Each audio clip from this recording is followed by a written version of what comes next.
XLVia the donation. Colbert reappeared beneath the curtains. Have you heard? Said Mazarin. Alas! Yes, my lord. Can he be right? Can all this money be badly acquired? Athos, Monseigneur, is a bad judge in matters of finance, replied Colbert, coolly. And yet it is very possible that, according to his theological views, your eminence has been, in a certain degree, in the wrong. People generally find they have been so, when they die.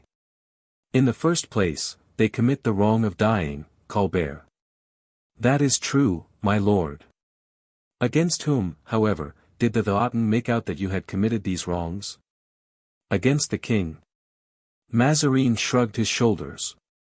As if I had not saved both his state and his finances. That admits of no contradiction, my lord. Does it? Then I have received a merely legitimate salary, in spite of the opinion of my confessor.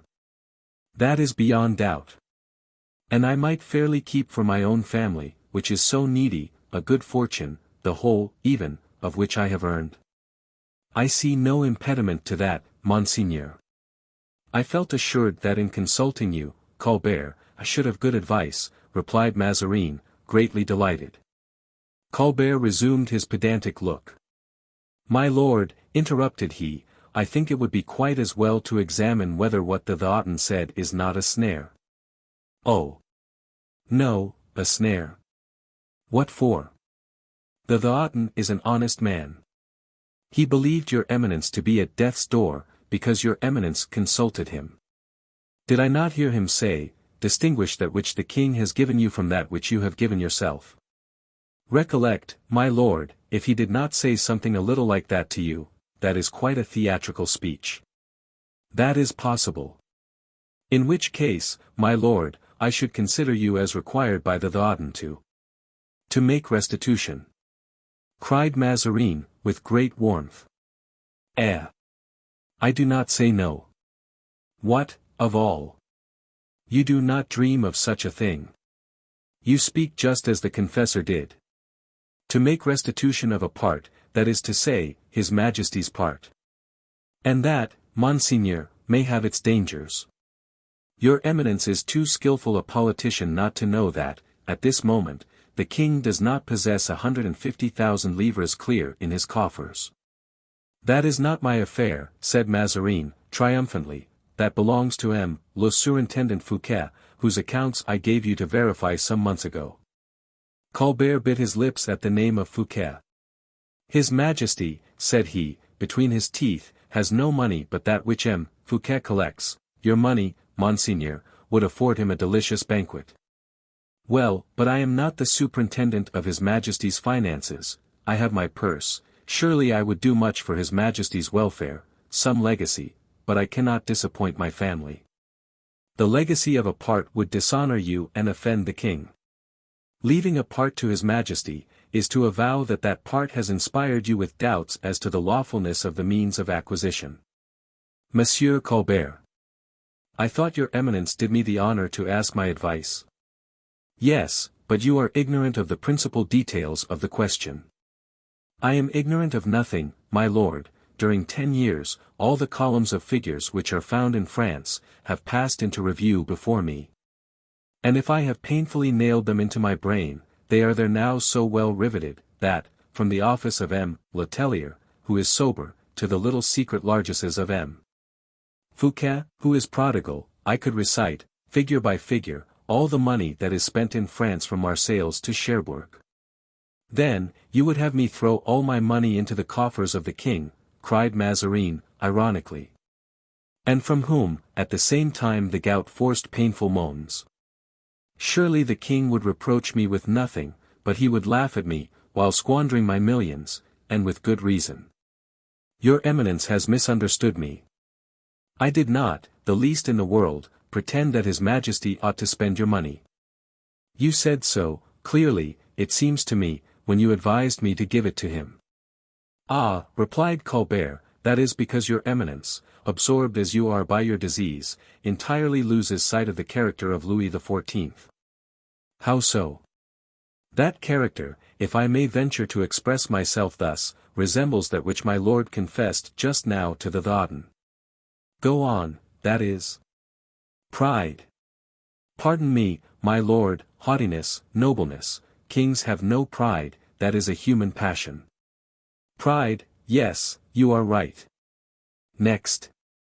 Well, my lord, if I have divined rightly, your eminence has but to give all your money to the king, and that immediately. But for what? Said Mazarin, quite bewildered.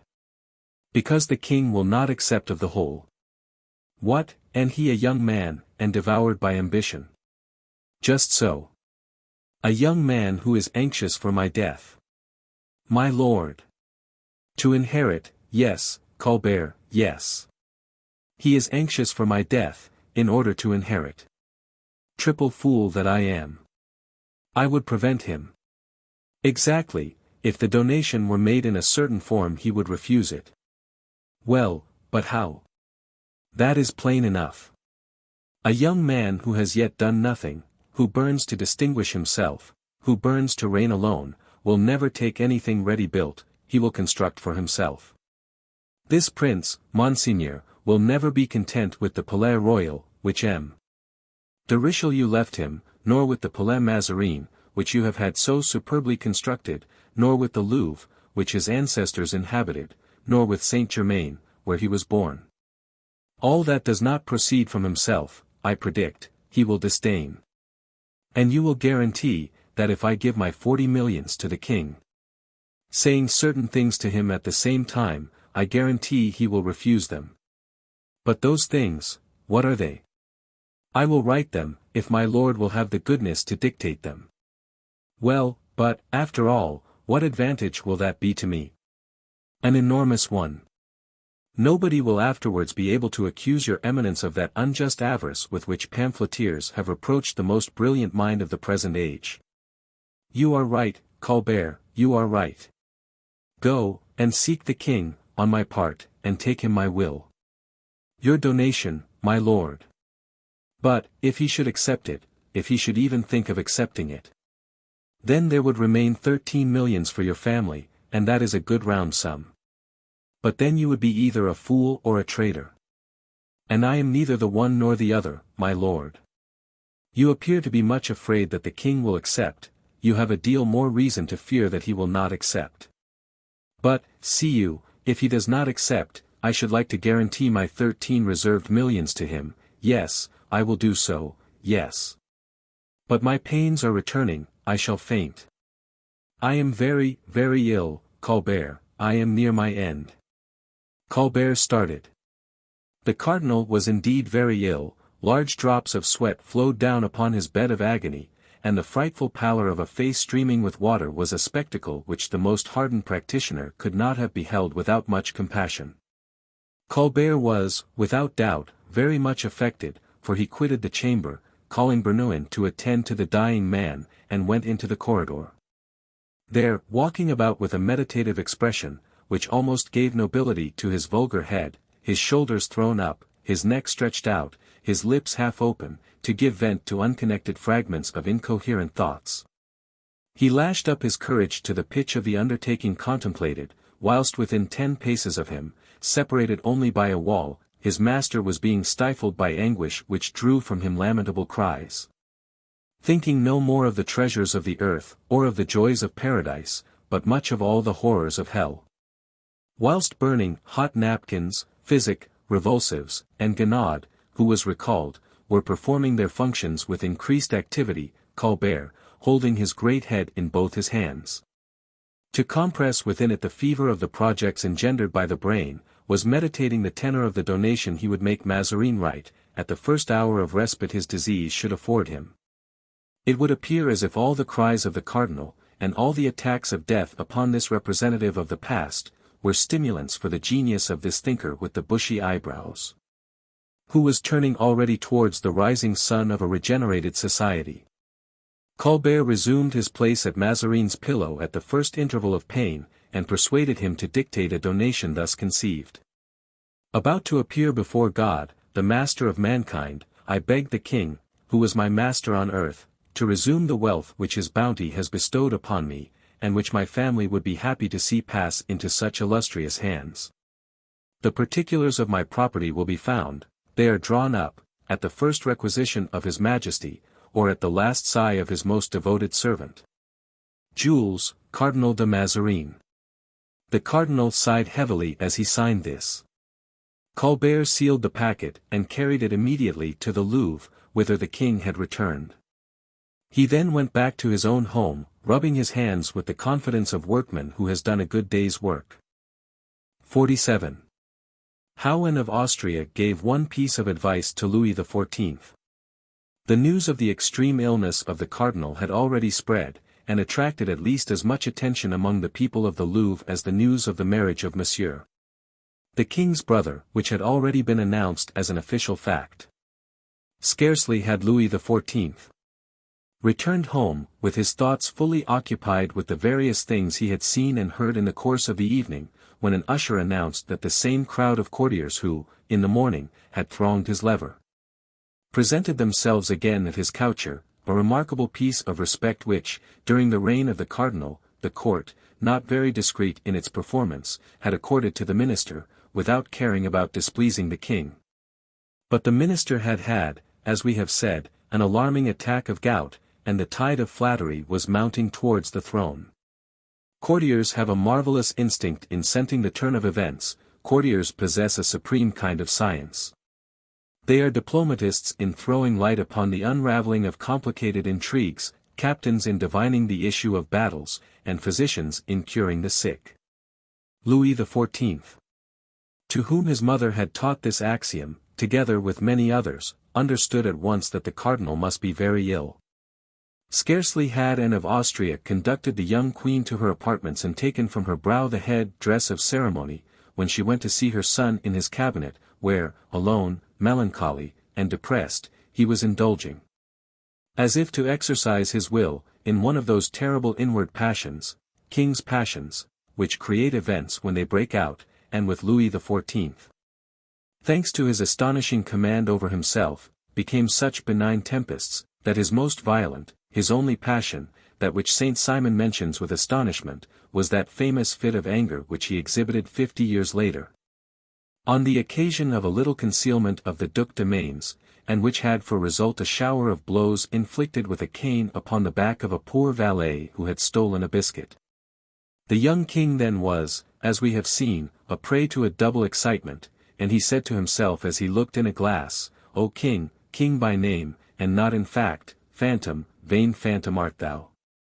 Inert statue, which has no other power than that of provoking salutations from courtiers, when wilt thou be able to raise thy velvet arm, or clench thy silken hand? When wilt thou be able to open, for any purpose but to sigh, or smile, lips condemned to the motionless stupidity of the marbles in thy gallery?" Then, passing his hand over his brow, and feeling the want of air, he approached a window, and looking down, saw below some horsemen talking together, and groups of timid observers. These horsemen were a fraction of the watch, the groups were busy portions of the people, to whom a king is always a curious thing, the same as a rhinoceros, a crocodile, or a serpent. He struck his brow with his open hand, crying, "King of France! What a title! People of France! What a heap of creatures! I have just returned to my Louvre, my horses, just unharnessed, are still smoking, and I have created interest enough to induce scarcely 20 persons to look at me as I passed." 20. What do I say? No, there were not 20 anxious to see the King of France. There are not even 10 archers to guard my palace of residence, archers, people, guards, all are at the Palais Royal. Why, my good God? Have not I, the king, the right to ask of you all that? Because, said a voice, replying to his, and which sounded from the other side of the door of the cabinet, because at the Palais Royal lies all the gold, that is to say, all the power of him who desires to reign. Louis turned round sharply. The voice which had pronounced these words was that of Anne of Austria. The king started, and advanced towards her. "I hope," said he, your majesty has paid no attention to the vain declamations which the solitude and disgust familiar to kings suggest to the happiest dispositions. I only paid attention to one thing, my son, and that was, that you were complaining. Who? I. Not at all, said Louis XIV, no, in truth, you err, madam. What were you doing, then? I thought I was under the ferule of my professor, and developing a subject of amplification. My son, replied Anne of Austria, shaking her head, you are wrong not to trust my word, you are wrong not to grant me your confidence. A day will come, and perhaps quickly, wherein you will have occasion to remember that axiom, gold is universal power, and they alone are kings who are all powerful. Your intention, continued the king, was not, however, to cast blame upon the rich men of this age, was it? No, said the queen, warmly, no, sire. They who are rich in this age, under your reign, are rich because you have been willing they should be so, and I entertain against them neither malice nor envy. They have, without doubt, served your majesty sufficiently well for your majesty to have permitted them to reward themselves. That is what I mean to say by the words for which you reproach me. God forbid, madam, that I should ever reproach my mother with anything. Besides, continued Anne of Austria, the Lord never gives the goods of this world but for a season. The Lord, as correctives to honor and riches, the Lord has placed sufferings, sickness, and death. And no one, added she, with a melancholy smile, which proved she made the application of the funeral precept to herself, no man can take his wealth or greatness with him to the grave. It results, therefore, that the young gather the abundant harvest prepared for them by the old. Louis listened with increased attention to the words which Anne of Austria, no doubt, pronounced with a view to console him. Madam, said he, looking earnestly at his mother, one would almost say in truth that you had something else to announce to me. I have absolutely nothing, my son. Only you cannot have failed to remark that His Eminence the Cardinal is very ill. Louis looked at his mother, expecting some emotion in her voice, some sorrow in her countenance. The face of Anne of Austria appeared a little changed, but that was from sufferings of quite a personal character. Perhaps the alteration was caused by the cancer which had begun to consume her breast. Yes, madam, said the king, yes, M. De Mazarin is very ill. And it would be a great loss to the kingdom if God were to summon His Eminence away. Is not that your opinion as well as mine, my son? Said the queen. Yes, madam. Yes, certainly, it would be a great loss for the kingdom, said Louis, coloring, but the peril does not seem to me to be so great, besides, the cardinal is still young. The king had scarcely ceased speaking when an usher lifted the tapestry, and stood with a paper in his hand, waiting for the king to speak to him. What have you there? Asked the king. A message from M. de Mazarin, replied the usher. Give it to me, said the king, and he took the paper. But at the moment he was about to open it, there was a great noise in the gallery, the ante-chamber, and the court. Ah, said Louis XIV. Who doubtless knew the meaning of that triple noise. How could I say there was but one king in France? I was mistaken, there are two. As he spoke or thought thus, the door opened, and the superintendent of finances, Fouquet, appeared before his nominal master. It was he who made the noise in the ante-chamber, it was his horse that made the noise in the courtyard.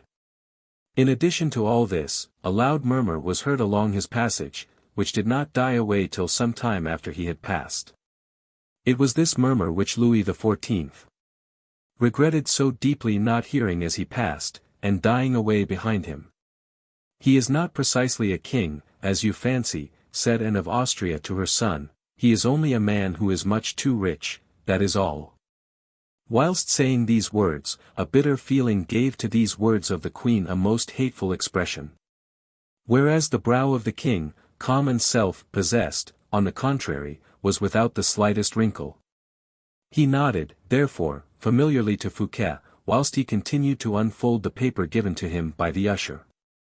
Fouquet perceived this movement, and with a politeness at once easy and respectful, advanced towards the queen, so as not to disturb the king. Louis had opened the paper, and yet he did not read it. He listened to Fouquet paying the most charming compliments to the queen upon her hand and arm. Anne of Austria's frown relaxed a little, she even almost smiled. Fouquet perceived that the king, instead of reading, was looking at him. He turned half round, therefore, and while continuing his conversation with the queen, faced the king. "You know, Monsieur Fouquet," said Louis, "how ill Mazarin is." "Yes, sire, I know that," said Fouquet, "in fact, he is very ill. I was at my country house of Vaux when the news reached me, and the affair seemed so pressing that I left at once." "You left Vaux this evening, monsieur?" "An hour and a half ago, yes, your majesty," said Fouquet, consulting a watch, richly ornamented with diamonds. "An hour and a half," said the king, still able to restrain his anger, but not to conceal his astonishment. "I understand you, sire.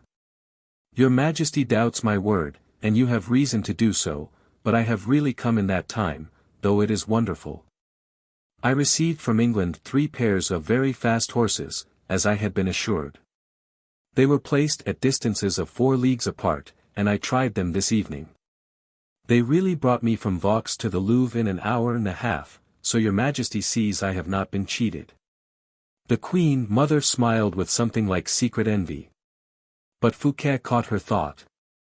"Thus, madam," he promptly said, "such horses are made for kings, not for subjects, for kings ought never to yield to anyone in anything." The king looked up. "And yet," interrupted Anne of Austria, "you are not a king, that I know of, Fouquet." "Truly not, madam, therefore the horses only await the orders of his majesty to enter the royal stables. And if I allowed myself to try them, it was only for fear of offering to the king anything that was not positively wonderful." The king became quite red. "You know, Monsieur Fouquet," said the queen, "that at the court of France it is not the custom for a subject to offer anything to his king." Louis started. "I hoped, madam," said Fouquet, much agitated, "that my love for his majesty, my incessant desire to please him, would serve to compensate the want of etiquette.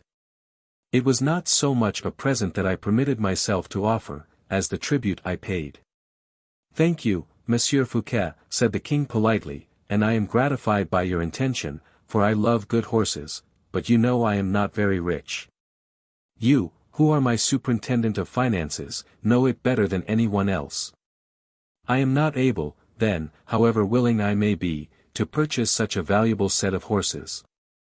Fouquet darted a haughty glance at the queen mother, who appeared to triumph at the false position in which the minister had placed himself, and replied. "Luxury is the virtue of kings, sire, it is luxury which makes them resemble God. It is by luxury they are more than other men. With luxury a king nourishes his subjects, and honors them. Under the mild heat of this luxury of kings springs the luxury of individuals, a source of riches for the people. His Majesty, by accepting the gift of these 6 incomparable horses, would stimulate the pride of his own breeders, of Limousin, Perchy, and Normandy, and this emulation would have been beneficial to all. But the king is silent, and consequently I am condemned."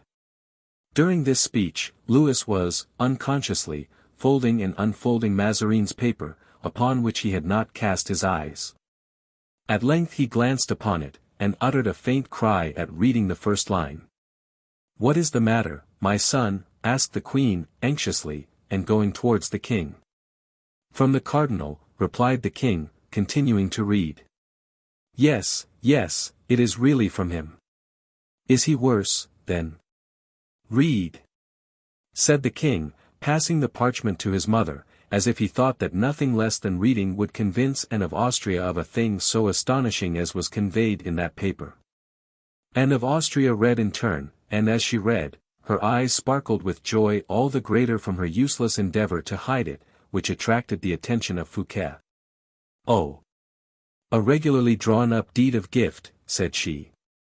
"A gift?" repeated Fouquet. "Yes," said the king, replying pointedly to the superintendent of finances, "yes, at the point of death, Monsieur le Cardinal makes me a donation of all his wealth." 40 millions, cried the queen. Oh, my son! This is very noble on the part of his eminence, and will silence all malicious rumors. 40 millions scraped together slowly, coming back all in one heap to the treasury.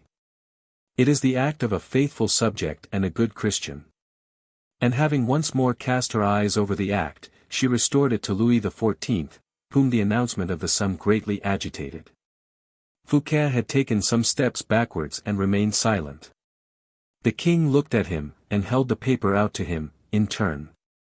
The superintendent only bestowed a haughty look of a second upon it, then bowing, "Yes, sire," said he, "a donation, I see." "You must reply to it, my son," said Anne of Austria. "You must reply to it, and immediately." "But how, madam?" "By a visit to the cardinal." "Why, it is but an hour since I left his eminence," said the king. "Right, then, sire." "Right," said the young king, with evident repugnance. "Well," replied Anne of Austria, "it seems to me, my son, that a man who has just made such a present, has a good right to expect to be thanked for it with some degree of promptitude." Then turning towards Fouquet, "Is not that likewise your opinion, monsieur? That the present is worth the trouble?" "Yes, madam," said Fouquet, with a lofty air that did not escape the king. "Accept, then, and thank him," insisted Anne of Austria. "What says M. Fouquet?" asked Louis XIV. "Does your majesty wish to know my opinion?" "Yes." "Thank him, sire." "Ah," said the queen. "But do not accept," continued Fouquet. "And why not?" asked the queen. "You have yourself said why, madam," replied Fouquet, "because kings cannot and ought not to receive presents from their subjects." The king remained silent between these two contrary opinions. "But 40 millions, said Anne of Austria, in the same tone as that in which, at a later period, poor Marie Antoinette replied, "You will tell me as much." "I know," said Fouquet, laughing, 40 millions makes a good round sum, such a sum as could almost tempt a royal conscience." "But, monsieur," said Anne of Austria, "instead of persuading the king not to receive this present, recall to his majesty's mind, you, whose duty it is, that these 40 millions are a fortune to him." "It is precisely, madam, because these 40 millions would be a fortune that I will say to the king, sire, if it be not decent for a king to accept from a subject 6 horses, worth 20,000 livres. It would be disgraceful for him to owe a fortune to another subject, more or less scrupulous in the choice of the materials which contributed to the building up of that fortune." "It ill becomes you, monsieur, to give your king a lesson," said Anne of Austria. "Better procure for him 40 millions to replace those you make him lose." "The king shall have them whenever he wishes," said the superintendent of finances, bowing. "Yes, by oppressing the people," said the queen. "And were they not oppressed, madam," replied Fouquet, "when they were made to sweat the 40 millions given by this deed? Furthermore, his majesty has asked my opinion, I have given it. If his majesty ask my concurrence, it will be the same." "Nonsense." "Accept, my son, accept," said Anne of Austria. "You are above reports and interpretations." "Refuse, sire," said Fouquet. "As long as a king lives, he has no other measure but his conscience, no other judge than his own desires.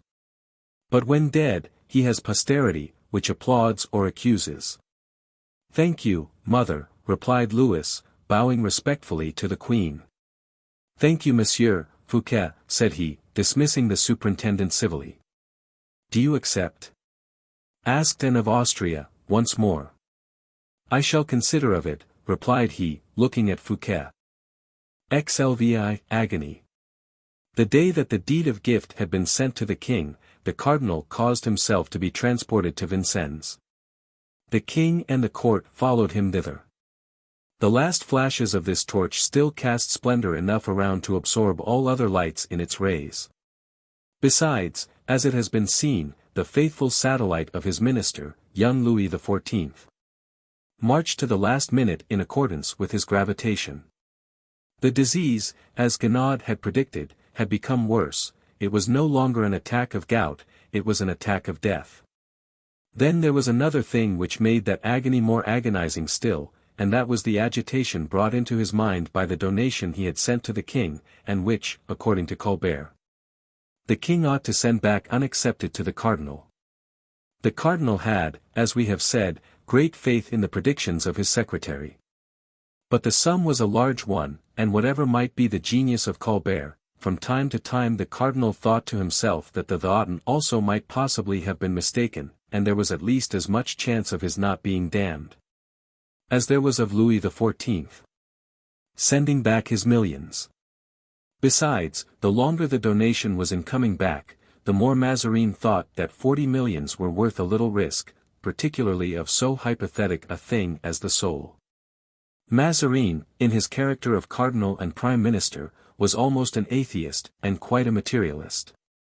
Every time that the door opened, he turned sharply round towards that door, expecting to see the return of his unfortunate donation.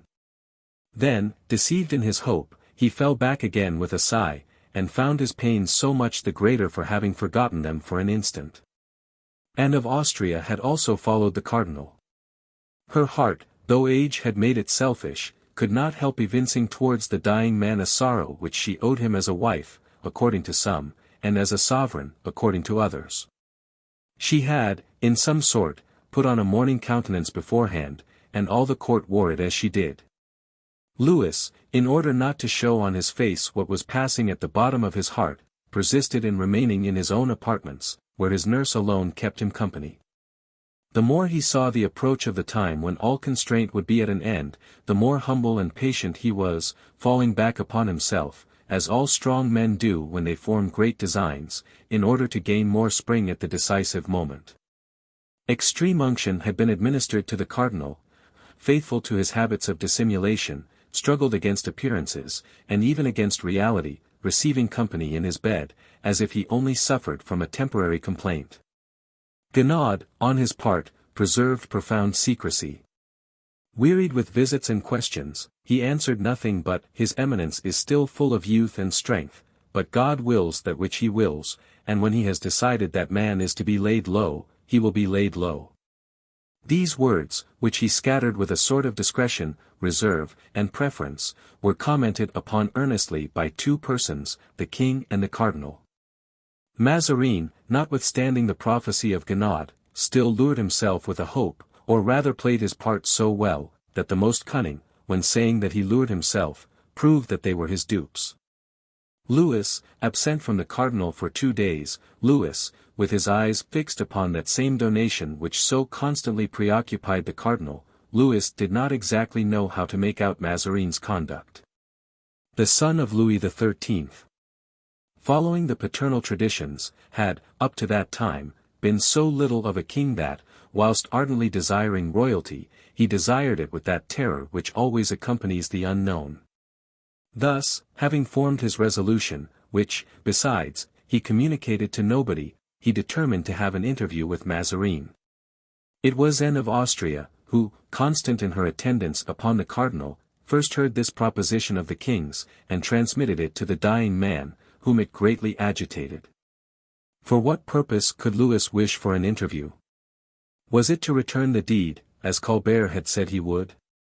Was it to keep it, after thanking him, as Mazarin thought he would? Nevertheless, as the dying man felt that the uncertainty increased his torments, he did not hesitate an instant. "His Majesty will be welcome, yes, very welcome," cried he, making a sign to Colbert, who was seated at the foot of the bed, and which the latter understood perfectly. "Madam," continued Mazarin, "will your Majesty be good enough to assure the king yourself of the truth of what I have just said?" Anne of Austria rose. She herself was anxious to have the question of the 40 millions settled, the question which seemed to lie heavy on the mind of everyone. Anne of Austria went out. Mazarin made a great effort, and, raising himself up towards Colbert, "Well, Colbert," said he, 2 days have passed away, 2 mortal days, and, you see, nothing has been returned from yonder." "Patience, my lord," said Colbert. "Are you mad, you wretch? You advise me to have patience. Oh, in sad truth, Colbert, you are laughing at me. I am dying and you call out to me to wait. My lord, said Colbert, with his habitual coolness, it is impossible that things should not come out as I have said. His Majesty is coming to see you, and no doubt he brings back the deed himself. Do you think so? Well, I, on the contrary, am sure that His Majesty is coming to thank me. At this moment Anne of Austria returned. On her way to the apartments of her son she had met with a new empiric. This was a powder which was said to have power to save the cardinal, and she brought a portion of this powder with her. But this was not what Mazarin expected. Therefore he would not even look at it, declaring that life was not worth the pains that were taken to preserve it. But, whilst professing this philosophical axiom, his long, confined secret escaped him at last. That, madam, said he, that is not the interesting part of my situation. I made, 2 days ago, a little donation to the king. Up to this time, from delicacy, no doubt, His Majesty has not condescended to say anything about it.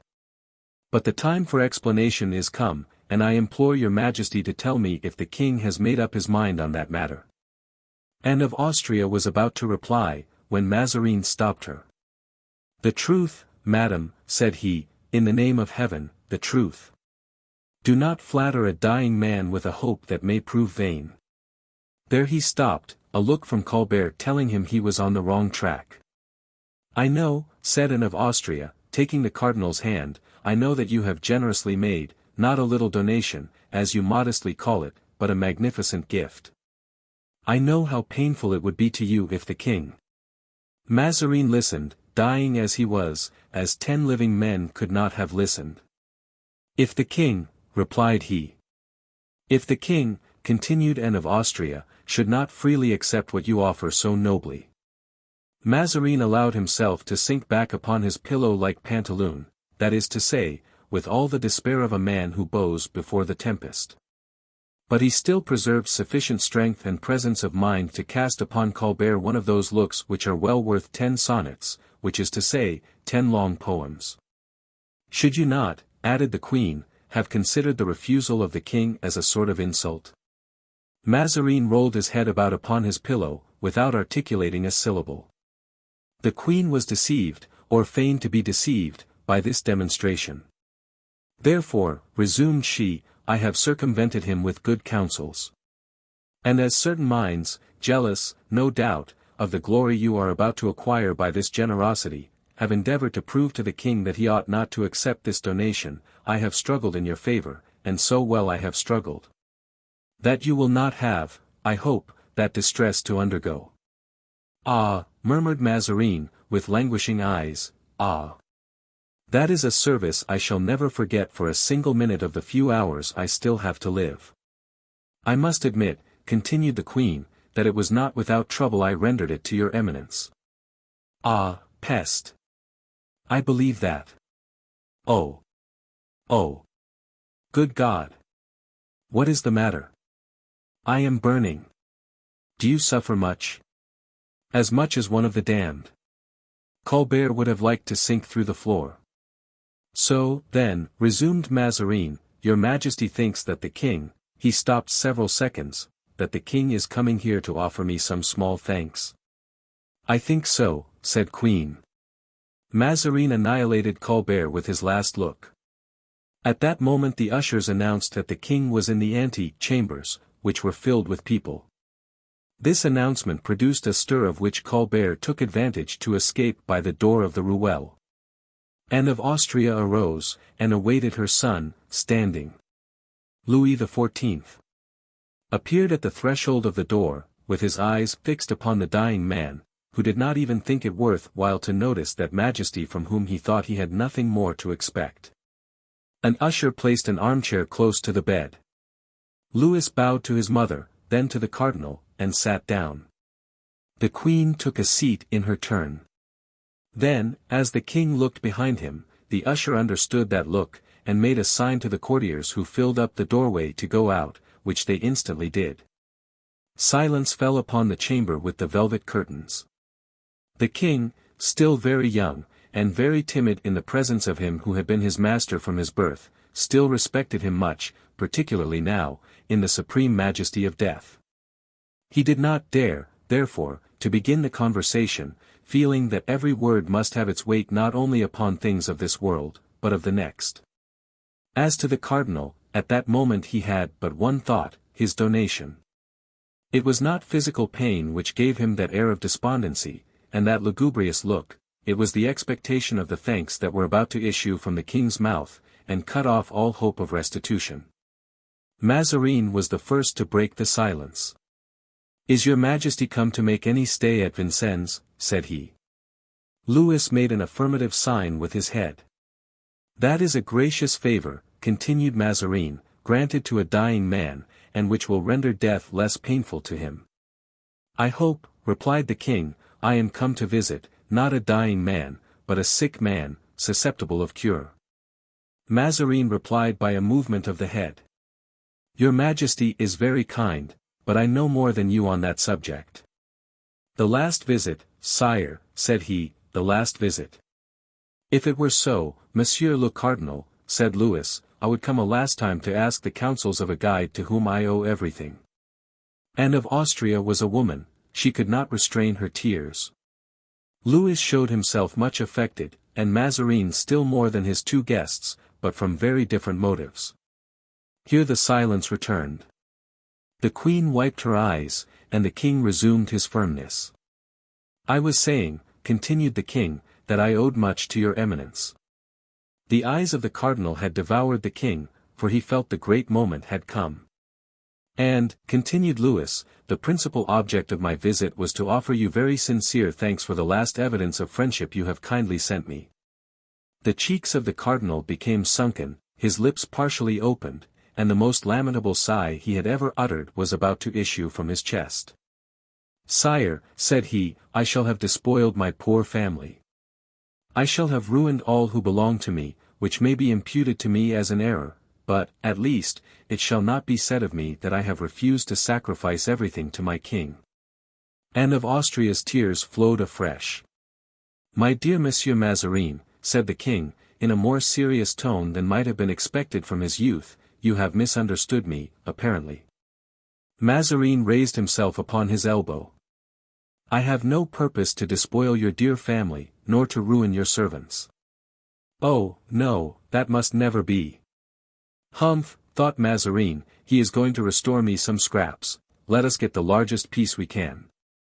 "The king is going to be foolishly affected and play generous," thought the queen, "he must not be allowed to impoverish himself, such an opportunity for getting a fortune will never occur again." "Sire," said the cardinal, aloud, "my family is very numerous, and my nieces will be destitute when I am gone." "Oh," interrupted the queen, eagerly, "have no uneasiness with respect to your family, dear Monsieur Mazarin. We have no friends dearer than your friends, your nieces shall be my children, the sisters of His Majesty, and if a favor be distributed in France, it shall be to those you love." "Smoke!" thought Mazarin, who knew better than any one the faith that can be put in the promises of kings. Louis read the dying man's thought in his face. "Be comforted, my dear Monsieur Mazarin," said he, with a half-smile, sad beneath its irony. "The Mesdemoiselles de Mancini will lose, in losing you, their most precious good, but they shall none the less be the richest heiresses of France. And since you have been kind enough to give me their dowry," the cardinal was panting, "I restore it to them," continued Louis, drawing from his breast and holding towards the cardinal's bed the parchment which contained the donation that, during 2 days, had kept alive such tempests in the mind of Mazarin. "What did I tell you, my lord?" murmured in the alcove a voice which passed away like a breath. "Your Majesty returns my donation," cried Mazarin, so disturbed by joy as to forget his character of a benefactor. "Your Majesty rejects the 40 millions, cried Anne of Austria, so stupefied as to forget her character of an afflicted wife, or queen. "Yes, my lord cardinal, yes, madam," replied Louis XIV.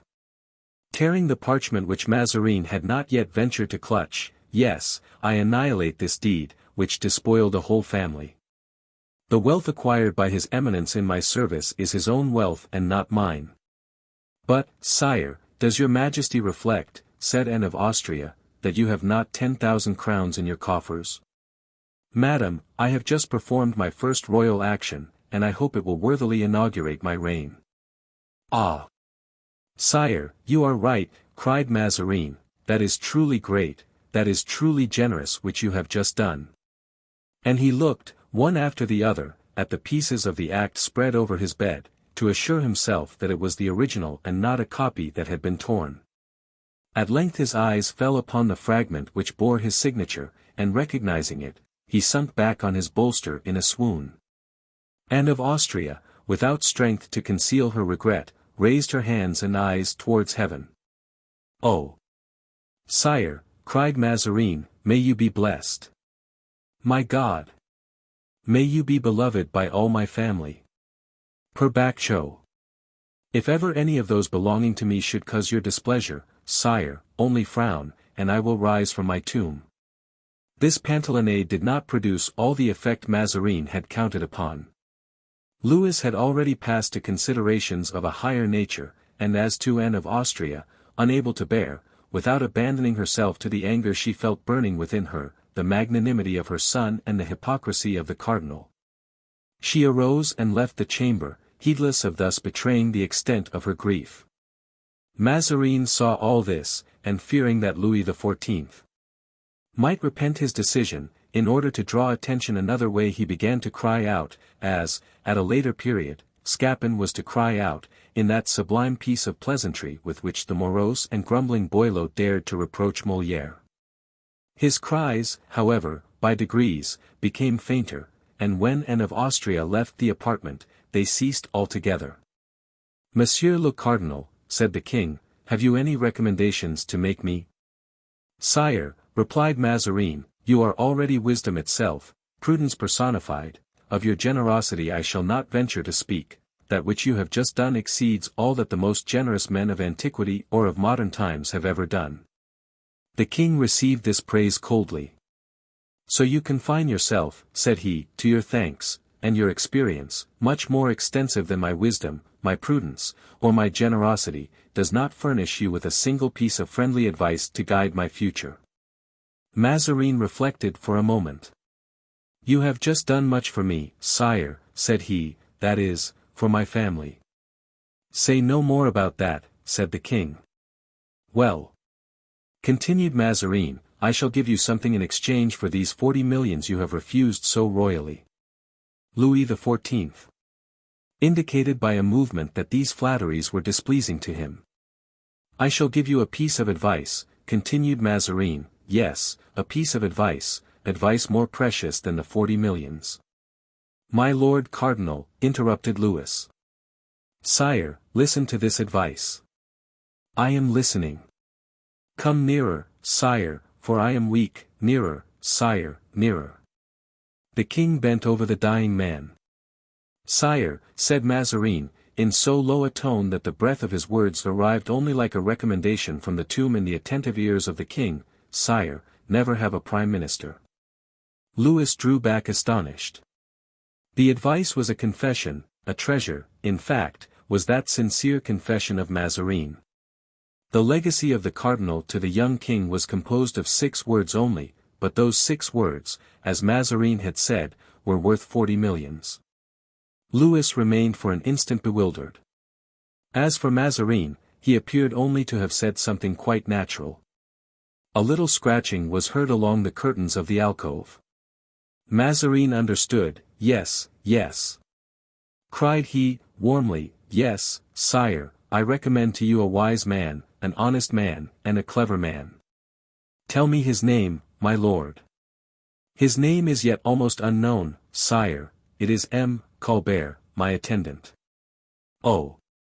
Try him," added Mazarin, in an earnest voice.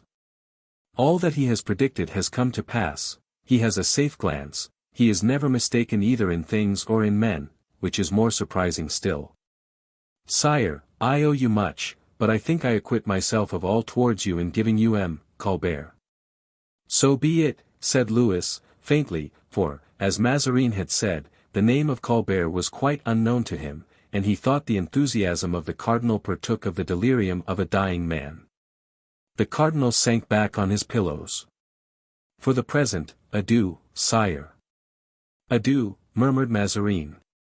I am tired, and I have yet a rough journey to take before I present myself to my new master. Adieu, sire. The young king felt the tears rise to his eyes.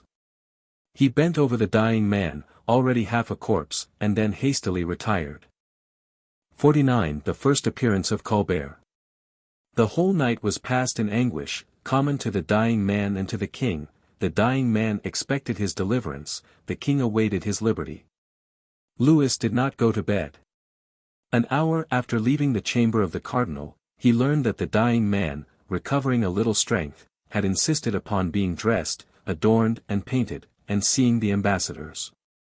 Like Augustus, he no doubt considered the world a great stage, and was desirous of playing out the last act of the comedy. Anne of Austria reappeared no more in the cardinal's apartments, she had nothing more to do there. Propriety was the pretext for her absence. On his part, the cardinal did not ask for her, the advice the queen had given her son rankled in his heart. Towards midnight, while still painted, Mazarin's mortal agony came on.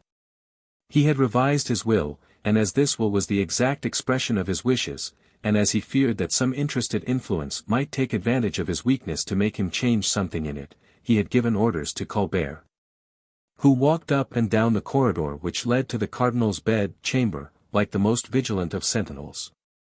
The king, shut up in his own apartment, dispatched his nurse every hour to Mazarin's chamber, with orders to bring him back an exact bulletin of the cardinal's state.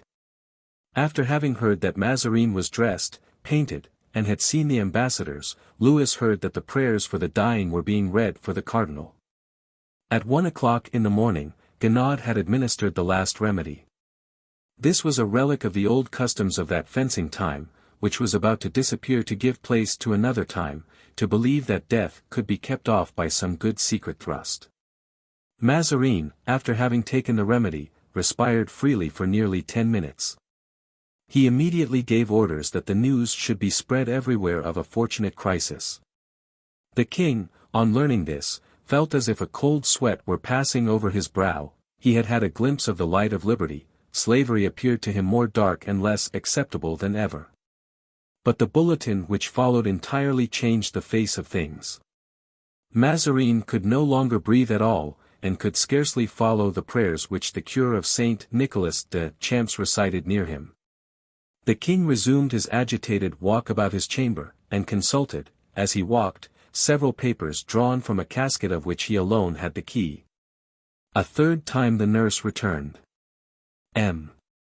de Mazarin had just uttered a joke, and had ordered his Flora, by Titian, to be revarnished.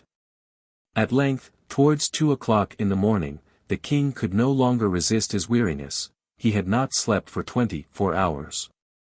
Sleep, so powerful at his age, overcame him for about an hour. But he did not go to bed for that hour, he slept in a fauteuil. About 4 o'clock his nurse awoke him by entering the room. "Well?" asked the king. "Well, my dear sire," said the nurse, clasping her hands with an air of commiseration. "Well, he is dead." The king arose at a bound, as if a steel spring had been applied to his legs. "Dead," cried he. "Alas!" "Yes."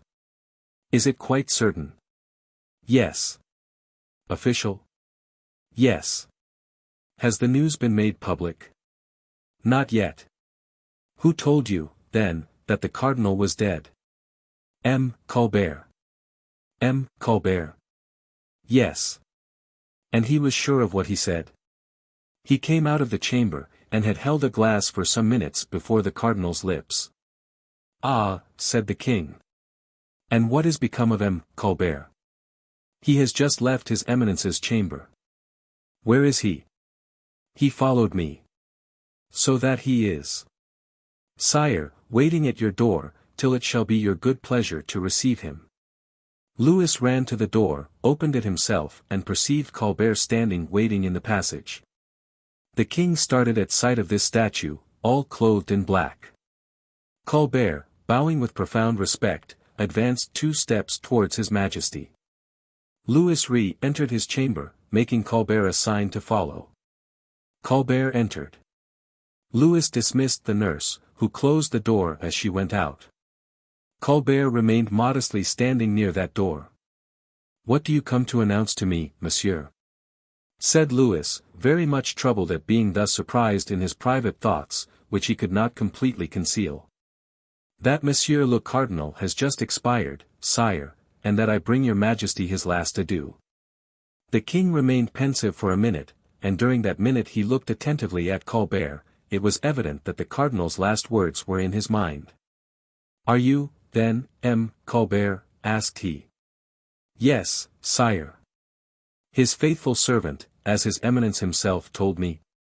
"Yes, sire." "The depositary of many of his secrets?"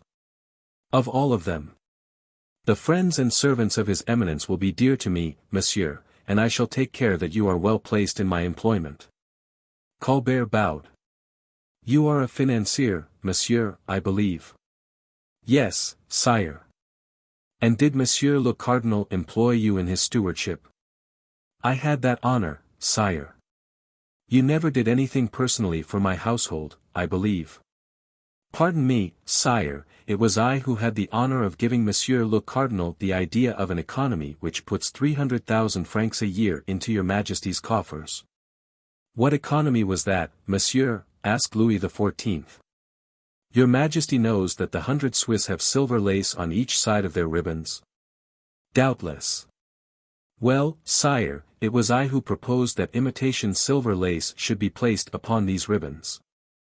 It could not be detected, and 100,000 crowns served to feed a regiment during 6 months, and is the price of 10,000 good muskets or the value of a vessel of 10 guns, ready for sea."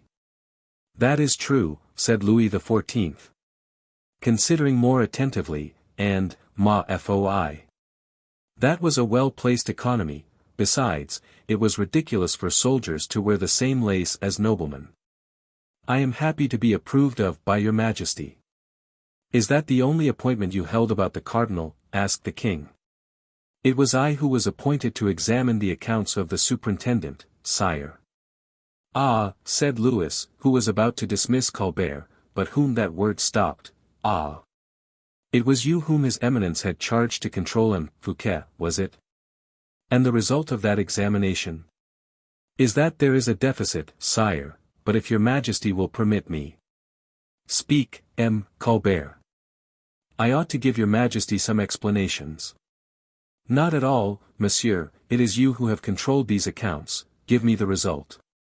"That is very easily done, sire, emptiness everywhere, money nowhere." "Beware, monsieur. You are roughly attacking the administration of M. Fouquet, who, nevertheless, I have heard say, is an able man." Colbert colored, and then became pale, for he felt that from that minute he entered upon a struggle with a man whose power almost equaled the sway of him who had just died. "Yes, sire, a very able man," repeated Colbert, bowing. "But if M. Fouquet is an able man, and, in spite of that ability, if money be wanting, whose fault is it?" "I do not accuse, sire, I verify." "That is well, make out your accounts, and present them to me." "There is a deficit, you say?" "A deficit may be temporary, credit returns and funds are restored." "No, sire." "Upon this year, perhaps, I understand that, but upon next year?" "Next year is eaten as bare as the current year." "But the year after, then?" "Will be just like next year." "What do you tell me, Monsieur Colbert?" "I say there are 4 years engaged beforehand." "They must have a loan, then." "They must have 3, sire."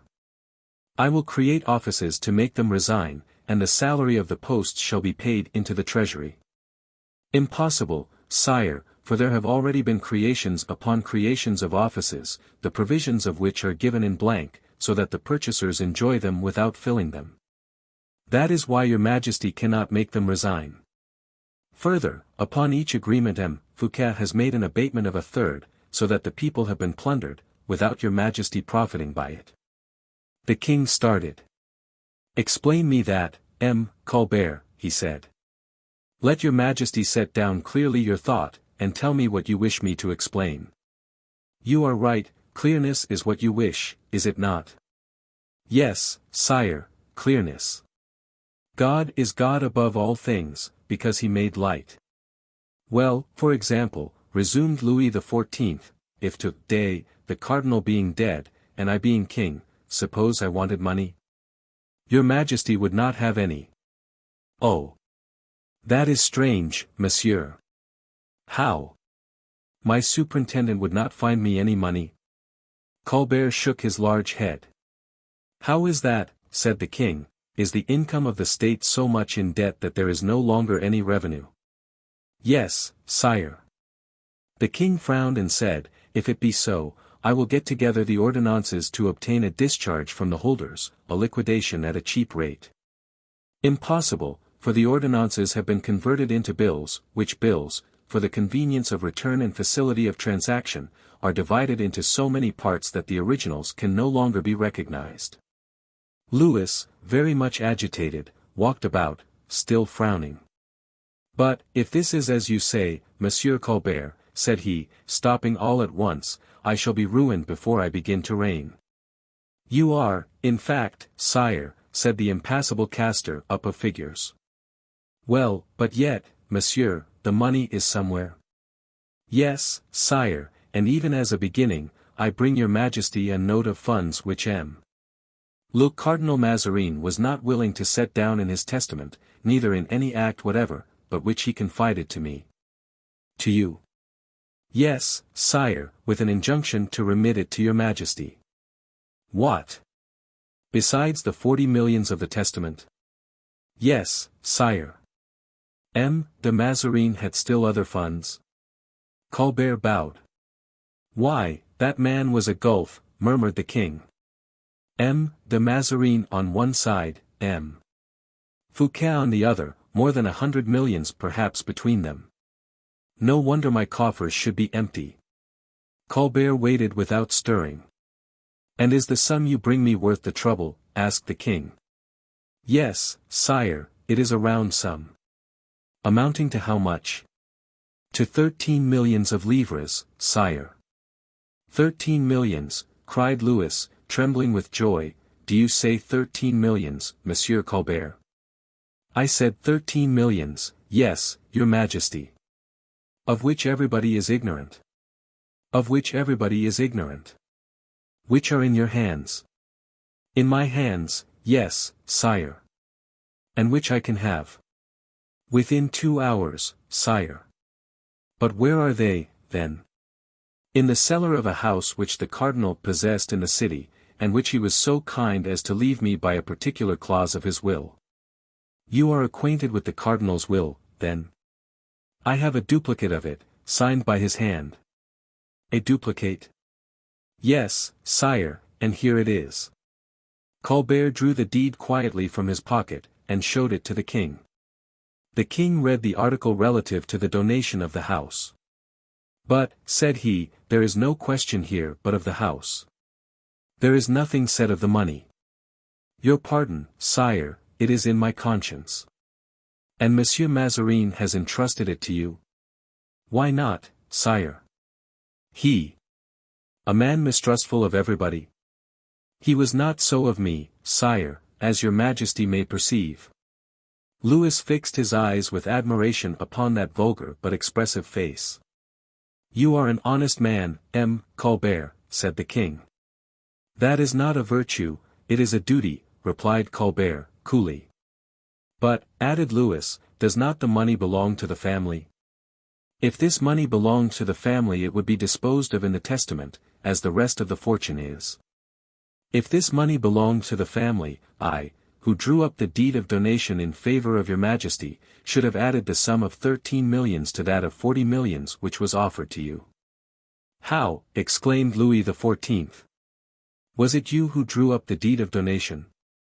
Yes, sire. And yet the cardinal was attached to you, added the king, ingenuously. I had assured his eminence you would by no means accept the gift, said Colbert, in that same quiet manner we have described, and which, even in the common habits of life, had something solemn in it. Louis passed his hand over his brow, oh. How young I am, murmured he, to have command of men. Colbert waited the end of this monologue. He saw Louis raise his head. At what hour shall I send the money to your majesty? Asked he. Tonight, at 11 o'clock. I desire that no one may know that I possess this money. Colbert made no more reply than if the thing had not been said to him. Is the amount in ingots, or coined gold? In coined gold, sire. That is well. Where shall I send it? To the Louvre. Thank you, M. Colbert. Colbert bowed and retired. 13 millions, exclaimed Louis, as soon as he was alone. This must be a dream. Then he allowed his head to sink between his hands, as if he were really asleep. But, at the end of a moment, he arose, and opening the window violently, he bathed his burning brow in the keen morning air, which brought to his senses the scent of the trees, and the perfume of the flowers. A splendid dawn was gilding the horizon, and the first rays of the sun bathed in flame the young king's brow. This is the dawn of my reign, murmured Louis XIV. It's a presage sent by the Almighty. The first day of the royalty of Louis XIV. In the morning, the news of the death of the cardinal was spread through the castle, and then speedily reached the city. The ministers Fouquet, Lyon, and Letellier entered la salle de séances, to hold a council. The king sent for them immediately. Messieurs, said he, as long as Monsieur le Cardinal lived, I allowed him to govern my affairs. But now I mean to govern them myself. You will give me your advice when I ask it. You may go. The ministers looked at each other with surprise. If they concealed a smile it was with a great effort, for they knew that the prince, brought up in absolute ignorance of business, by this took upon himself a burden much too heavy for his strength. Fouquet took leave of his colleagues upon the stairs, saying, Messieurs, there will be so much the less labor for us. And he gaily climbed into his carriage. The others, a little uneasy at the turn things had taken, went back to Paris together. Towards 10 o'clock the king repaired to the apartment of his mother, with whom he had a long and private conversation. After dinner, he got into his carriage, and went straight to the Louvre. There he received much company, and took a degree of pleasure in remarking the hesitation of each, and the curiosity of all. Towards evening he ordered the doors of the Louvre to be closed, with the exception of only one, which opened on the quay. He placed on duty at this point 200 Swiss, who did not speak a word of French, with orders to admit all who carried packages, but no others, and by no means to allow anyone to go out. At 11 o'clock precisely, he heard the rolling of a heavy carriage under the arch, then of another, then of a third, after which the gate grated upon its hinges to be closed. Soon after, somebody scratched with his nail at the door of the cabinet. The king opened it himself and beheld Colbert, whose first word was this, "The money is in your majesty's cellar."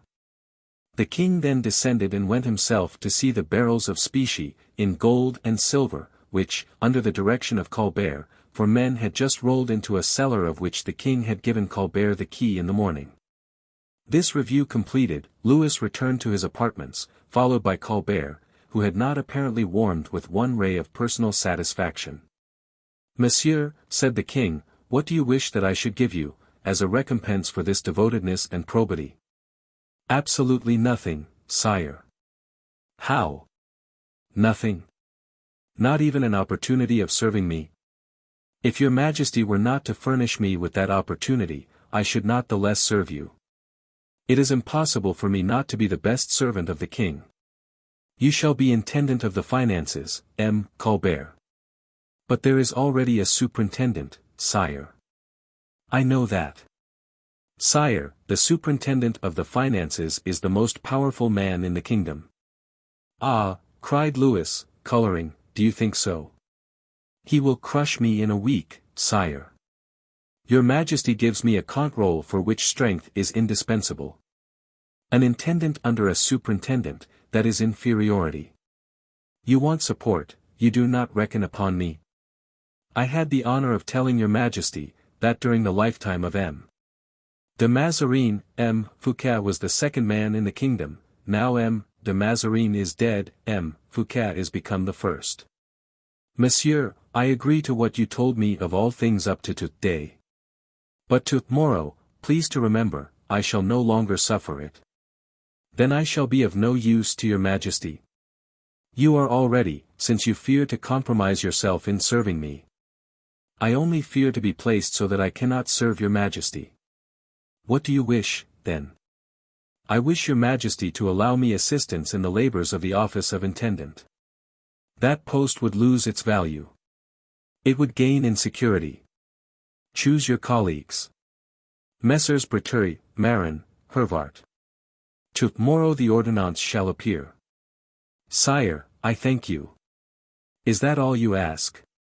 No, sire, one thing more. What is that? Allow me to compose a chamber of justice. What would this chamber of justice do? Try the farmers, general and contractors, who, during 10 years, have been robbing the state. Well, but what would you do with them?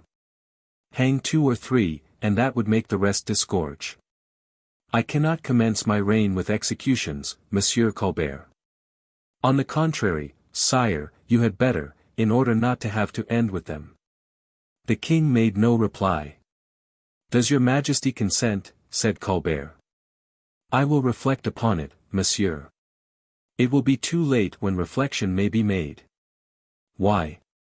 Because you have to deal with people stronger than ourselves, if they are warned. Compose that chamber of justice, monsieur. I will, sire. Is that all? No, sire, there is still another important affair. What rights does your majesty attach to this office of intendant? Well, I do not know, the customary ones. Sire, I desire that this office be invested with the right of reading the correspondence with England. Impossible, monsieur, for that correspondence is kept from the council, Monsieur le Cardinal himself carried it on. I thought your majesty had this morning declared that there should no longer be a council. Yes, I said so. Let your majesty then have the goodness to read all the letters yourself, particularly those from England. I hold strongly to this article. Monsieur, you shall have that correspondence, and render me an account of it. Now, sire, what shall I do with respect to the finances? Everything M. Fouquet has not done. That is all I ask of your majesty. Thanks, sire, I depart in peace, and at these words he took his leave. Louis watched his departure. Colbert was not yet 100 paces from the Louvre when the king received a courier from England. After having looked at and examined the envelope, the king broke the seal precipitately, and found a letter from Charles II. The following is what the English prince wrote to his royal brother. Your majesty must be rendered very uneasy by the illness of M. le Cardinal Mazarin, but the excess of danger can only prove of service to you. The cardinal is given over by his physician. I thank you for the gracious reply you have made to my communication touching the Princess Henrietta, my sister, and, in a week, the princess and her court will set out for Paris. It is gratifying to me to acknowledge the fraternal friendship you have evinced towards me, and to call you, more justly than ever, my brother. It is gratifying to me, above everything, to prove to your majesty how much I am interested in all that may please you. You are wrong in having Belle Isle and Mere secretly fortified. That is wrong. We shall never be at war against each other. That measure does not make me uneasy, it makes me sad. You are spending useless millions, tell your ministers so, and rest assured that I am well informed, render me the same service, my brother, if occasion offers. The king rang his bell violently, and his valet de chambre appeared. Monsieur Colbert is just gone, he cannot be far off. Let him be called back, exclaimed he. The valet was about to execute the order, when the king stopped him. No, said he, no, I see the whole scheme of that man. Belle Isle belongs to M. Fouquet, Belle Isle is being fortified, that is a conspiracy on the part of M. Fouquet. The discovery of that conspiracy is the ruin of the superintendent, and that discovery is the result of the correspondence with England. This is why Colbert wished to have that correspondence. Oh! But I cannot place all my dependence upon that man. He has a good head, but I must have an arm. Louis, all at once, uttered a joyful cry. I had, said he, a lieutenant of musketeers. Yes, sire, Monsieur d'Artagnan. He quitted the service for a time. Yes, sire. Let him be found, and be here to-morrow the first thing in the morning. The valet de chambre bowed and went out. 13 millions in my cellar, said the king, Colbert carrying my purse and D'Artagnan my sword, I am king. Lee. A passion. The day of his arrival, on returning from the Palais Royal, Athos, as we have seen, went straight to his hotel in the Rue Saint-Honoré. He there found the Vicomte de Bragelonne waiting for him in his chamber, chatting with Grimaud. It was not an easy thing to talk with this old servant. Two men only possessed the secret, Athos and D'Artagnan. The first succeeded, because Grimaud sought to make him speak himself. D'Artagnan, on the contrary, because he knew how to make Grimaud talk. Raoul was occupied in making him describe the voyage to England, and Grimaud had related it in all its details, with a limited number of gestures and 8 words, neither more nor less. He had, at first, indicated by an undulating movement of his hand, that his master and he had crossed the sea. Upon some expedition? Raoul had asked.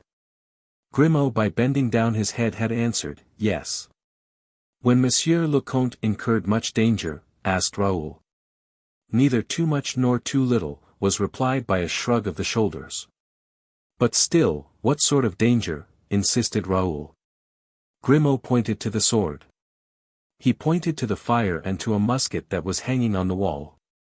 Monsieur le Comte had an enemy there, then, cried Raoul. Monk, replied Grimaud.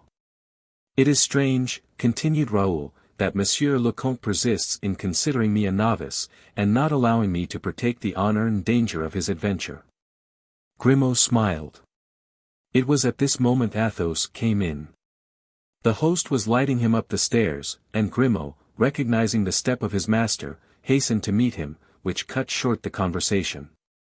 But Raoul was launched on the sea of interrogatories, and did not stop. Taking both hands of the Comte, with warm, but respectful tenderness, "How is it, monsieur," said he, "that you have set out upon a dangerous voyage without bidding me adieu, without commanding the aid of my sword, of myself? Who ought to be your support, now I have the strength? Whom you have brought up like a man? Ah! Monsieur, can you expose me to the cruel trial of never seeing you again?" "Who told you, Raoul," said the Comte, placing his cloak and hat in the hands of Grimaud, who had unbuckled his sword, "who told you that my voyage was a dangerous one?" "I," said Grimaud. "And why did you do so?" said Athos, sternly. Grimaud was embarrassed. Raoul came to his assistance, by answering for him. "It is natural, monsieur, that our good Grimaud should tell me the truth in what concerns you. By whom should you be loved and supported, if not by me?" Athos did not reply. He made a friendly motion to Grimaud, which sent him out of the room. He then seated himself in a fauteuil, whilst Raoul remained standing before him. "But it is true," continued Raoul, "that your voyage was an expedition, and that steel and fire threatened you?" "Say no more about that, Vicomte," said Athos, mildly. "I set out hastily, it is true, but the service of King Charles II required a prompt departure. As to your anxiety, I thank you for it, and I know that I can depend on you. You have not wanted for anything, Vicomte, in my absence, have you?" "No, monsieur, thank you. I left orders with Blaisois to pay you 100 pistoles, if you should stand in need of money." "Monsieur, I have not seen Blaisois." "You have been without money, then?" "Monsieur, I had 30 pistoles left from the sale of the horses I took in my last campaign, and le Prince had the kindness to allow me to win 200 pistoles at his play table 3 months ago." "Do you play?" "I don't like that, Raoul." "I never play, monsieur. It was le Prince who ordered me to hold his cards at Chantilly, one night when a courier came to him from the king. I won, and le Prince commanded me to take the stakes." Is that a practice in the household, Raoul? Asked Athos with a frown. Yes, monsieur, every week le prince affords, upon one occasion or another, a similar advantage to one of his gentlemen. There are 50 gentlemen in his highness's household, it was my turn. Very well. You went into Spain, then?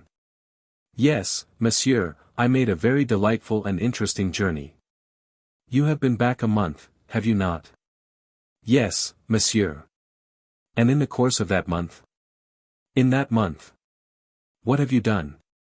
My duty, monsieur. Have you not been home, to La Fere? Raoul colored. Athos looked at him with a fixed but tranquil expression. You would be wrong not to believe me, said Raoul. I feel that I colored, and in spite of myself. The question you did me the honor to ask me is of a nature to raise in me much emotion. I color, then, because I am agitated, not because I meditate a falsehood. I know, Raoul, you never lie. No, monsieur. Besides, my young friend, you would be wrong, what I wanted to say. I know quite well, monsieur. You would ask me if I have not been to Blois. Exactly so. I have not been there, I have not even seen the person to whom you allude. Raoul's voice trembled as he pronounced these words. Athos, a sovereign judge in all matters of delicacy, immediately added, Raoul, you answer me with a painful feeling, you are unhappy. Very, monsieur. You have forbidden me to go to Blois, or to see Mademoiselle de la Valliere again. Here the young man stopped. That dear name, so delightful to pronounce, made his heart bleed, although so sweet upon his lips.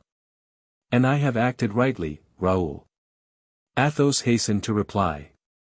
I am neither an unjust nor a barbarous father, I respect true love, but I look forward for you to a future, an immense future. A new reign is about to break upon us like a fresh dawn. War calls upon a young king full of chivalric spirit. What is wanting to assist this heroic ardor is a battalion of young and free lieutenants who would rush to the fight with enthusiasm, and fall, crying, Vive le roi! Instead of, Adieu, my dear wife. You understand that, Raoul. However brutal my reasoning may appear, I conjure you, then, to believe me, and to turn away your thoughts from those early days of youth in which you took up this habit of love, days of effeminate carelessness, which soften the heart and render it incapable of consuming those strong bitter draughts called glory and adversity. Therefore, Raoul, I repeat to you, you should see in my counsel only the desire of being useful to you, only the ambition of seeing you prosper. I believe you capable of becoming a remarkable man. March alone, and you will march better, and more quickly. You have commanded, monsieur, replied Raoul, and I obey. Commanded, cried Athos. Is it thus you reply to me? I have commanded you. Oh! You distort my words as you misconceive my intentions. I do not command you, I request you. No, monsieur, you have commanded, said Raoul, persistently, had you requested me, your request is even more effective than your order. I have not seen Mademoiselle de la Valliere again. But you are unhappy. You are unhappy, insisted Athos. Raoul made no reply. I find you pale, I find you dull. The sentiment is strong, then. It is a passion, replied Raoul. No, a habit. Monsieur, you know I have traveled much, that I have passed 2 years far away from her. A habit would yield to an absence of 2 years, I believe, whereas, on my return, I loved not more, that was impossible, but as much. Mademoiselle de la Valliere is for me the one lady above all others, but you are for me a god upon earth, to you I sacrifice everything. You are wrong, said Athos, I have no longer any right over you. Age has emancipated you. You no longer even stand in need of my consent. Besides, I will not refuse my consent after what you have told me. Marry Mademoiselle de la Valliere, if you like. Raoul was startled, but suddenly, you are very kind, monsieur, said he. And your concession excites my warmest gratitude, but I will not accept it. Then you now refuse? Yes, monsieur. I will not oppose you in anything, Raoul. But you have at the bottom of your heart an idea against this marriage, it is not your choice. That is true. That is sufficient to make me resist, I will wait. Beware, Raoul. What you are now saying is serious. I know it is, monsieur. As I said, I will wait. Until I die, said Athos, much agitated. Oh! Monsieur, cried Raoul, with tears in his eyes, is it possible that you should wound my heart thus? I have never given you cause of complaint. Dear boy, that is true, murmured Athos, pressing his lips violently together to conceal the emotion of which he was no longer master. No, I will no longer afflict you, only I do not comprehend what you mean by waiting. Will you wait till you love no longer? Ah! For that, no, monsieur. I will wait till you change your opinion. I should wish to put the matter to a test, Raoul, I should like to see if Mademoiselle de la Valliere will wait as you do. I hope so, monsieur. But, take care, Raoul. Suppose she did not wait? Ah, you are young, so confiding, so loyal. Women are changeable. You have never spoken ill to me of women, monsieur, you have never had to complain of them.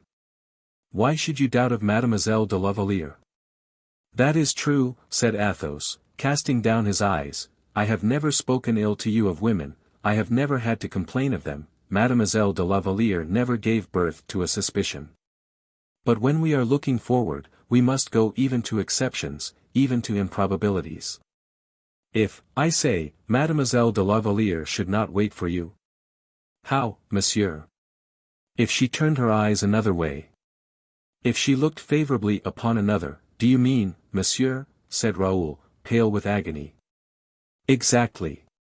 Well, monsieur, I would kill him, said Raoul, simply, and all the men whom Mademoiselle de la Valliere should choose, until one of them had killed me, or Mademoiselle de la Valliere had restored me her heart. Athos started. I thought, resumed he, in an agitated voice, that you called my just now your God, your law in this world. Oh, said Raoul, trembling, you would forbid me the duel. Suppose I did forbid it, Raoul. You would not forbid me to hope, monsieur, consequently you would not forbid me to die. Athos raised his eyes toward the Vicomte. He had pronounced these words with the most melancholy look. Enough, said Athos, after a long silence, enough of this subject, upon which we both go too far. Live as well as you are able, Raoul, perform your duties, love Mademoiselle de la Valliere. In a word, act like a man, since you have attained the age of a man, only do not forget that I love you tenderly, and that you profess to love me. Ah! Monsieur le Comte, cried Raoul, pressing the hand of Athos to his heart. Enough, dear boy, leave me, I want rest. A propos, D'Artagnan has returned from England with me, you owe him a visit. I will pay it, monsieur, with great pleasure. I love Monsieur d'Artagnan exceedingly. You are right in doing so. He is a worthy man and a brave cavalier. Who loves you dearly. I am sure of that.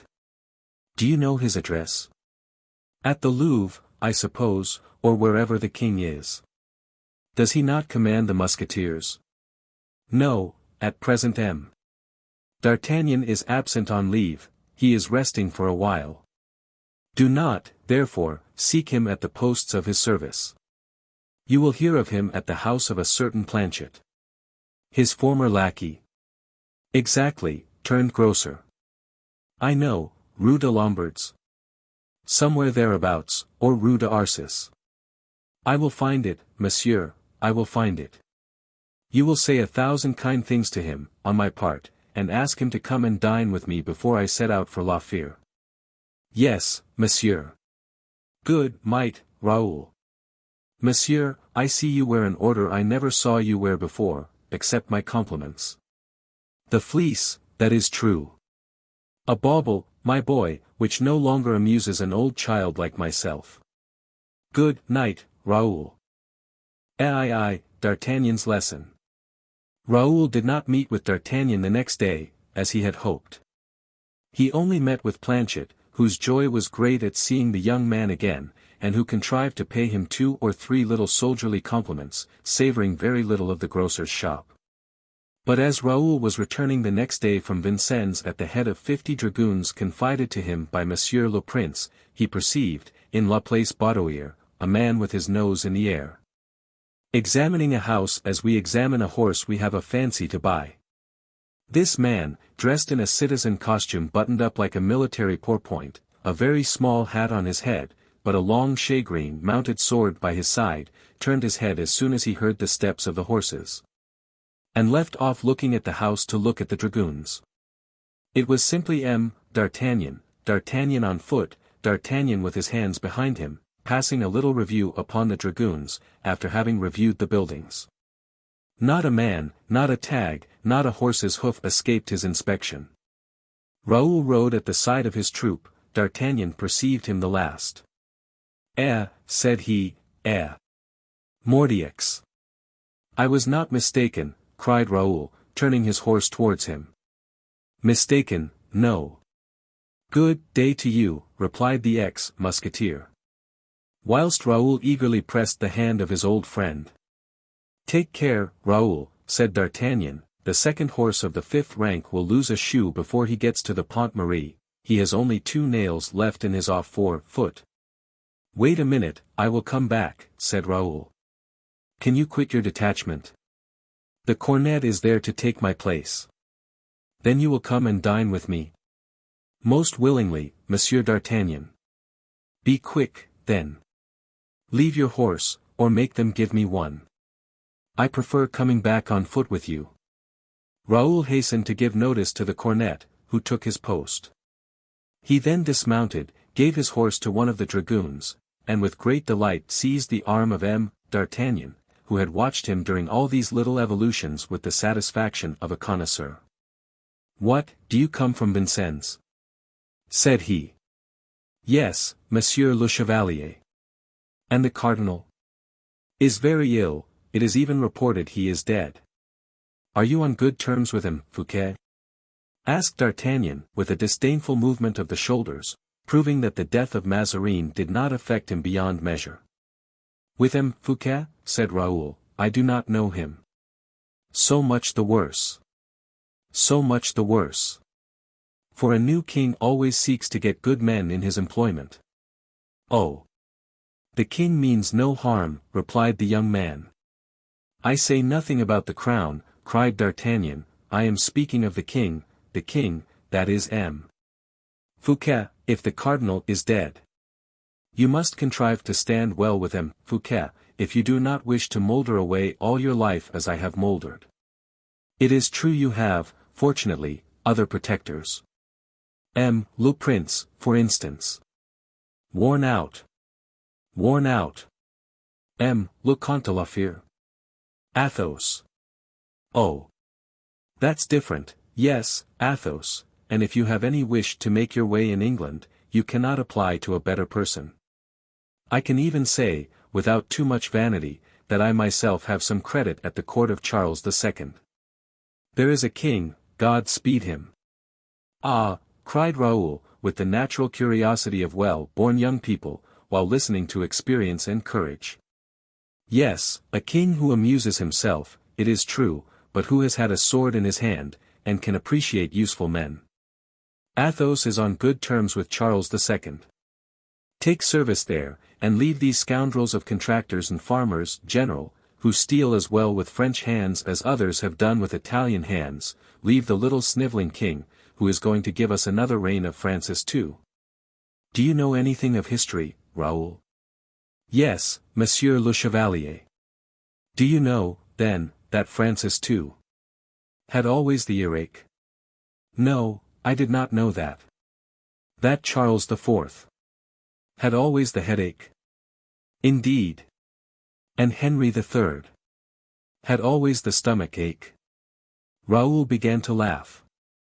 Well, my dear friend, Louis XIV always has the heart ache. It is deplorable to see a king sighing from morning till night without saying once in the course of the day, Ventre Saint Gris, Corboeuf. Or anything to rouse one. Was that the reason why you quitted the service, Monsieur le Chevalier? Yes. But you yourself, D'Artagnan, are throwing the handle after the axe, you will not make a fortune. Who? I. Replied D'Artagnan, in a careless tone, I am settled, I had some family property. Raoul looked at him. The poverty of D'Artagnan was proverbial. A Gascon, he exceeded in ill luck all the Gasconades of France and Navarre. Raoul had 100 times heard Job and D'Artagnan named together, as the twins Romulus and Remus. D'Artagnan caught Raoul's look of astonishment. And has not your father told you I have been in England? Yes, Monsieur le Chevalier. And that I there met with a very lucky chance. No, monsieur, I did not know that. Yes, a very worthy friend of mine, a great nobleman, the Viceroy of Scotland and Ireland, has endowed me with an inheritance. An inheritance? And a good one, too. Then you are rich? Bah! Receive my sincere congratulation. Thank you. Look, that is my house. Place de Grève. Yes, don't you like this quarter?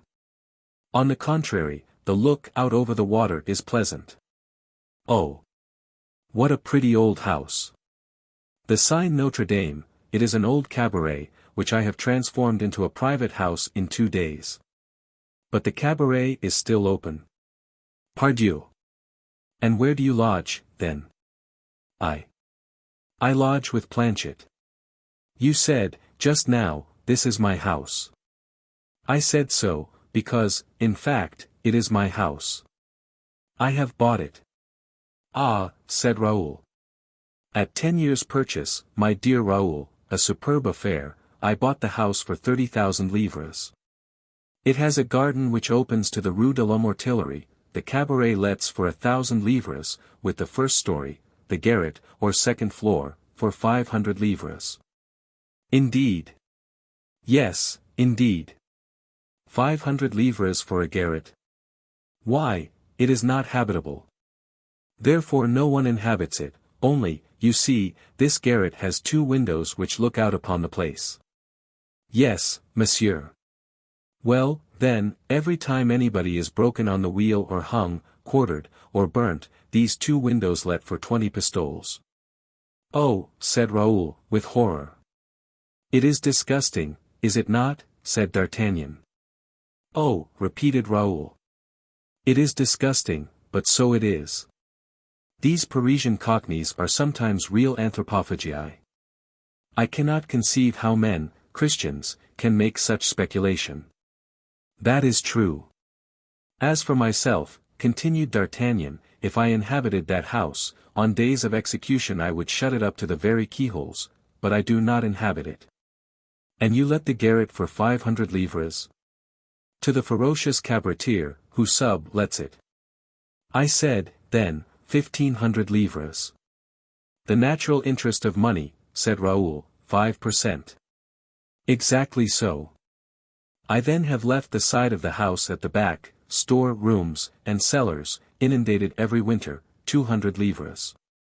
And the garden, which is very fine, well planted, well shaded under the walls and the portal of Saint-Gervais Saint-Protais, 1,300 livres.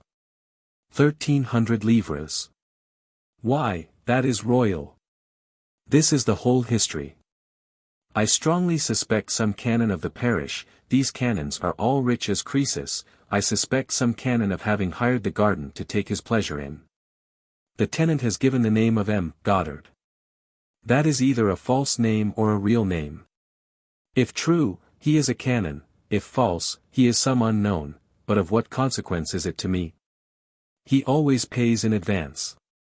I had also an idea just now, when I met you, of buying a house in the Place Baudoyer, the back premises of which join my garden, and would make a magnificent property.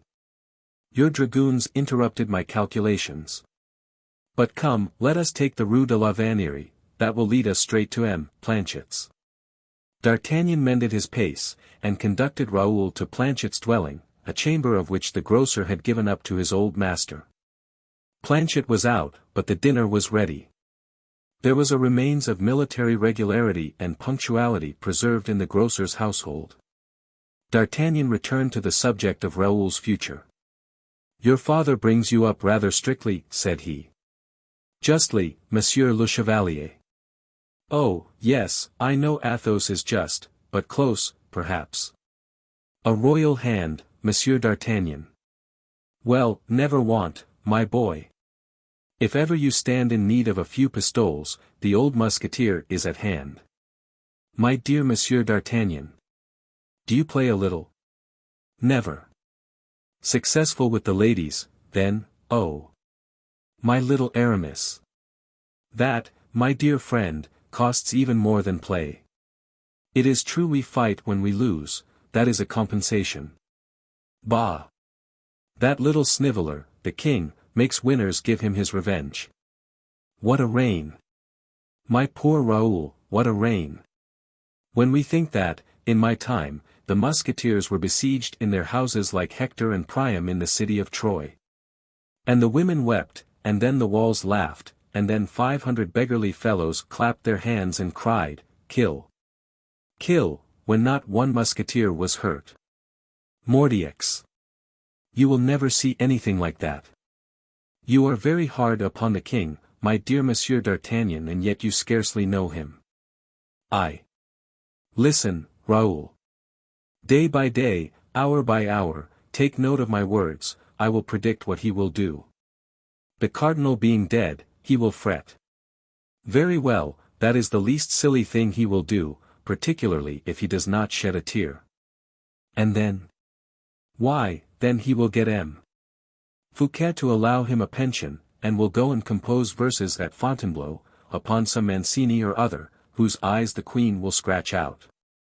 She is a Spaniard, you see, this queen of ours. And she has, for mother, in law, Madame Anne of Austria. I know something of the Spaniards of the House of Austria. And next?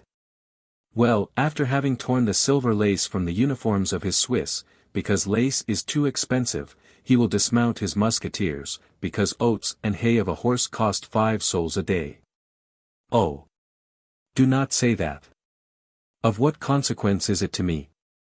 I am no longer a musketeer, am I? Let them be on horseback, let them be on foot, let them carry a larding pin, a spit, a sword, or nothing, what is it to me? My dear Monsieur d'Artagnan, I beseech you speak no more ill of the king. I am almost in his service, and my father would be very angry with me for having heard, even from your mouth, words injurious to his majesty. Your father, eh? He is a knight in every bad cause. Pardieu. Yes, your father is a brave man, a Caesar, it is true, but a man without perception. Now, my dear chevalier, exclaimed Raoul, laughing, are you going to speak ill of my father, of him you call the great Athos? Truly you are in a bad vein to-day, riches render you as sour as poverty renders other people. Pardieu. You are right. I am a rascal, and in my dotage, I am an unhappy wretch grown old, a tent cord untwisted, a pierced cuirass, a boot without a sole, a spur without a rowel, but do me the pleasure to add one thing. What is that, my dear Monsieur d'Artagnan? Simply say, Mazarin was a pitiful wretch. Perhaps he is dead. More the reason, I say was, if I did not hope that he was dead, would entreat you to say, Mazarin is a pitiful wretch. Come, say so, for love of me. Well, I will. Say it. Mazarin was a pitiful wretch, said Raoul, smiling at the musketeer, who roared with laughter, as in his best days. A moment, said the latter. You have spoken my first proposition, here is the conclusion of it, repeat, Raoul, repeat, but I regret Mazarin. Chevalier. You will not say it? Well, then, I will say it twice for you. But you would regret Mazarin? And they were still laughing and discussing this profession of principles, when one of the shop boys entered. A letter, monsieur, said he, for M. d'Artagnan. Thank you, give it me, cried the musketeer. The handwriting of Monsieur le Comte, said Raoul. Yes, yes. And D'Artagnan broke the seal. Dear friend, said Athos, a person has just been here to beg me to seek for you, on the part of the king. Seek me, said D'Artagnan, letting the paper fall upon the table. Raoul picked it up, and continued to read aloud. Make haste. His Majesty is very anxious to speak to you, and expects you at the Louvre. Expects me, again repeated the musketeer. He, laughed Raoul. Oh, replied D'Artagnan. What the devil can this mean? Lii, the king.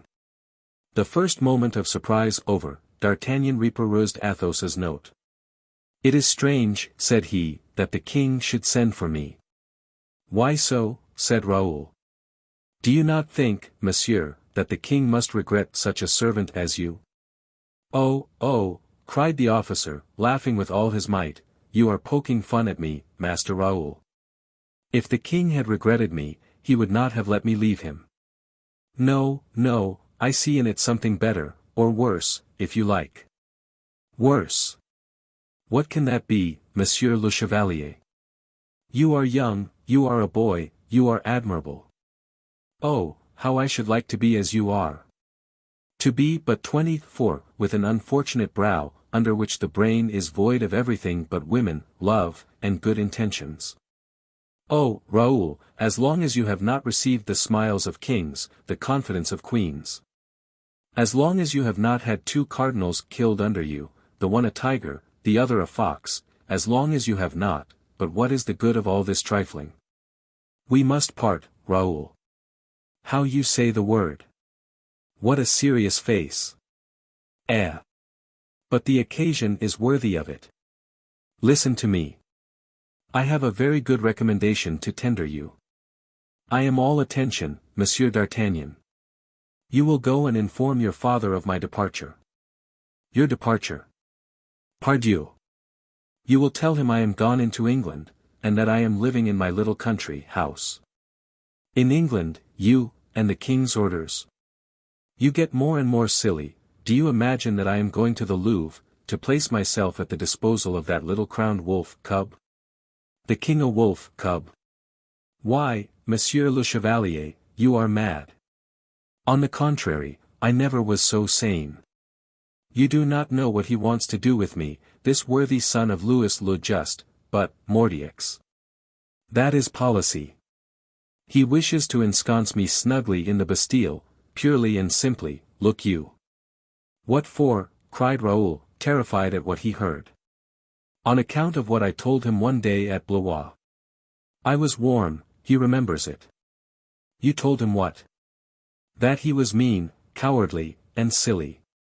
Good God, cried Raoul, is it possible that such words should have issued from your mouth? Perhaps I don't give the letter of my speech, but I give the sense of it.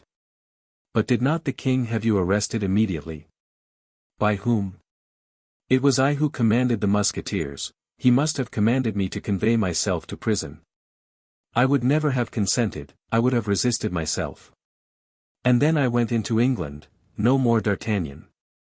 Now, the cardinal is dead, or nearly so, they learn that I am in Paris, and they lay their hands on me.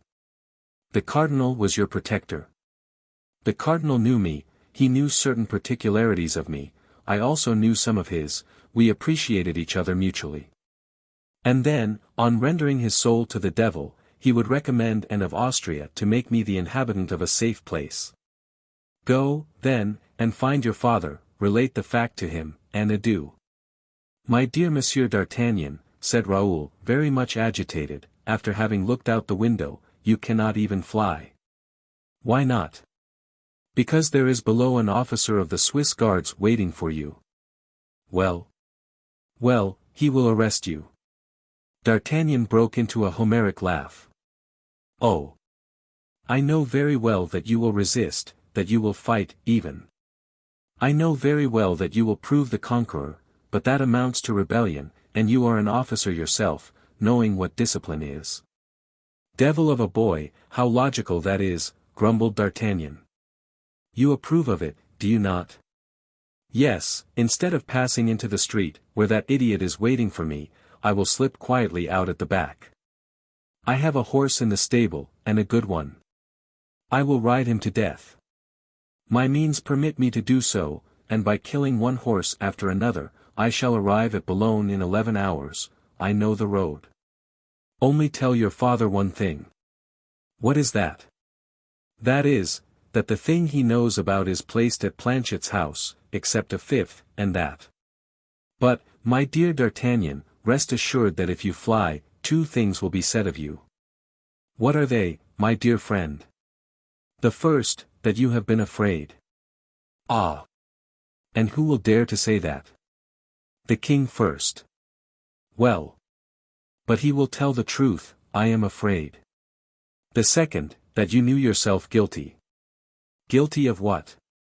Why, of the crimes they wish to impute to you. That is true again. So, then, you advise me to go and get myself made a prisoner in the Bastille? Le Comte de la Fere would advise you just as I do.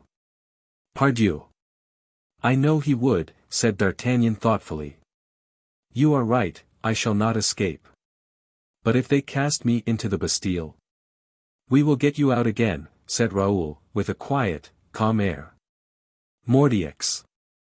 You said that after a brave fashion, Raoul, said D'Artagnan, seizing his hand, that savours of Athos, distinctly. Well, I will go, then. Do not forget my last word. Except a fifth, said Raoul. Yes, you are a fine boy. And I wish you to add one thing to that last word. Speak, Chevalier. It is that if you cannot get me out of the Bastille, and I remain there, oh. That will be so, and I shall be a detestable prisoner. I, who have been a passable man, in that case, I give 3/5 to you, and the 4th to your father. Chevalier. Mordioux. If you will have some masses said for me, you are welcome. That being said, D'Artagnan took his belt from the hook, girded on his sword, took a hat the feather of which was fresh, and held his hand out to Raoul, who threw himself into his arms.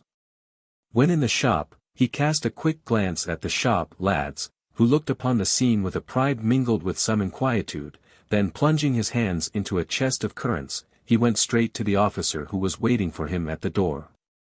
Those features. Can it be you, Monsieur de Friedisch? Cried D'Artagnan, gaily. What, do we arrest our friends? Arrest, whispered the lads among themselves. Ja, it is I, Monsieur D'Artagnan. Good day to you, said the Swiss, in his mountain patois. Must I give you up my sword? I warn you that it is long and heavy. You had better let me wear it to the Louvre. I feel quite lost in the streets without a sword, and you would be more at a loss that I should, with 2. The king has given me no orders about it, replied the Swiss, so keep your sword.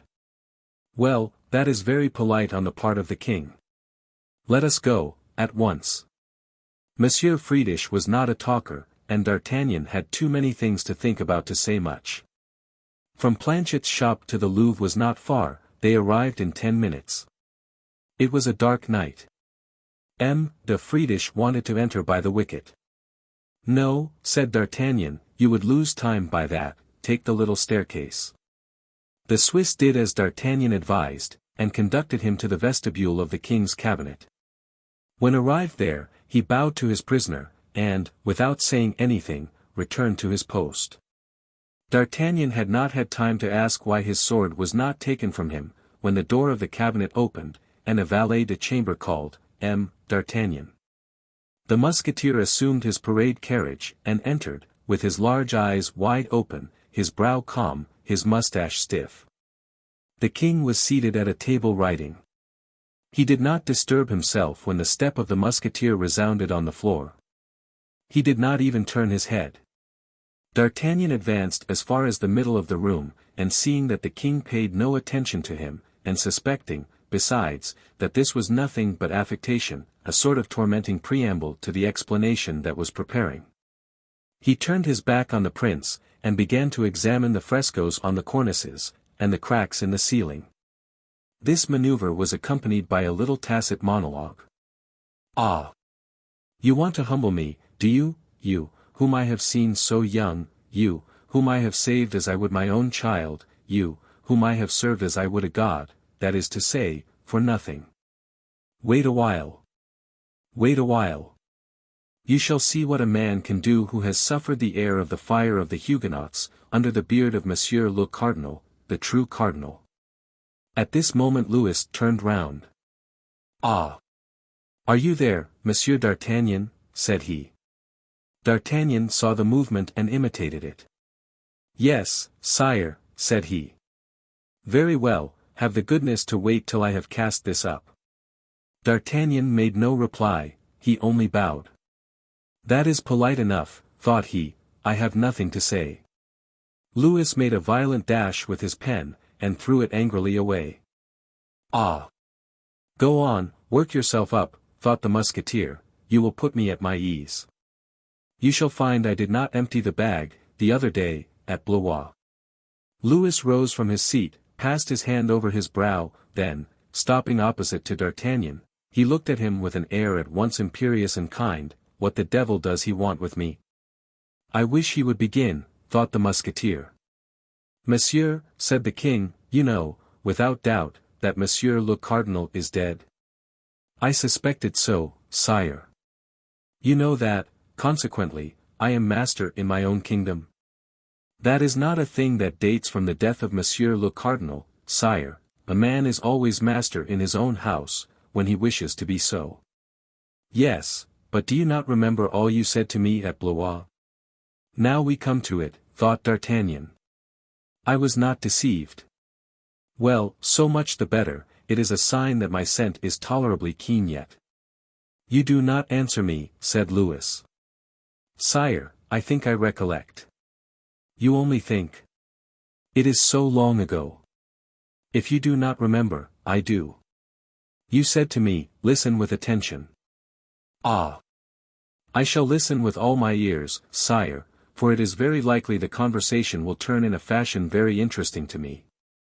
Louis once more looked at the musketeer. The latter smoothed the feather of his hat, then his mustache, and waited bravely.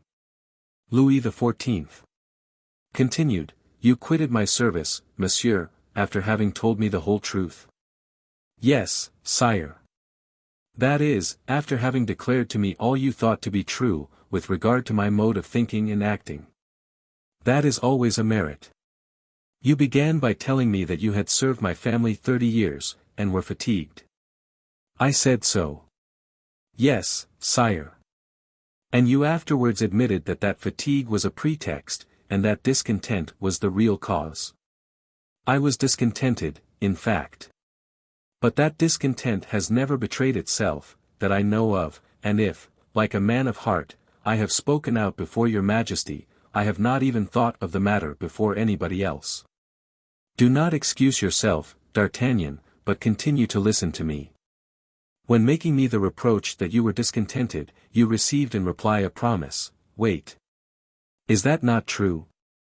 Yes, sire, as true as what I told you. You answered me, hereafter. No, now, immediately. Do not excuse yourself, I tell you. It was natural, but you had no charity for your poor prince, Monsieur d'Artagnan. Sire, charity for a king, on the part of a poor soldier. You understand me very well, you knew that I stood in need of it, you knew very well that I was not master, you knew very well that my hope was in the future. Now, you answered me when I spoke of the future, my discharge, and that directly. That is true, murmured D'Artagnan, biting his mustache. You did not flatter me when I was in distress, added Louis. But, said D'Artagnan, raising his head nobly, if I did not flatter your majesty when poor, neither did I betray you. I have shed my blood for nothing, I have watched like a dog at a door, knowing full well that neither bread nor bone would be thrown to me.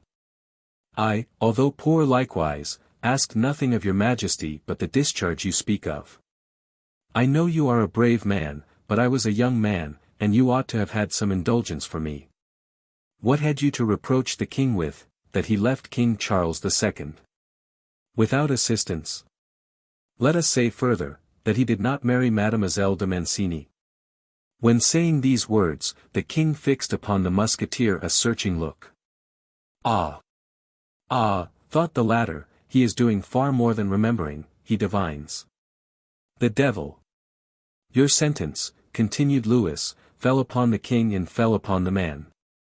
But, Monsieur d'Artagnan, that weakness, for you considered it a weakness? D'Artagnan made no reply. You reproached me also with regard to Monsieur, the defunct cardinal.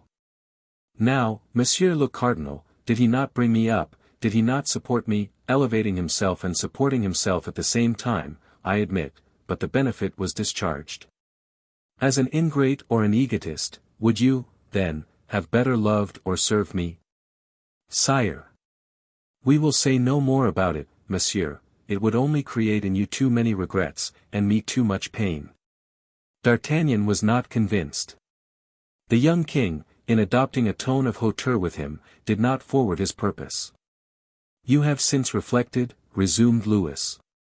Upon what, sire? Asked D'Artagnan, politely. Why, upon all that I have said to you, monsieur. Yes, sire, no doubt. And you have only waited for an opportunity of retracting your words? Sire. You hesitate, it seems. I do not understand what your majesty did me the honor to say to me. Louis's brow became cloudy. Have the goodness to excuse me, sire, my understanding is particularly thick, things do not penetrate it without difficulty, but it is true, once they get in, they remain there. Yes, yes, you appear to have a memory. Almost as good a one as your majesty's. Then give me quickly one solution. My time is valuable. What have you been doing since your discharge? Making my fortune, sire. The expression is crude, Monsieur d'Artagnan. Your majesty takes it in bad part, certainly. I entertain nothing but the profoundest respect for the king. And if I have been impolite, which might be excused by my long sojourn in camps and barracks, your majesty is too much above me to be offended at a word that innocently escapes from a soldier. In fact, I know you performed a brilliant action in England, monsieur. I only regret that you have broken your promise. I, cried D'Artagnan. Doubtless. You engaged your word not to serve any other prince on quitting my service. Now it was for King Charles II. That you undertook the marvelous carrying off of M. Monk. Pardon me, sire, it was for myself. And did you succeed? Like the captains of the 15th century, coups de main and adventures. What do you call succeeding, a fortune? 100,000 crowns, sire, which I now possess, that is, in 1 week 3 times as much money as I ever had in 50 years. It is a handsome sum. But you are ambitious, I perceive. I, sire. The quarter of that would be a treasure, and I swear to you I have no thought of augmenting it. What? You contemplate remaining idle? Yes, sire. You mean to drop the sword? That I have already done. Impossible, Monsieur d'Artagnan, said Louis, firmly. But, sire. Well. And why, sire? Because it is my wish you should not, said the young prince, in a voice so stern and imperious that D'Artagnan evinced surprise and even uneasiness. Will your majesty allow me one word of reply, said he. Speak. I formed that resolution when I was poor and destitute. So be it. Go on. Now, when by my energy I have acquired a comfortable means of subsistence, would your majesty despoil me of my liberty? Your majesty would condemn me to the lowest, when I have gained the highest. Who gave you permission, monsieur, to fathom my designs, or to reckon with me, replied Louis, in a voice almost angry, who told you what I shall do or what you will yourself do? Sire, said the musketeer, quietly, as far as I see, freedom is not the order of the conversation, as it was on the day we came to an explanation at Blois. No, monsieur, everything is changed. I tender your majesty my sincere compliments upon that, but you don't believe it? I am not a great statesman, and yet I have my eye upon affairs, it seldom fails, now, I do not see exactly as your majesty does, sire. The reign of Mazarin is over, but that of the financiers is begun. They have the money, your majesty will not often see much of it. To live under the paw of these hungry wolves is hard for a man who reckoned upon independence. At this moment someone scratched at the door of the cabinet. The king raised his head proudly. Your pardon, Monsieur d'Artagnan, said he, it is M. Colbert, who comes to make me a report. Come in, M. Colbert. D'Artagnan drew back. Colbert entered with papers in his hand, and went up to the king. There can be little doubt that the Gascon did not lose the opportunity of applying his keen, quick glance to the new figure which presented itself. Is the inquiry made? Yes, sire. And the opinion of the inquisitors? Is that the accused merit confiscation and death? Ah! Ah, said the king, without changing countenance, and casting an oblique look at D'Artagnan. And your own opinion, M. Colbert, said he. Colbert looked at D'Artagnan. Is his turn. That imposing countenance checked the words upon his lips. Louis perceived this. Do not disturb yourself, said he, it is M. D'Artagnan. Do you not know M. D'Artagnan again? These two men looked at each other, D'Artagnan, with eyes open and bright as the day, Colbert, with his half closed, and dim. The frank intrepidity of the financier annoyed the other, the circumspection of the financier disgusted the soldier. Ah! Ah! This is the gentleman who made that brilliant stroke in England, said Colbert. And he bowed slightly to D'Artagnan. Ah! Ah, said the Gascon, this is the gentleman who clipped off the lace from the uniform of the Swiss. A praiseworthy piece of economy. The financier thought to pierce the musketeer, but the musketeer ran the financier through. Monsieur d'Artagnan, resumed the king, who had not remarked all the shades of which Mazarin would have missed not one, this concerns the farmers of the revenue who have robbed me, whom I am hanging, and whose death warrants I am about to sign. Oh! Oh, said D'Artagnan, starting. What did you say? Oh! Nothing, sire. This is no business of mine. The king had already taken up the pen, and was applying it to the paper. Sire, said Colbert in a subdued voice, I beg to warn your majesty, that if an example be necessary, there will be difficulty in the execution of your orders. What do you say? Said Louis. You must not conceal from yourself, continued Colbert quietly, that attacking the farmers general is attacking the superintendents. The two unfortunate guilty men in question are the particular friends of a powerful personage, and the punishment, which otherwise might be comfortably confined to the chatelet, will doubtless be a signal for disturbances. Louis colored and turned towards D'Artagnan, who took a slight bite at his moustache, not without a smile of pity for the financier, and for the king who had to listen to him so long. But Louis seized the pen, and with a movement so rapid that his hand shook, he affixed his signature at the bottom of the two papers presented by Colbert, then looking the latter in the face, Monsieur Colbert, said he. When you speak to me on business, exclude more frequently the word difficulty from your reasonings and opinions. As to the word impossibility, never pronounce it. Colbert bowed, much humiliated at having to undergo such a lesson before the musketeer. He was about to go out, but, jealous to repair his check, I forgot to announce to your majesty, said he, that the confiscations amount to the sum of 5 millions of livres. That's pretty well, thought D'Artagnan. Which makes in my coffers, said the king. 18 millions of livres, sire, replied Colbert, bowing. Mordioux, growled D'Artagnan, that's glorious.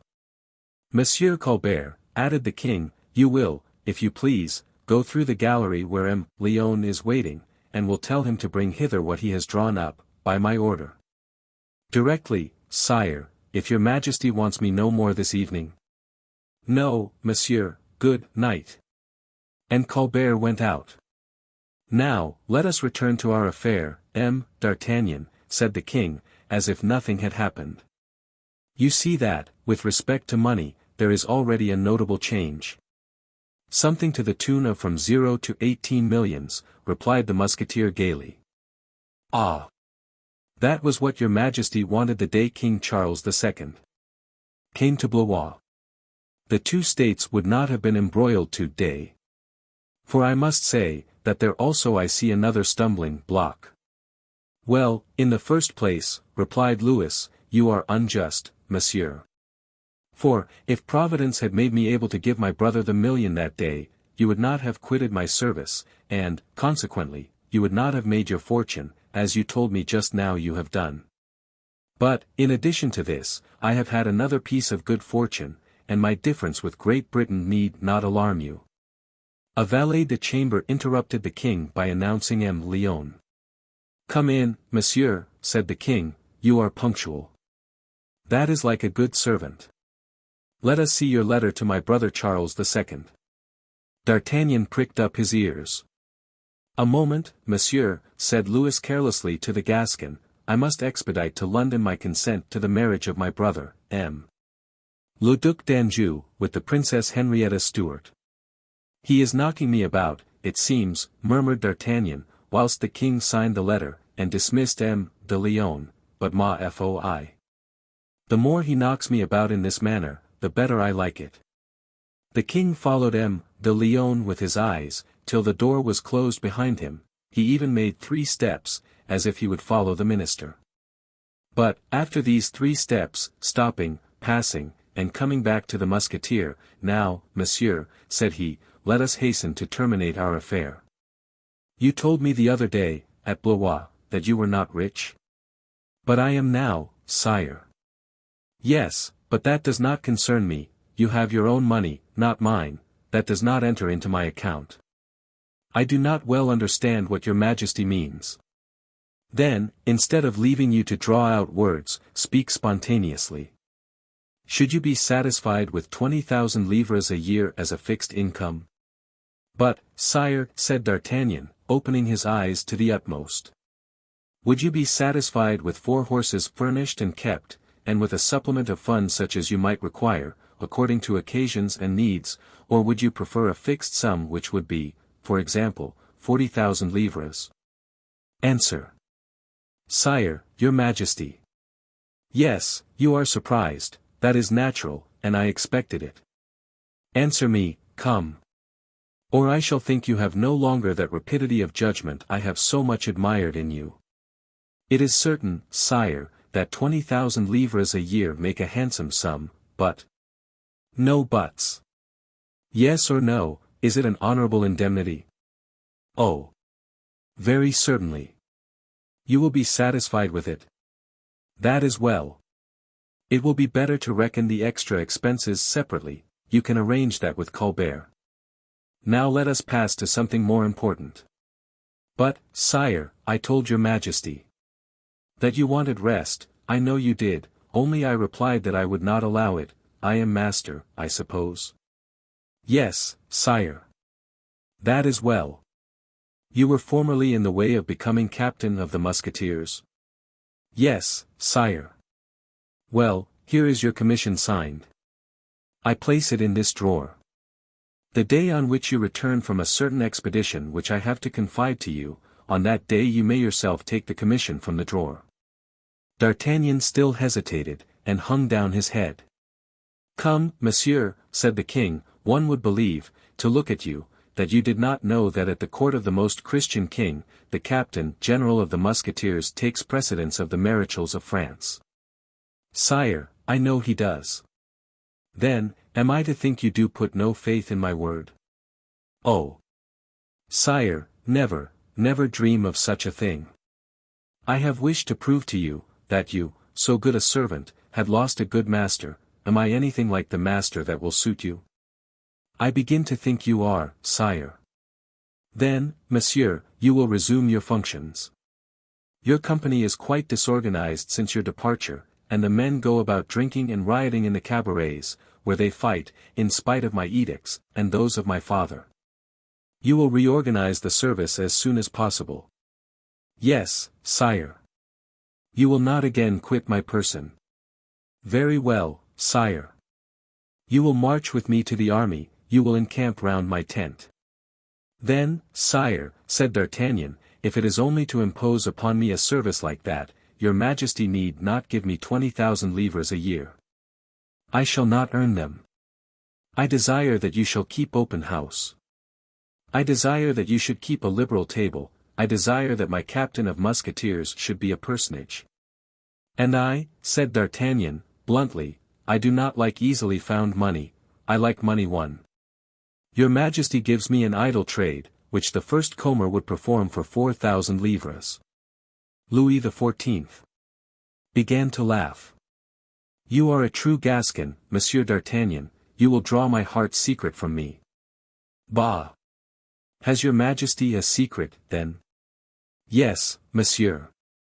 Well. Then I accept the 20,000 livres, for I will keep that secret, and discretion is above all price, in these times. Will your majesty speak now? Boot yourself, Monsieur d'Artagnan, and to horse. Directly, sire. Within 2 days. That is well, sire, for I have my affairs to settle before I set out, particularly if it is likely there should be any blows stirring. That may happen. We can receive them. But, sire, you have addressed yourself to avarice, to ambition, you have addressed yourself to the heart of M. d'Artagnan, but you have forgotten one thing. What is that? You have said nothing to his vanity. When shall I be a knight of the king's orders? Does that interest you? Why, yes, sire. My friend Athos is quite covered with orders, and that dazzles me. You shall be a knight of my order a month after you have taken your commission of captain. Ah! Ah, said the officer, thoughtfully, after the expedition. Precisely. Where is your majesty going to send me? Are you acquainted with Bretagne? No, sire. Have you any friends there? In Bretagne? No, ma foi. So much the better. Do you know anything about fortifications? I believe I do, sire, said D'Artagnan, smiling. That is to say you can readily distinguish a fortress from a simple fortification, such as is allowed to chatelains or vassals. I distinguish a fort from a rampart as I distinguish a cuirass from a raised pie crust, sire. Is that sufficient? Yes, monsieur. You will set out, then. For Bretagne? Yes. Alone? Absolutely alone. That is to say, you must not even take a lackey with you. May I ask your majesty for what reason? Because, monsieur, it will be necessary to disguise yourself sometimes, as the servant of a good family. Your face is very well known in France, M. d'Artagnan. And then, sire. And then you will travel slowly through Bretagne, and will examine the fortifications of that country. The coasts? Yes, and the isles, commencing by Belle Isle and Mer. Ah! Which belongs to M. Fouquet. Said D'Artagnan, in a serious tone, raising his intelligent eye to Louis XIV. I fancy you are right, monsieur, and that Belle Isle does belong to M. Fouquet, in fact. Then your majesty wishes me to ascertain if Belle Isle is a strong place. Yes. If the fortifications of it are new or old. Precisely. And if the vassals of M. Fouquet are sufficiently numerous to form a garrison? That is what I want to know, you have placed your finger on the question. And if they are not fortifying, sire? You will travel about Bretagne, listening and judging. Then I am a king's spy, said D'Artagnan, bluntly, twisting his moustache. No, monsieur. Your pardon, sire, I spy on your majesty's account. You start on a voyage of discovery, monsieur. Would you march at the head of your musketeers, with your sword in your hand, to observe any spot whatever, or an enemy's position? At this word D'Artagnan started. Do you, continued the king, imagine yourself to be a spy? No, no, said D'Artagnan, but pensively, the thing changes its face when one observes an enemy, one is but a soldier. And if they are fortifying Belle Isle, added he, quickly. You will take an exact plan of the fortifications. Will they permit me to enter? That does not concern me, that is your affair. Did you not understand that I reserved for you a supplement of 20,000 livres per annum, if you wished it? Yes, sire, but if they are not fortifying, you will return quietly, without fatiguing your horse. Sire, I am ready. You will begin tomorrow by going to Monsieur le Surintendant's to take the first quarter of the pension I give you. Do you know M. Fouquet? Very little, sire. But I beg your Majesty to observe that I don't think it immediately necessary that I should know him. Your pardon, monsieur, for he will refuse you the money I wish you to take, and it is that refusal I look for. Ah, said D'Artagnan. Then, sire, the money being refused, you will go and seek it at M. Colbert's. A propos, have you a good horse? An excellent one, sire. How much did it cost you? 150 pistoles. I will buy it of you. Here is a note for 200 pistoles. But I want a horse for my journey, sire. Well. Well, and you take mine from me. Not at all. On the contrary, I give it you. Only as it is now mine and not yours, I am sure you will not spare it. Your Majesty is in a hurry, then. A great hurry. Then what compels me to wait 2 days? Reasons known to myself. That's a different affair. The horse may make up the 2 days, in the 8 he has to travel, and then there is the post. No, no, the post compromises, Monsieur d'Artagnan. Begone and do not forget you are my servant. Sire, it is not my duty to forget it. At what hour tomorrow shall I take my leave of your Majesty? Whence do you lodge? I must henceforward lodge at the Louvre. That must not be now, keep your lodgings in the city, I will pay for them. As to your departure, it must take place at night. You must set out without being seen by any one, or, if you are seen, it must not be known that you belong to me. Keep your mouth shut, monsieur. Your Majesty spoils all you have said by that single word. I asked where you lodged, for I cannot always send to M. le Comte de la Fere to seek you. I lodge with M. Planchet, a grocer, Rue de Lombards, at the sign of the Pilon d'Or. Go out but little, show yourself less, and await my orders. And yet, sire, I must go for the money. That is true, but when going to the superintendent's, where so many people are constantly going, you must mingle with the crowd. I want the notes, sire, for the money. Here they are. The king signed them, and D'Artagnan looked on, to assure himself of their regularity. Adieu. Monsieur d'Artagnan, added the king, I think you have perfectly understood me. I understand that your Majesty sends me to Belle Isle en Mer, that is all. To learn. To learn how M. Fouquet's works are going on, that is all. Very well, I admit you may be taken. And I do not admit it, replied the Gascon, boldly. I admit you may be killed, continued the king. That is not probable, sire. In the first case, you must not speak, in the second there must be no papers found upon you. D'Artagnan shrugged his shoulders without ceremony, and took leave of the king, saying to himself, the English shower continues, let us remain under the spout. Liv. The houses of M. Fouquet. Whilst D'Artagnan was returning to Planchet's house, his head aching and bewildered with all that had happened to him, there was passing a scene of quite a different character, and which, nevertheless, is not foreign to the conversation our musketeer had just had with the king. Only this scene took place out of Paris, in a house possessed by the superintendent Fouquet in the village of Saint-mande. The minister had just arrived at this country house, followed by his principal clerk, who carried an enormous portfolio full of papers to be examined, and others waiting for signature. As it might be about 5 o'clock in the afternoon, the masters had dined, supper was being prepared for 20 subaltern guests. The superintendent did not stop, on alighting from his carriage, he, at the same bound, sprang through the doorway, traversed the apartments and gained his cabinet, where he declared he would shut himself up to work, commanding that he should not be disturbed for anything but an order from the king. As soon as this order was given, Fouquet shut himself up, and 2 footmen were placed as sentinels at his door. Then Fouquet pushed a bolt which displaced a panel that walled up the entrance, and prevented everything that passed in this apartment from being either seen or heard. But, against all probability, it was only for the sake of shutting himself up that Fouquet shut himself up thus, for he went straight to a bureau, seated himself at it, opened the portfolio, and began to make a choice amongst the enormous mass of papers it contained. It was not more than 10 minutes after he had entered, and taken all the precautions we have described, when the repeated noise of several slight equal knocks struck his ear, and appeared to fix his utmost attention. Fouquet raised his head, turned his ear, and listened.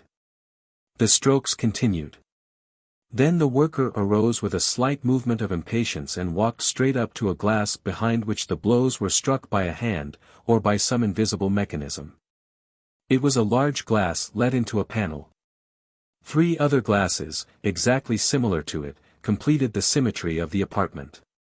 Nothing distinguished that one from the others. Without doubt, these reiterated knocks were a signal. For, at the moment Fouquet approached the glass listening, the same noise was renewed, and in the same measure. "Oh! Oh!" murmured the intendant, with surprise, "who is yonder? I did not expect anybody to-day." And without doubt, to respond to the signal, he pulled out a gilded nail near the glass, and shook it thrice. Then returning to his place, and seating himself again, "Ma foi. Let them wait," said he. And plunging again into the ocean of papers unrolled before him, he appeared to think of nothing now but work.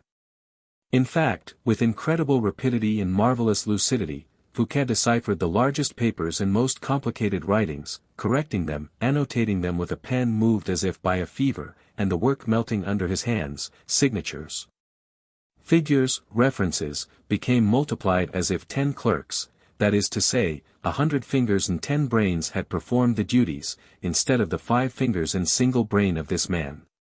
From time to time, only, Fouquet, absorbed by his work, raised his head to cast a furtive glance upon a clock placed before him. The reason of this was, Fouquet set himself a task, and when this task was once set, in 1 hour's work he, by himself, did what another would not have accomplished in a day. Always certain, consequently, provided he was not disturbed, of arriving at the close in the time his devouring activity had fixed. But in the midst of his ardent labor, the soft strokes upon the little bell placed behind the glass sounded again, hasty, and, consequently, more urgent. "The lady appears to be impatient," said Fouquet. "Humph! A calm. That must be the Comtesse. But, no, the Comtesse is gone to Rambouillet for 3 days. The Presidente, then? Oh! No, the Presidente would not assume such grand airs, she would ring very humbly, then she would wait my good pleasure. The greatest certainty is, that I do not know who it can be, but that I know who it cannot be. And since it is not you, Marquise, since it cannot be you, deuce take the rest." And he went on with his work in spite of the reiterated appeals of the bell. At the end of a quarter of an hour, however, impatience prevailed over Fouquet in his turn, he might be said to consume, rather than to complete the rest of his work. He thrust his papers into his portfolio, and giving a glance at the mirror, whilst the taps continued faster than ever, "Oh! Oh," said he, "whence comes all this racket? What has happened, and who can the Ariadne be who expects me so impatiently? Let us see." He then applied the tip of his finger to the nail parallel to the one he had drawn. Immediately the glass moved like a folding door and discovered a secret closet, rather deep, into which the superintendent disappeared as if going into a vast box. When there, he touched another spring, which opened, not a board, but a block of the wall, and he went out by that opening, leaving the door to shut of itself. Then Fouquet descended about a score of steps which sank, winding, underground, and came to a long, subterranean passage, lighted by imperceptible loopholes. The walls of this vault were covered with slabs or tiles, and the floor with carpeting.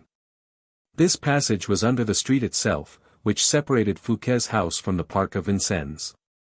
At the end of the passage ascended a winding staircase parallel with that by which Fouquet had entered.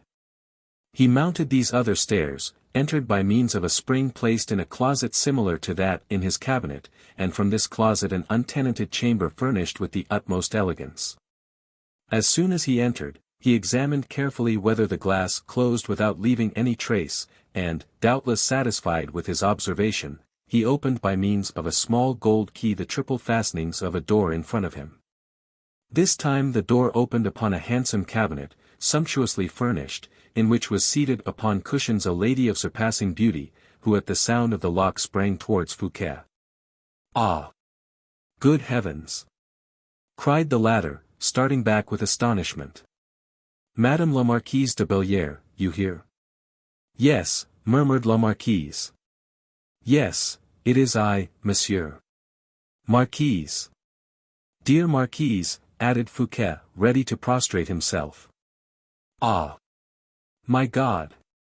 How did you come here?" "And I, to keep you waiting." "A long time, monsieur, yes, a very long time." "I am happy in thinking this waiting has appeared long to you, Marquise." "Oh! An eternity, monsieur, oh! I rang more than 20 times. Did you not hear me?" "Marquise, you are pale, you tremble. Did you not hear, then, that you were summoned?" "Oh, yes, I heard plainly enough, madam, but I could not come. After your rigors and your refusals, how could I dream it was you? If I could have had any suspicion of the happiness that awaited me, believe me, madam, I would have quitted everything to fall at your feet, as I do at this moment." "Are we quite alone, monsieur?" asked the marquise, looking round the room. "Oh, yes, madam, I can assure you of that." "Really?" said the marquise, in a melancholy tone. "You sigh," said Fouquet. "What mysteries! What precautions," said the marquise, with a slight bitterness of expression. "And how evident it is that you fear the least suspicion of your amours to escape. Would you prefer their being made public?" "Oh, no, you act like a delicate man," said the marquise, smiling. "Come, dear marquise, punish me not with reproaches, I implore you." "Reproaches? Have I a right to make you any?" "No, unfortunately, no. But tell me, you, who during a year I have loved without return or hope." "You are mistaken, without hope it is true, but not without return." "What?" "For me, of my love. There is but one proof, and that proof I still want. I am here to bring it, monsieur." Fouquet wished to clasp her in his arms, but she disengaged herself with a gesture. "You persist in deceiving yourself, monsieur, and will never accept of me the only thing I am willing to give you, devotion." "Ah, then, you do not love me?" "Devotion is but a virtue, love is a passion. Listen to me, I implore you, I should not have come hither without a serious motive, you are well assured of that, are you not? The motive is of very little consequence, so that you are but here, so that I see you, so that I speak to you. You are right, the principal thing is that I am here without anyone having seen me, and that I can speak to you." Fouquet sank on his knees before her. "Speak. Speak, madam," said he, "I listen to you." The marquise looked at Fouquet, on his knees at her feet, and there was in the looks of the woman a strange mixture of love and melancholy. "Oh!" at length murmured she, "would that I were she who has the right of seeing you every minute, of speaking to you every instant. Would that I were she who might watch over you, she who would have no need of mysterious springs to summon and cause to appear, like a sylph, the man she loves, to look at him for an hour, and then see him disappear in the darkness of a mystery. Still more strange at his going out than at his coming in. Oh! That would be to live like a happy woman." "Do you happen, marquise," said Fouquet, smiling, "to be speaking of my wife?" "Yes, certainly, of her I spoke." "Well, you need not envy her lot, marquise. Of all the women with whom I have had any relations, Madame Fouquet is the one I see the least of, and who has the least intercourse with me. At least, monsieur, she is not reduced to place, as I have done, her hand upon the ornament of a glass to call you to her. At least you do not reply to her by the mysterious, alarming sound of a bell, the spring of which comes from I don't know where. At least you have not forbidden her to endeavor to discover the secret of these communications under pain of breaking off forever your connections with her, as you have forbidden all who come here before me, and who will come after me. Dear Marquise, how unjust you are, and how little do you know what you are doing in thus exclaiming against mystery. It is with mystery alone we can love without trouble, it is with love without trouble alone that we can be happy. But let us return to ourselves, to that devotion of which you were speaking, or rather let me labor under a pleasing delusion, and believe this devotion is love. Just now, repeated the Marquise, passing over her eyes a hand that might have been a model for the graceful contours of antiquity, just now I was prepared to speak, my ideas were clear and bold, now I am quite confused, quite troubled. I fear I bring you bad news. If it is to that bad news I owe your presence, Marquise, welcome be even that bad news. Or rather, Marquise, since you allow that I am not quite indifferent to you, let me hear nothing of the bad news, but speak of yourself. No, no, on the contrary, demand it of me. Require me to tell it to you instantly, and not to allow myself to be turned aside by any feeling whatever. Fouquet, my friend. It is of immense importance. You astonish me, Marquise, I will even say you almost frighten me. You, so serious, so collected, you who know the world we live in so well. Is it, then, important? Oh. Very important. In the first place, how did you come here? You shall know that presently, but first to something of more consequence. Speak, Marquise, speak. I implore you, have pity on my impatience. Do you know that Colbert is made intendant of the finances? Bah! Colbert, little Colbert. Yes, Colbert, little Colbert. Mazarin's factotum? The same. Well. What do you see so terrific in that, dear Marquise? Little Colbert is intendant, that is astonishing I confess, but is not terrible. Do you think the king has given, without pressing motive, such a place to one you call a little quister? In the first place, is it positively true that the king has given it to him? It is so said. Aye, but who says so? Everybody. Everybody, that's nobody, mention some one likely to be well informed who says so. Madame Vanel. Ah! Now you begin to frighten me in earnest, said Fouquet, laughing. If any one is well informed, or ought to be well informed, it is the person you name. Do not speak ill of poor Marguerite, Monsieur Fouquet, for she still loves you. Bah! Indeed? That is scarcely credible. I thought little Colbert, as you said just now, had passed over that love, and left the impression upon it of a spot of ink or a stain of grease. Fouquet. Fouquet. Is this the way you always treat the poor creatures you desert? Why, you surely are not going to undertake the defense of Madame Vanel. Yes, I will undertake it, for, I repeat, she loves you still, and the proof is she saves you. But your interposition, Marquise, that is very cunning on her part. No angel could be more agreeable to me, or could lead me more certainly to salvation. But, let me ask you, do you know Marguerite? She was my convent friend. And you say that she has informed you that Monsieur Colbert was named intendant? Yes, she did. Well, enlighten me, Marquise, granted Monsieur Colbert is intendant, so be it.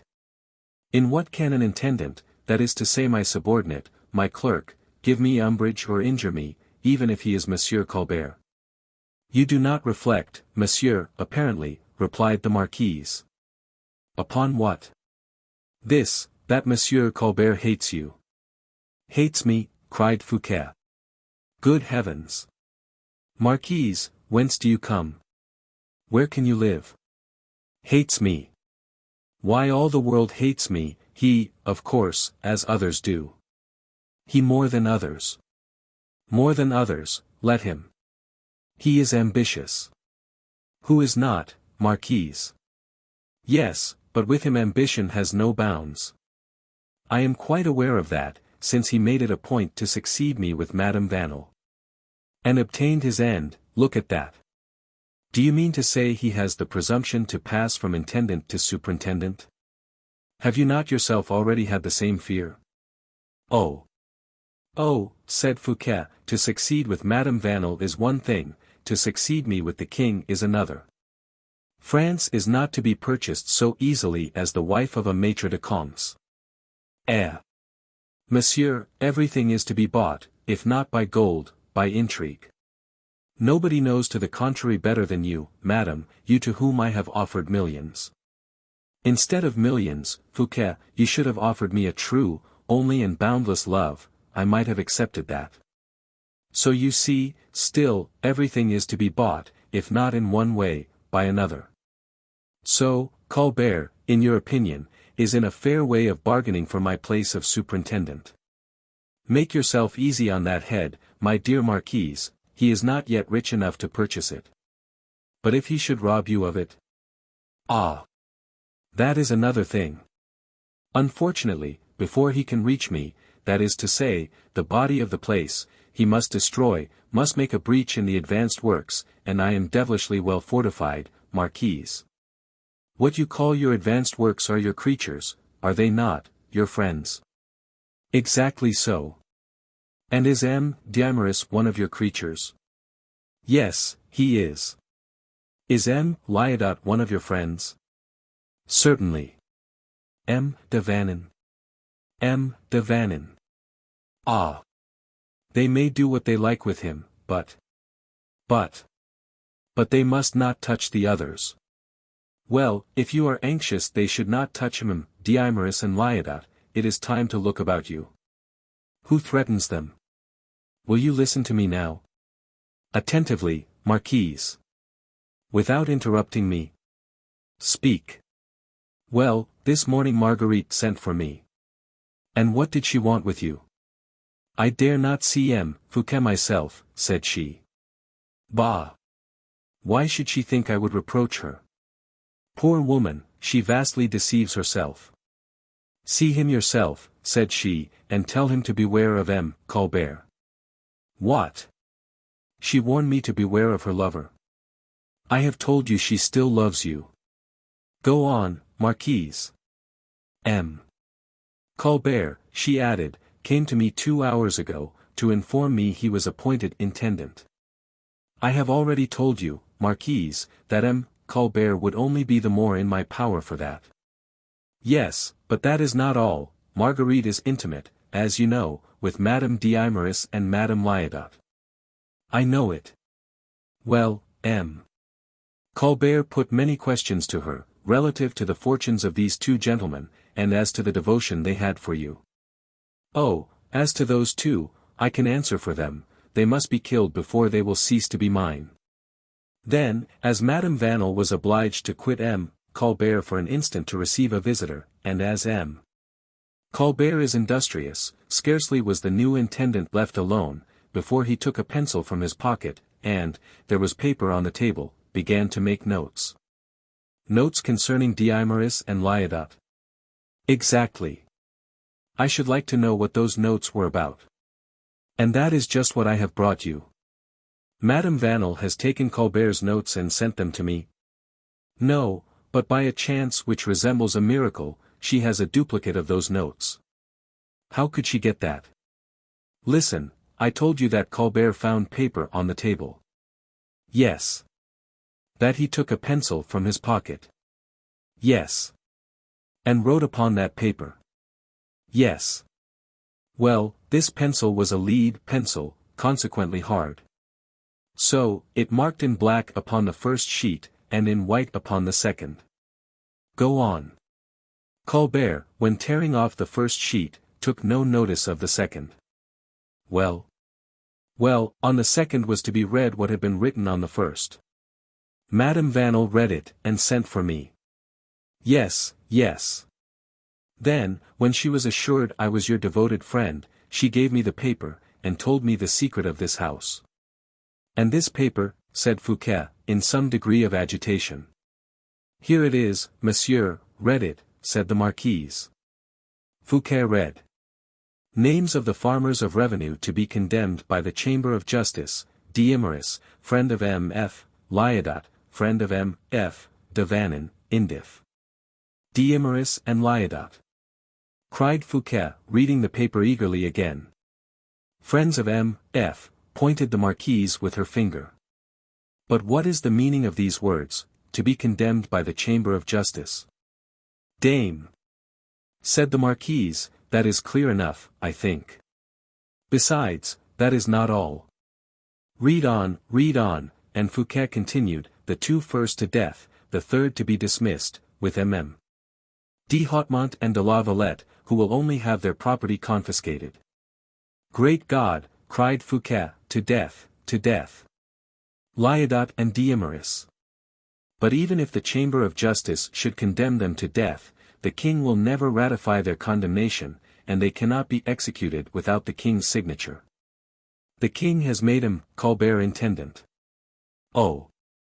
cried Fouquet, as if he caught a glimpse of the abyss that yawned beneath his feet. Impossible.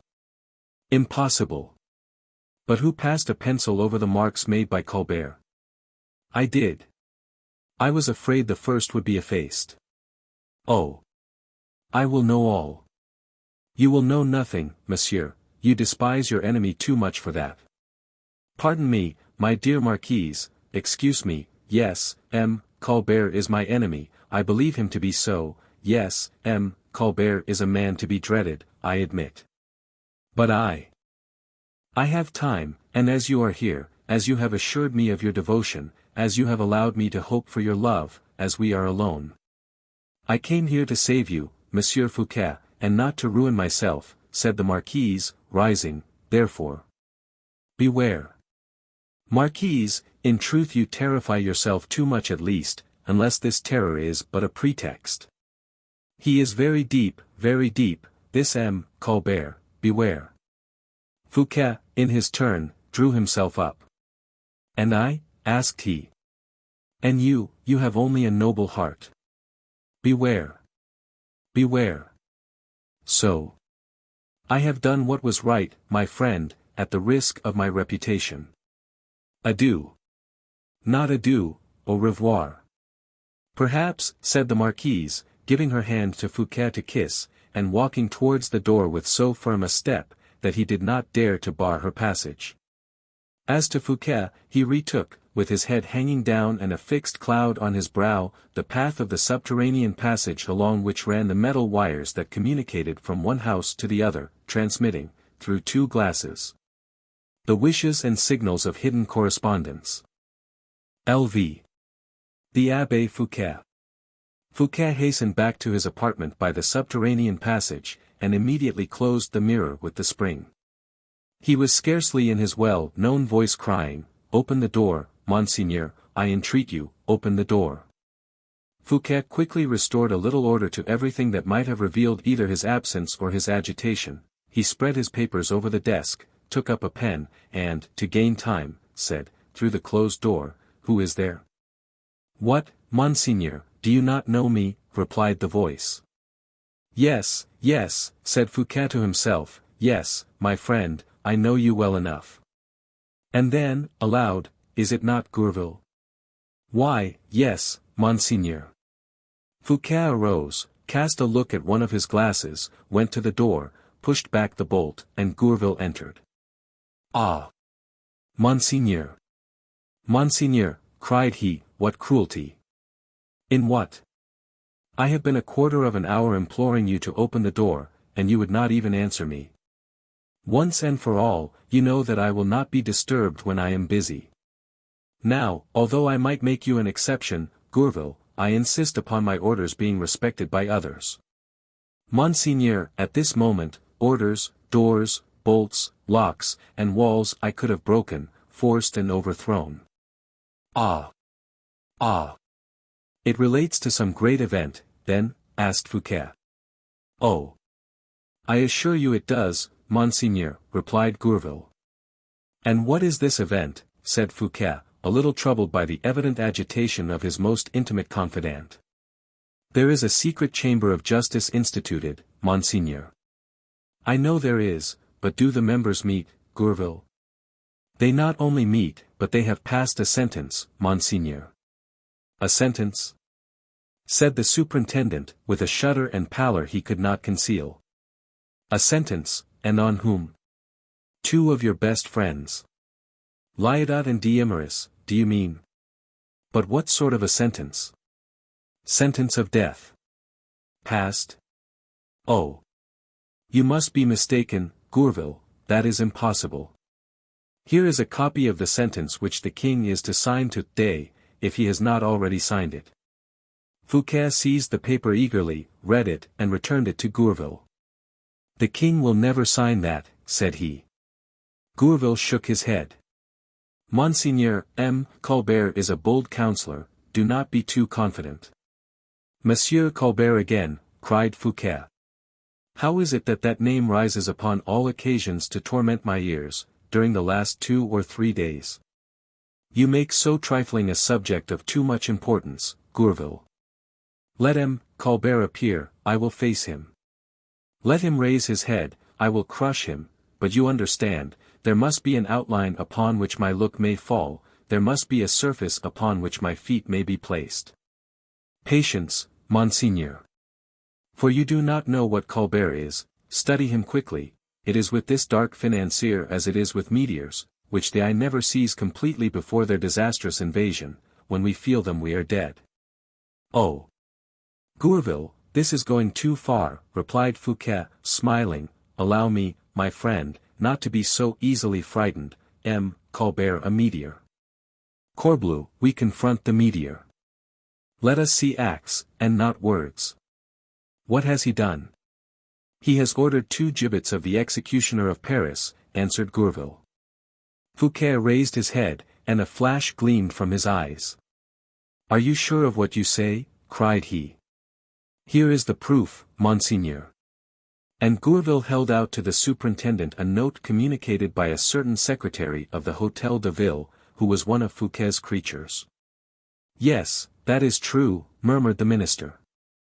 The scaffold may be prepared, but the king has not signed, Gourville, the king will not sign. I shall soon know, said Gourville. How? If the king has signed, the gibbets will be sent this evening to the Hôtel de Ville, in order to be got up and ready by tomorrow morning. Oh! No, no, cried the superintendent, once again, you are all deceived, and deceive me in my turn. Lyodot came to see me only the day before yesterday, only 3 days ago I received a present of some Syracuse wine from poor Diemeris. What does that prove? Replied Gourville, except that the Chamber of Justice has been secretly assembled, has deliberated in the absence of the accused, and that the whole proceeding was complete when they were arrested. What? Are they, then, arrested? No doubt they are. But where, when, and how have they been arrested? Lyodot, yesterday at daybreak, Diemeris, the day before yesterday, in the evening, as he was returning from the house of his mistress. Their disappearances had disturbed nobody, but at length M. Colbert all at once raised the mask, and caused the affair to be published. It is being cried by sound of trumpet, at this moment in Paris, and, in truth, Monseigneur, there is scarcely anybody but yourself ignorant of the event. Fouquet began to walk about in his chamber with an uneasiness that became more and more serious. What do you decide upon, Monseigneur? Said Gourville. If it were really as easy as you say, I would go to the king, cried Fouquet. But as I go to the Louvre, I will pass by the Hôtel de Ville. We shall see if the sentence is signed. Incredulity. Thou art the pest of all great minds, said Gourville, shrugging his shoulders. Gourville.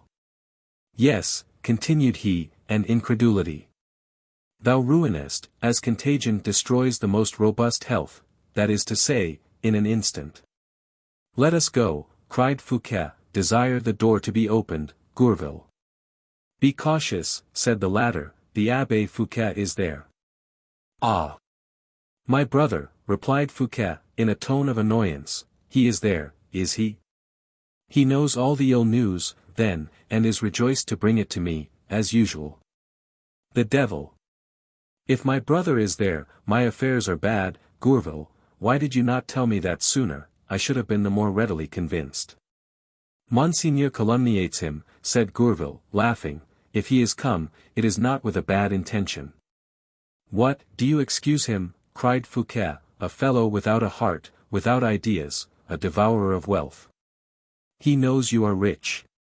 And would ruin me. No, but he would have your purse. That is all. Enough. Enough. 100,000 crowns per month, during 2 years.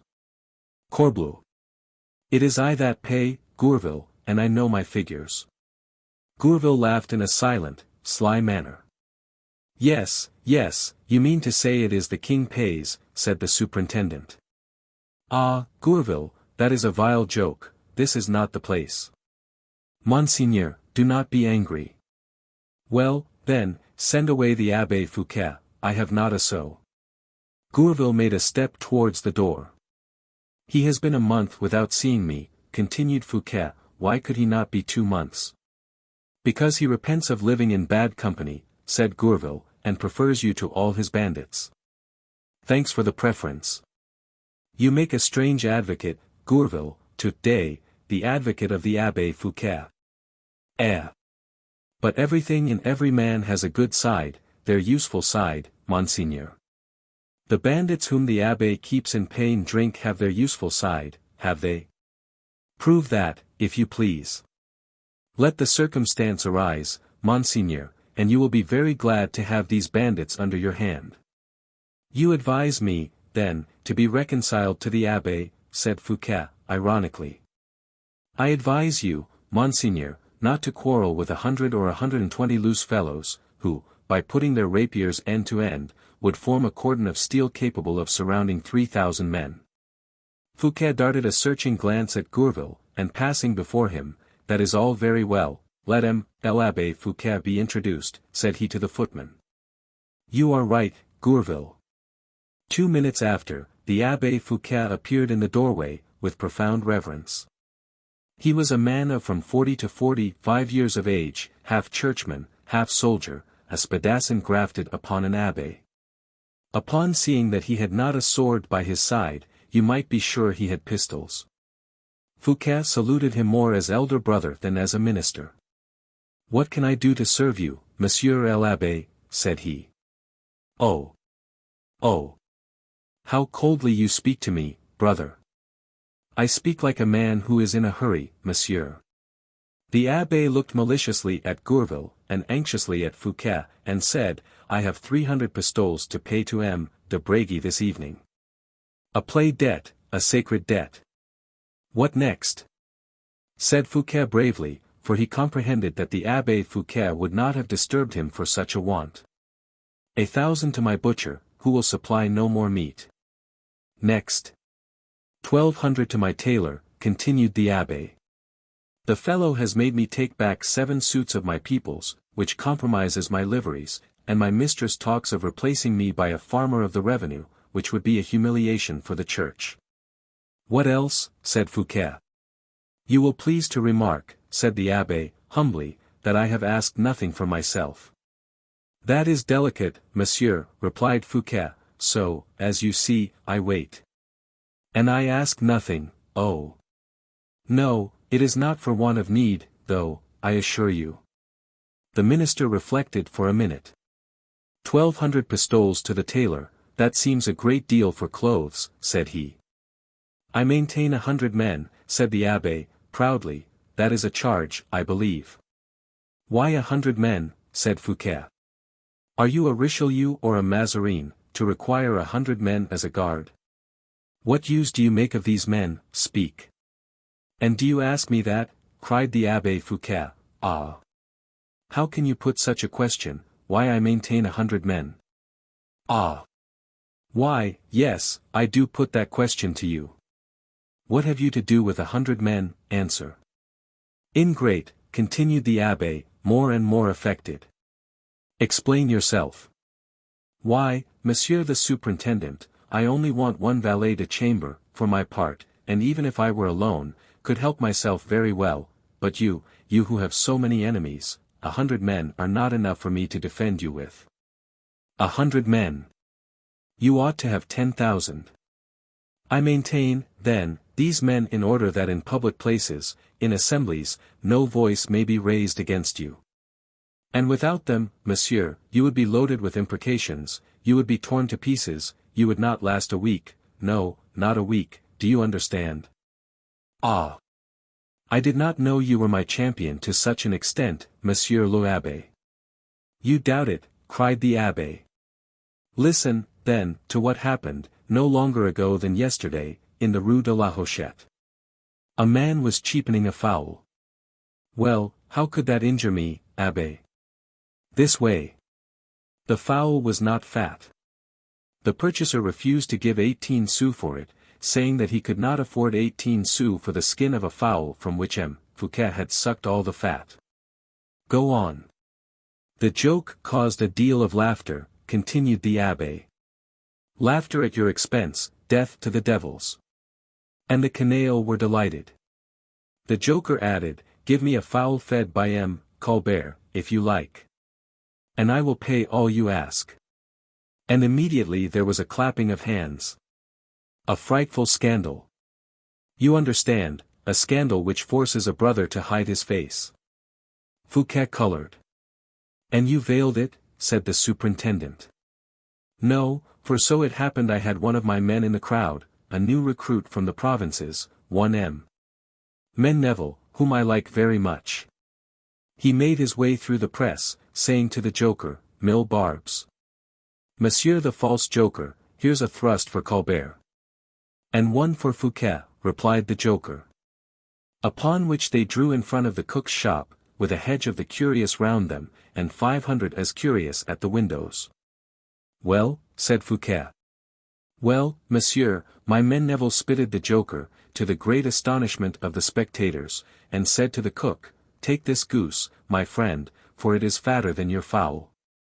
That is the way, monsieur, ended the Abbé, triumphantly, in which I spend my revenues, I maintain the honor of the family, monsieur.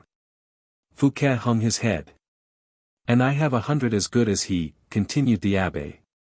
Very well, said Fouquet, give the account to Gourville, and remain here this evening. Shall we have supper? Yes, there will be supper. But the chest is closed. Gourville will open it for you. Leave us, Monsieur l'Abbé, leave us. Then we are friends, said the Abbé, with a bow. Oh, yes, friends. Come, Gourville. Are you going out? You will not stay to supper, then? I shall be back in an hour, rest easy, Abbé. Then aside to Gourville, let them put to my English horses, said he, and direct the coachman to stop at the Hôtel de Ville de Paris. Lvi, M. de La Fontaine's wine. Carriages were already bringing the guests of Fouquet to Saint-Mande.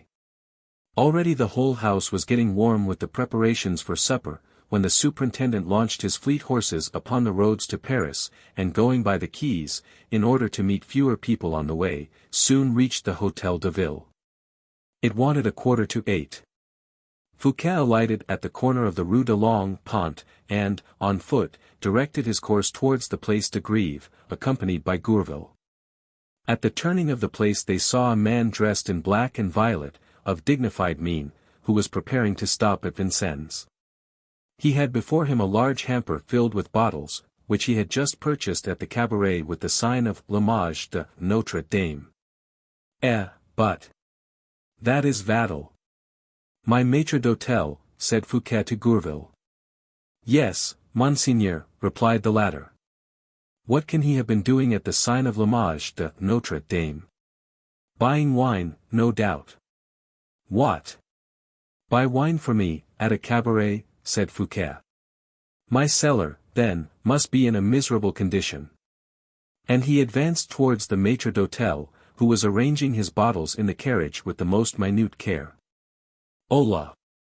Vattel, said he, in the voice of a master. Take care, monseigneur, said Gourville, you will be recognized. Very well. Of what consequence, Vattel? The man dressed in black and violet turned round.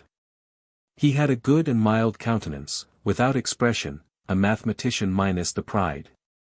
A certain fire sparkled in the eyes of this personage, a rather sly smile played round his lips, but the observer might soon have remarked that this fire and this smile applied to nothing, enlightened nothing. Vattel laughed like an absent man, and amused himself like a child.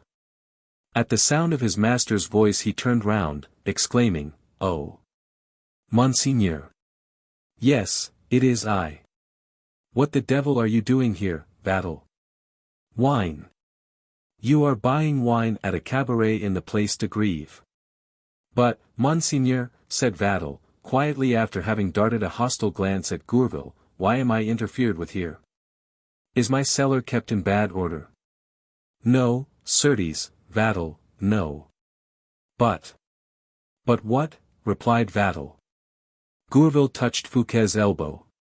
"Don't be angry, Vattel, I thought my cellar, your cellar, sufficiently well stocked for us to be able to dispense with recourse to the cellar of Image-de-notre-dame." Monsieur," said Vattel, shrinking from Monseigneur to Monsieur with a degree of disdain, "your cellar is so well stocked that when certain of your guests dine with you they have nothing to drink." Fouquet, in great surprise, looked at Gourville. "What do you mean by that?" "I mean that your butler had not wine for all tastes, monsieur, and that M. de la Fontaine, M. Polisson, and M. Conrart do not drink when they come to the house. These gentlemen do not like strong wine." "What is to be done, then?" "Well, and therefore?" "Well, then, I have found here a vin de Joigny, which they like. I know they come here once a week to drink at the Image-de-notre-dame. That is the reason I am making this provision."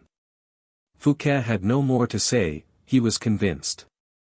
Vattel, on his part, had much more to say, without doubt, and it was plain he was getting warm. "It is just as if you would reproach me, Monseigneur, for going to the Rue Planche Milbrae, to fetch, myself, the cider M. Lauret drinks when he comes to dine at your house." "Lauret drinks cider at my house," cried Fouquet, laughing. "Certainly he does, monsieur, and that is the reason why he dines there with pleasure." "Vattel," cried Fouquet, pressing the hand of his maître d'hôtel, "you are a man. I thank you, Vattel, for having understood that at my house M. de la Fontaine, M. Conrart, and M. Lauret are as great as dukes and peers, as great as princes, greater than myself. Vattel, you are a good servant, and I double your salary." Vattel did not even thank his master, he merely shrugged his shoulders a little, murmuring this superb sentiment, "To be thanked for having done one's duty is humiliating." "He is right," said Gourville, as he drew Fouquet's attention, by a gesture, to another point. He showed him a low-built tumbrel, drawn by 2 horses, upon which rocked 2 strong gibbets, bound together, back to back, by chains, whilst an archer, seated upon the cross beam, suffered, as well as he could, with his head cast down. The comments of 100 vagabonds, who guessed the destination of the gibbets, and were escorting them to the Hôtel de Ville. Fouquet started. "It is decided, you see," said Gourville. "But it is not done," replied Fouquet. "Oh, do not flatter yourself, Monseigneur. If they have thus lulled your friendship and suspicions, if things have gone so far, you will be able to undo nothing. But I have not given my sanction. M. de Lyon has ratified for you. I will go to the Louvre." "Oh, no, you will not." "Would you advise such baseness?" cried Fouquet. "Would you advise me to abandon my friends? Would you advise me, whilst able to fight, to throw the arms I hold in my hand to the ground? I do not advise you to do anything of the kind, Monseigneur. Are you in a position to quit the post of superintendent at this moment?" "No." "Well, if the king wishes to displace you, he will displace me absent as well as present." "Yes, but you will not have insulted him." "Yes, but I shall have been base. Now I am not willing that my friends should die, and they shall not die. For that it is necessary you should go to the Louvre, is it not?" "Gourville, beware. Once at the Louvre, you will be forced to defend your friends openly, that is to say, to make a profession of faith, or you will be forced to abandon them irrevocably." "Never." "Pardon me. The king will propose the alternative to you, rigorously, or else you will propose it to him yourself. That is true. That is the reason why conflict must be avoided. Let us return to Saint-Mande, Monseigneur. Gourville, I will not stir from this place, where the crime is to be carried out, where my disgrace is to be accomplished. I will not stir, I say, till I have found some means of combating my enemies. Monseigneur, replied Gourville, you would excite my pity, if I did not know you for one of the great spirits of this world. You possess 150 millions, you are equal to the king in position, and 150 millions his superior in money. Colbert has not even had the wit to have the will of Mazarin accepted. Now, when a man is the richest person in a kingdom, and will take the trouble to spend the money, if things are done he does not like, it is because he is a poor man. Let us return to Saint-Mande, I say. To consult with Polisson, we will. No, Monseigneur, to count your money. So be it, said Fouquet, with angry eyes, yes, yes, to Saint-Mande. He got into his carriage again, and Gourville with him. Upon their road, at the end of the Faubourg Saint-Antoine, they overtook the humble equipage of Vattel, who was quietly conveying home his vin de Joigny.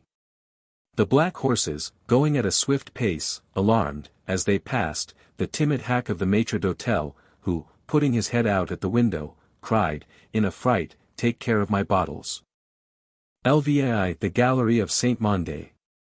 50 persons were waiting for the superintendent. He did not even take the time to place himself in the hands of his valet de chambre for a minute, but from the perron went straight into the premier salon. There his friends were assembled in full chat.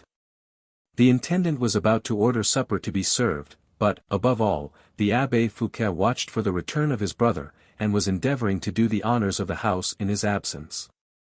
Upon the arrival of the superintendent, a murmur of joy and affection was heard. Fouquet, full of affability, good humor, and munificence, was beloved by his poets, his artists, and his men of business. His brow, upon which his little court read, as upon that of a god, all the movements of his soul, and thence drew rules of conduct, his brow, upon which affairs of state never impressed a wrinkle, was this evening paler than usual. And more than one friendly eye remarked that pallor. Fouquet placed himself at the head of the table, and presided gaily during supper. He recounted Vattel's expedition to La Fontaine, he related the history of Menneville and the skinny fowl to Polisson, in such a manner that all the table heard it. A tempest of laughter and jokes ensued, which was only checked by a serious and even sad gesture from Polisson. The Abbe Fouquet, not being able to comprehend why his brother should have led the conversation in that direction, listened with all his ears, and sought in the countenance of Gourville, or in that of his brother, an explanation which nothing afforded him. Polisson took up the matter. Did they mention Colbert, then? Said he. Why not? Replied Fouquet, if true, as it is said to be, that the king has made him his intendant. Scarcely had Fouquet uttered these words, with a marked intention, than an explosion broke forth among the guests. The miser, said one. The mean, pitiful fellow, said another. The hypocrite, said a third. Polisson exchanged a meaning look with Fouquet. Messieurs, said he, in truth we are abusing a man whom no one knows, it is neither charitable nor reasonable, and here is Monsieur le Surintendant, who, I am sure, agrees with me. Entirely, replied Fouquet. Let the fat fowls of Colbert alone, our business to-day is with the faisans troughs of Vattel. This speech stopped the dark cloud which was beginning to throw its shade over the guests. Gourville succeeded so well in animating the poets with the vin de Joigny.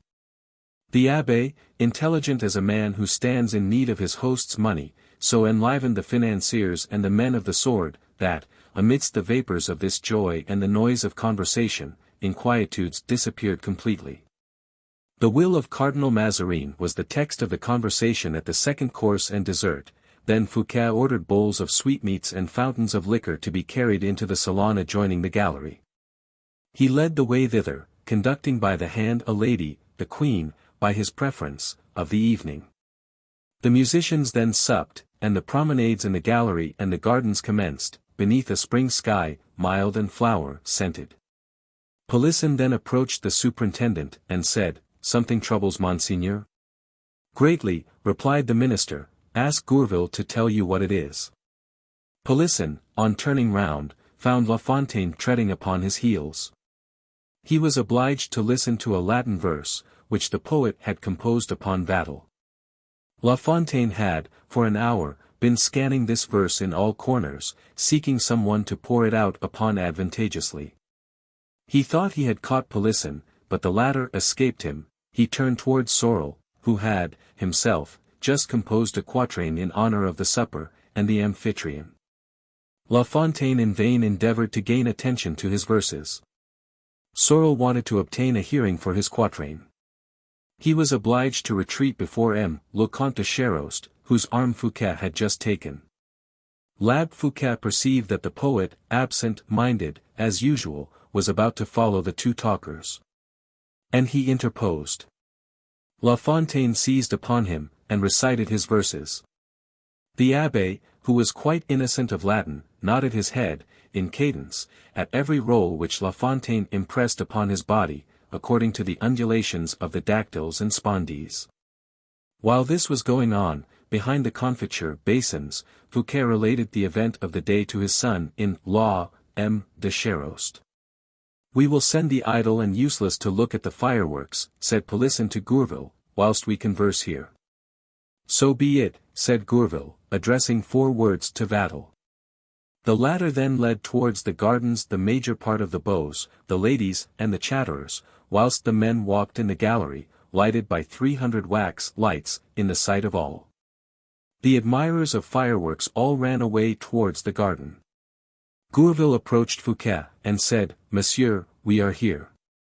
"All?" said Fouquet. "Yes, Count." The superintendent counted, there were 8 persons. Polisson and Gourville walked arm in arm, as if conversing upon vague and frivolous subjects. Sorel and 2 officers imitated them, and in an opposite direction. The Abbe Fouquet walked alone. Fouquet, with de Charost, walked as if entirely absorbed in the conversation of his son in law. "Messieurs," said he, "let no one of you raise his head as he walks, or appear to pay attention to me. Continue walking, we are alone, listen to me."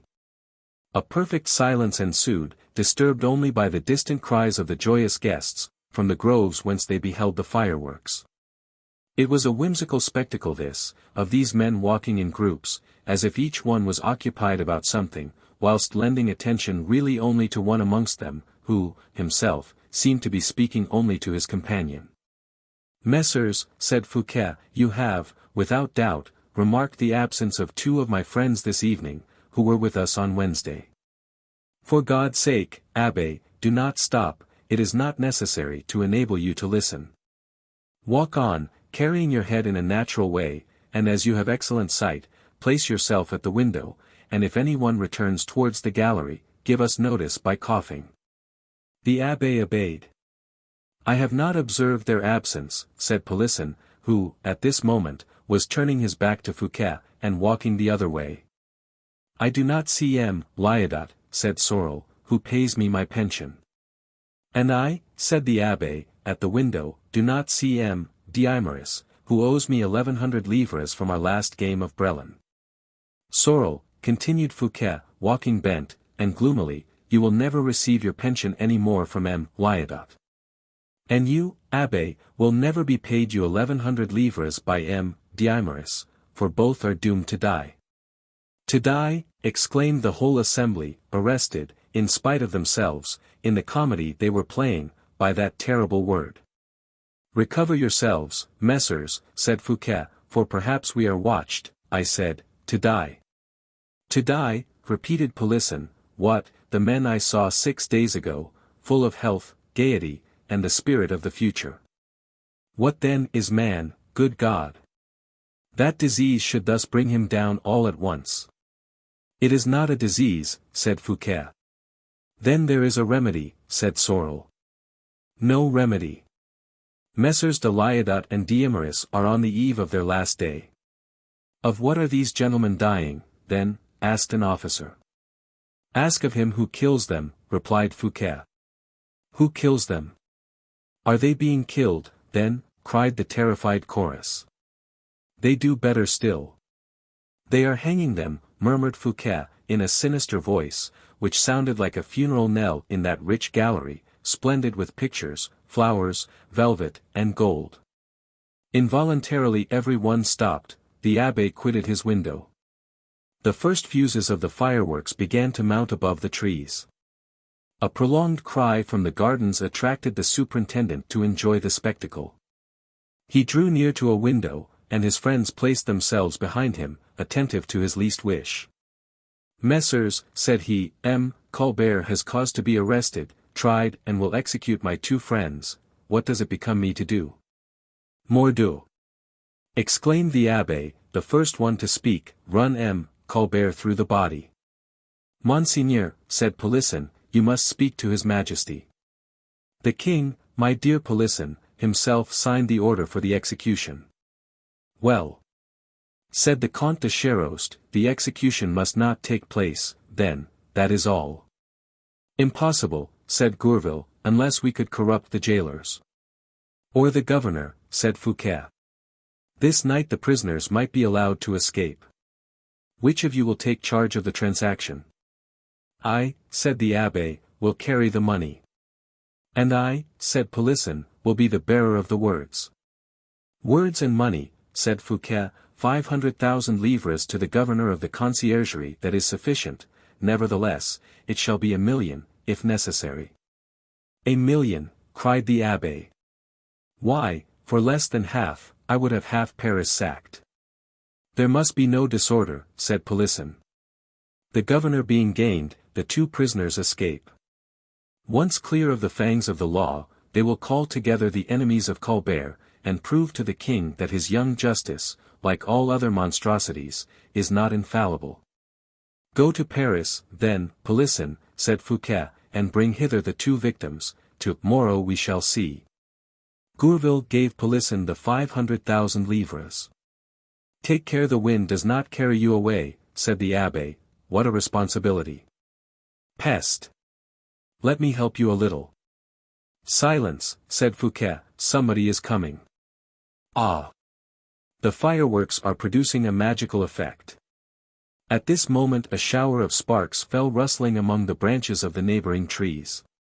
Polisson and Gourville went out together by the door of the gallery. Fouquet descended to the garden with the 5 last plotters. 58. Epicureans. As Fouquet was giving, or appearing to give, all his attention to the brilliant illuminations, the languishing music of the violins and hautboys, the sparkling sheaves of the artificial fires, which, inflaming the heavens with glowing reflections, marked behind the trees the dark profile of the dungeon of Vincennes. As, we say, the superintendent was smiling on the ladies and the poets, the fete was every whit as gay as usual. And Vattel, whose restless, even jealous look, earnestly consulted the aspect of Fouquet, did not appear dissatisfied with the welcome given to the ordering of the evening's entertainment. The fireworks over, the company dispersed about the gardens and beneath the marble porticos with the delightful liberty which reveals in the master of the house so much forgetfulness of greatness, so much courteous hospitality, so much magnificent carelessness. The poets wandered about, arm in arm, through the groves, some reclined upon beds of moss, to the great damage of velvet clothes and curled heads, into which little dried leaves and blades of grass insinuated themselves. The ladies, in small numbers, listened to the songs of the singers and the verses of the poets. Others listened to the prose, spoken with much art, by men who were neither actors nor poets, but to whom youth and solitude gave an unaccustomed eloquence, which appeared to them better than everything else in the world. Why, said La Fontaine, does not our master Epicurus descend into the garden? Epicurus never abandoned his pupils. The master is wrong. Monsieur, said Conrart, you yourself are in the wrong persisting in decorating yourself with the name of an Epicurean. Indeed, nothing here reminds me of the doctrine of the philosopher of Gargetta. Bah! Said La Fontaine, is it not written that Epicurus purchased a large garden and lived in it tranquilly with his friends? That is true. Well, has not M. Fouquet purchased a large garden at Saint-Mande, and do we not live here very tranquilly with him and his friends? Yes, without doubt. Unfortunately it is neither the garden nor the friends which constitute the resemblance. Now, what likeness is there between the doctrine of Epicurus and that of M. Fouquet? This, pleasure gives happiness. Next. Well, I do not think we ought to consider ourselves unfortunate, for my part, at least.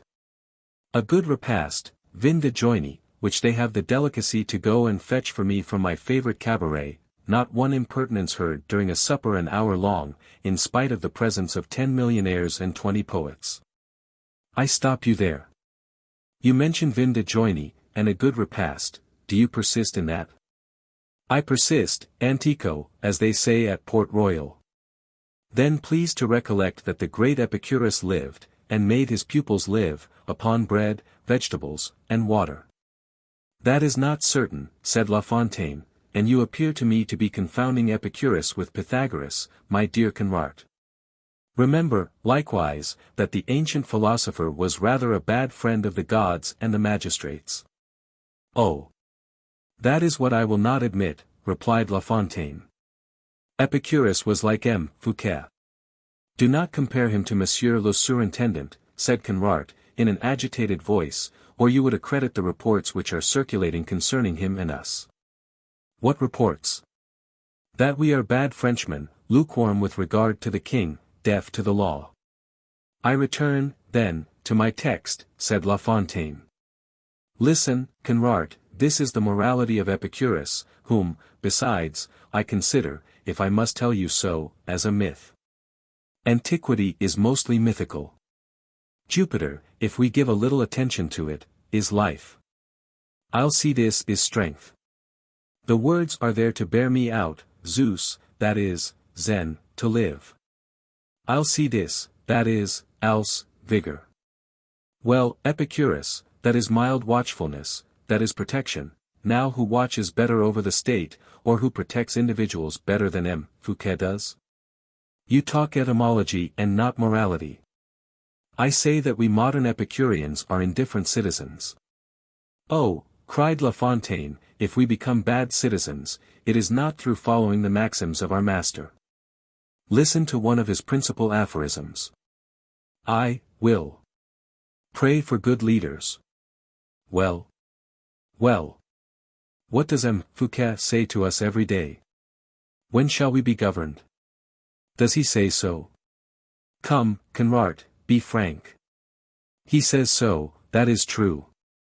Well, that is a doctrine of Epicurus. Yes, but that is a little seditious, observe. What? Seditious to wish to be governed by good heads or leaders. Certainly, when those who govern are bad. Patience, I have a reply for all. Even for what I have just said to you. Listen. Would you submit to those who govern ill? Oh. It is written, Cacos polituosi. You grant me the text. Pardieu. I think so. Do you know, you speak Greek as well as Aesop did, my dear La Fontaine. Is there any wickedness in that, my dear Conrart? God forbid I should say so. Then let us return to M. Fouquet. What did he repeat to us all the day? Was it not this? What a quister is that Mazarin! What an ass! What a leech! We must, however, submit to that fellow. Now, Conrart, did he say so, or did he not? I confess that he said it, and even perhaps too often. Like Epicurus, my friend, still like Epicurus, I repeat, we are Epicureans, and that is very amusing. Yes. But I am afraid there will rise up, by the side of us, a sect like that of Epictetus, you know him well, the philosopher of Hierapolis, he who called bread luxury, vegetables prodigality, and clear water drunkenness. He who, being beaten by his master, said to him, grumbling a little it is true, but without being angry, I will lay a wager you have broken my leg. And who won his wager? He was a goose, that fellow Epictetus. Granted, but he might easily become the fashion by only changing his name into that of Colbert. Bah, replied La Fontaine, that is impossible. Never will you find Colbert in Epictetus. You are right, I shall find Colbert there, at the most. Ah! You are beaten, Conrart, you are reduced to a play upon words. M. Arnaud pretends that I have no logic, I have more than M. Nicole. Yes, replied Conrart, you have logic, but you are a Jansenist. This peroration was hailed with a boisterous shout of laughter. By degrees the promenaders had been attracted by the exclamations of the two disputants around the arbor under which they were arguing. The discussion had been religiously listened to, and Fouquet himself, scarcely able to suppress his laughter, had given an example of moderation. But with the denouement of the scene he threw off all restraint, and laughed aloud. Everybody laughed as he did, and the two philosophers were saluted with unanimous felicitations. La Fontaine, however, was declared conqueror, on account of his profound erudition and his irrefragable logic. Conrart obtained the compensation due to an unsuccessful combatant, he was praised for the loyalty of his intentions, and the purity of his conscience. At the moment when this jollity was manifesting itself by the most lively demonstrations, when the ladies were reproaching the two adversaries with not having admitted women into the system of Epicurean happiness, Gourville was seen hastening from the other end of the garden, approaching Fouquet, and detaching him, by his presence alone, from the group. The superintendent preserved on his face the smile and character of carelessness, but scarcely was he out of sight than he threw off the mask. Well, said he, eagerly, where is Polisson? What is he doing? Polisson has returned from Paris. Has he brought back the prisoners? He has not even seen the concierge of the prison. What? Did he not tell him he came from me? He told him so, but the concierge sent him this reply, if any one came to me from M. Fouquet, he would have a letter from M. Fouquet. Oh, cried the latter, if a letter is all he wants. It is useless, monsieur, said Polisson, showing himself at the corner of the little wood, useless. Go yourself, and speak in your own name. You are right. I will go in, as if to work, let the horses remain harnessed, Polisson. Entertain my friends, Gourville. One last word of advice, Monseigneur, replied the latter. Speak, Gourville. Do not go to the concierge save at the last minute, it is brave, but it is not wise. Excuse me, Monsieur Polisson, if I am not of the same opinion as you. But take my advice, Monseigneur, send again a message to this concierge, he is a worthy man, but do not carry it yourself. I will think of it, said Fouquet, besides, we have all the night before us. Do not reckon too much on time. Were the hours we have twice as many as they are, they would not be too much, replied Polisson, it is never a fault to arrive too soon. Adieu, said the superintendent, come with me, Polisson. Gourville, I commend my guests to your care. And he set off. The Epicureans did not perceive that the head of the school had left them, the violins continued playing all night long. Lix, a quarter of an hour's delay. Fouquet, on leaving his house for the second time that day, felt himself less heavy and less disturbed than might have been expected. He turned towards Polisson, who was meditating in the corner of the carriage some good arguments against the violent proceedings of Colbert. My dear Polisson, said Fouquet, it is a great pity you are not a woman. I think, on the contrary, it is very fortunate, replied Polisson, for, Monseigneur, I am excessively ugly. Polisson. Polisson. Said the superintendent, laughing, you repeat too often, you are ugly, not to leave people to believe that it gives you much pain. In fact it does, Monseigneur, much pain. There is no man more unfortunate than I was handsome, the small pox rendered me hideous, I am deprived of a great means of attraction, now, I am your principal clerk or something of that sort. I take great interest in your affairs, and if, at this moment, I were a pretty woman, I could render you an important service. What? I would go and find the concierge of the Palais. I would seduce him, for he is a gallant man, extravagantly partial to women, then I would get away our two prisoners. I hope to be able to do so myself, although I am not a pretty woman, replied Fouquet. Granted, monseigneur. But you are compromising yourself very much. Oh, cried Fouquet, suddenly, with one of those secret transports which the generous blood of youth, or the remembrance of some sweet emotion, infuses into the heart. Oh! I know a woman who will enact the personage we stand in need of, with the lieutenant governor of the concierge. And, on my part, I know 50, monseigneur. 50 trumpets, which will inform the universe of your generosity, of your devotion to your friends, and, consequently, will ruin you sooner or later in ruining themselves. I do not speak of such women, Polisson.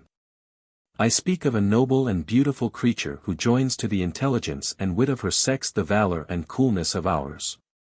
I speak of a woman, handsome enough to make the walls of a prison bow down to salute her, discreet enough to let no one suspect by whom she has been sent. A treasure, said Polisson. You would make a famous present to Monsieur the Governor of the Concierge. Peste!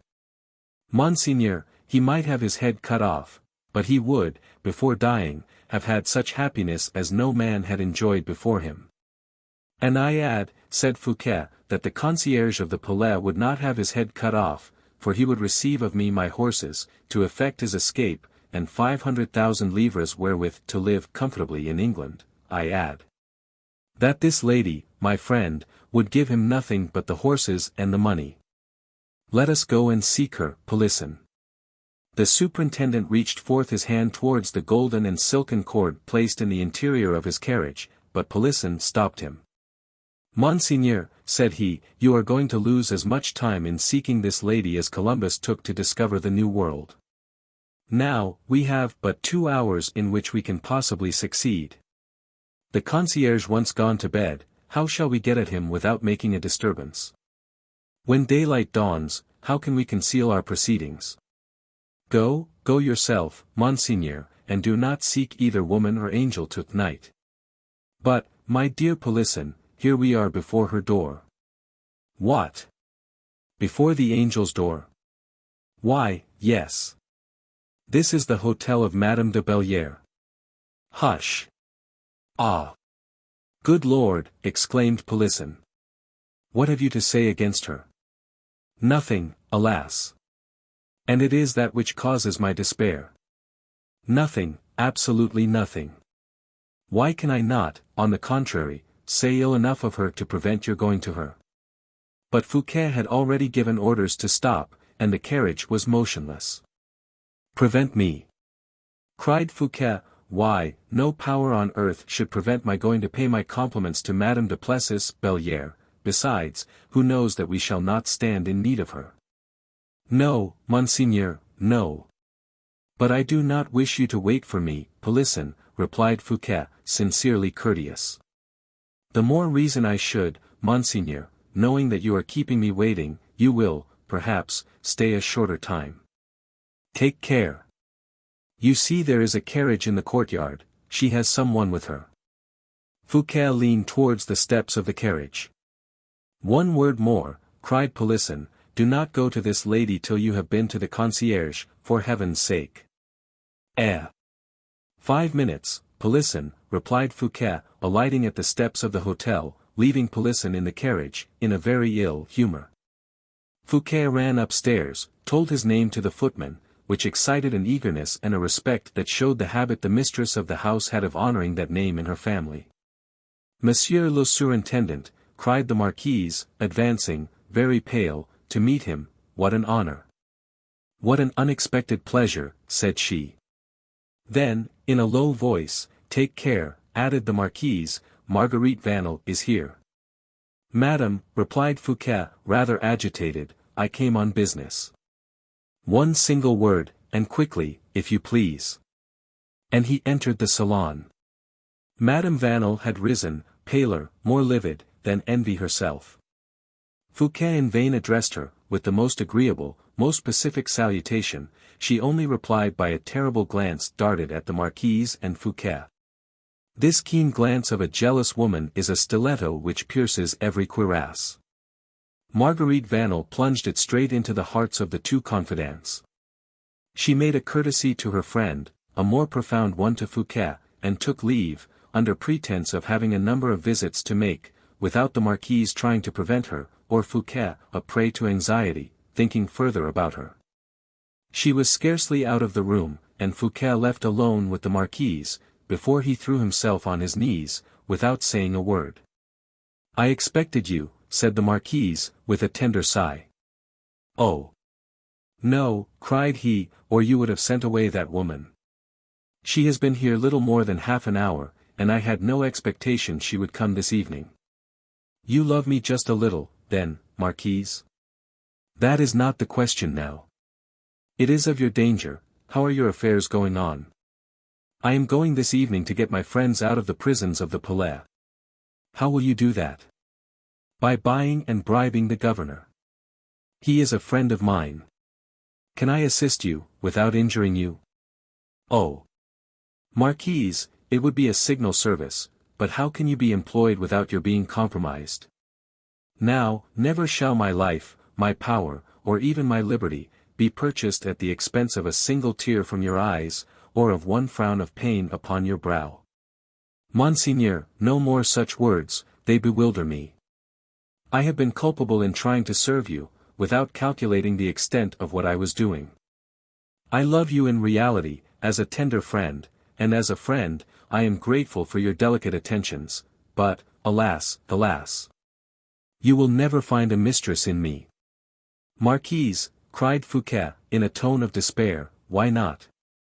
"Because you are too much beloved," said the young woman, in a low voice.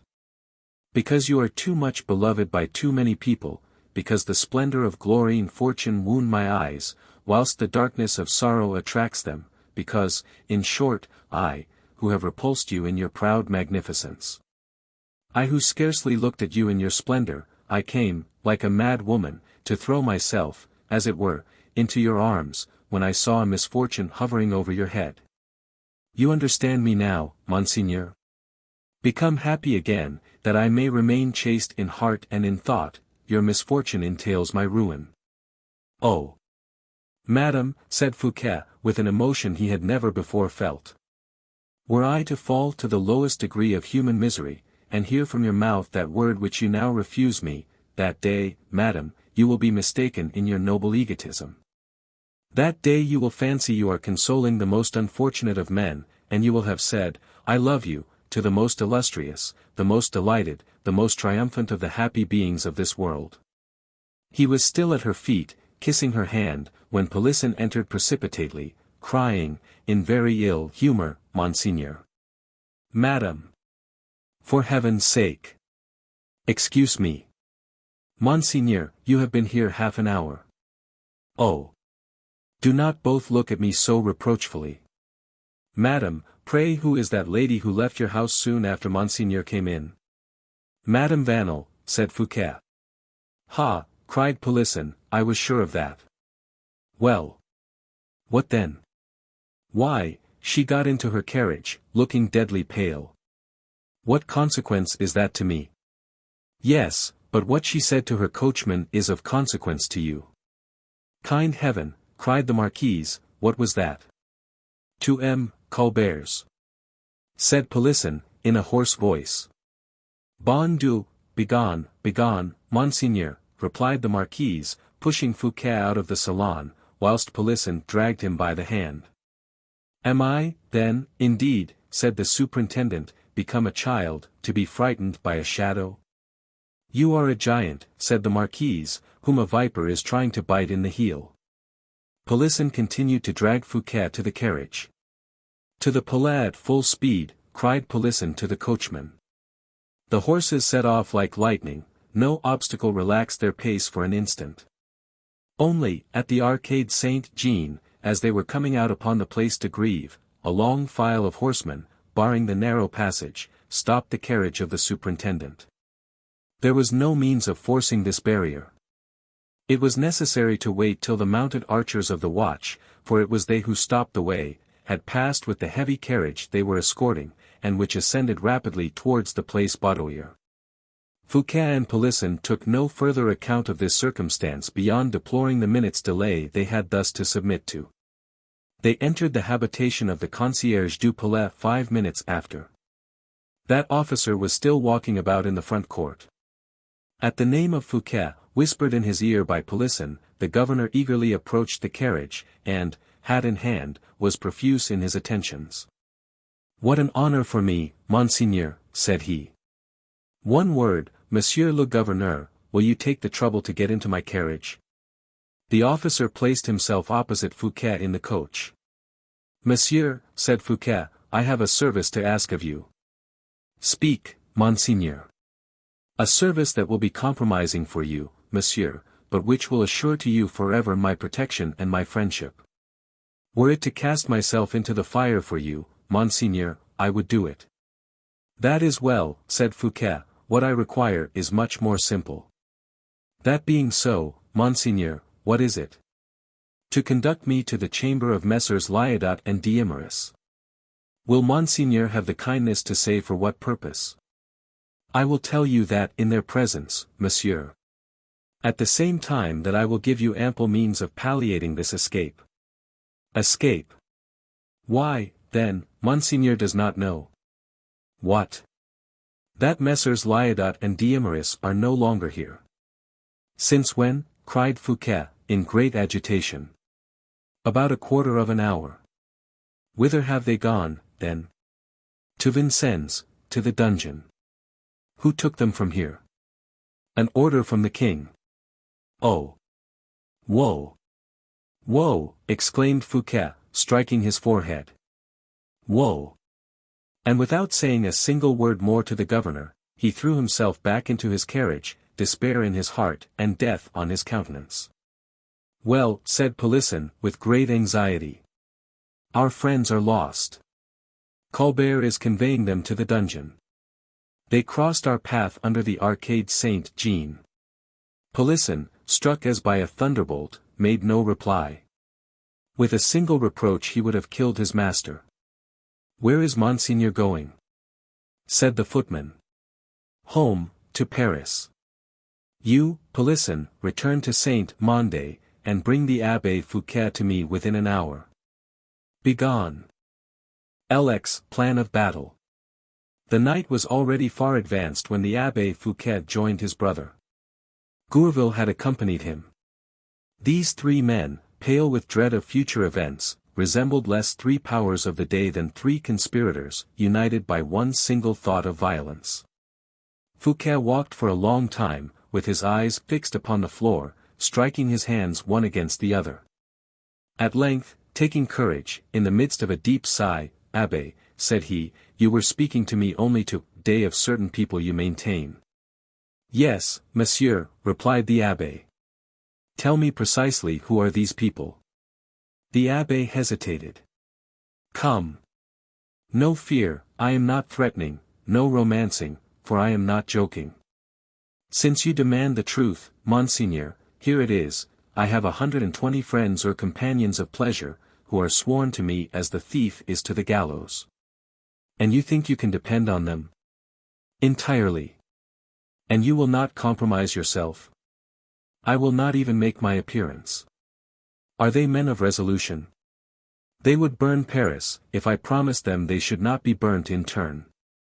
The thing I ask of you, Abbe, said Fouquet, wiping the sweat which fell from his brow, is to throw your 120 men upon the people I will point out to you, at a certain moment given. Is it possible?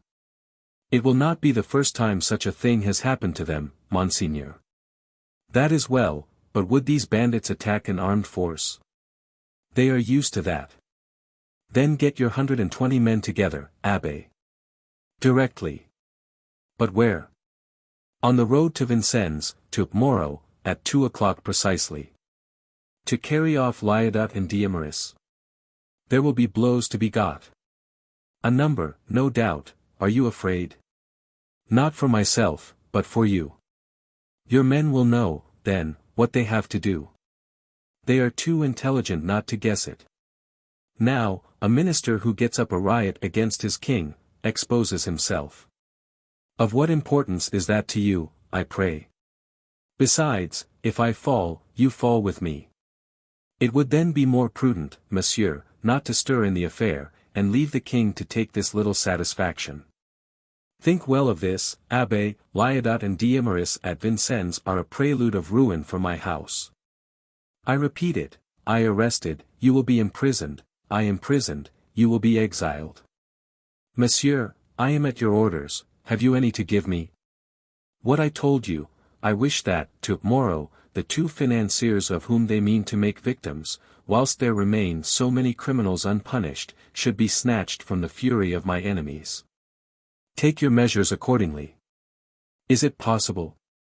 It is possible. Describe your plan. It is of rich simplicity. The ordinary guard at executions consists of 12 archers. There will be 100 tomorrow. I reckon so. I even say more, there will be 200. Then your 120 men will not be enough. Pardon me. In every crowd composed of 100,000 spectators, there are 10,000 bandits or cut purses, only they dare not take the initiative. Well. There will then be, tomorrow, on the Place de Grève, which I choose as my battle field, 10,000 auxiliaries to my 120 men. The attack commenced by the latter, the others will finish it. That all appears feasible. But what will be done with regard to the prisoners upon the Place de Grève?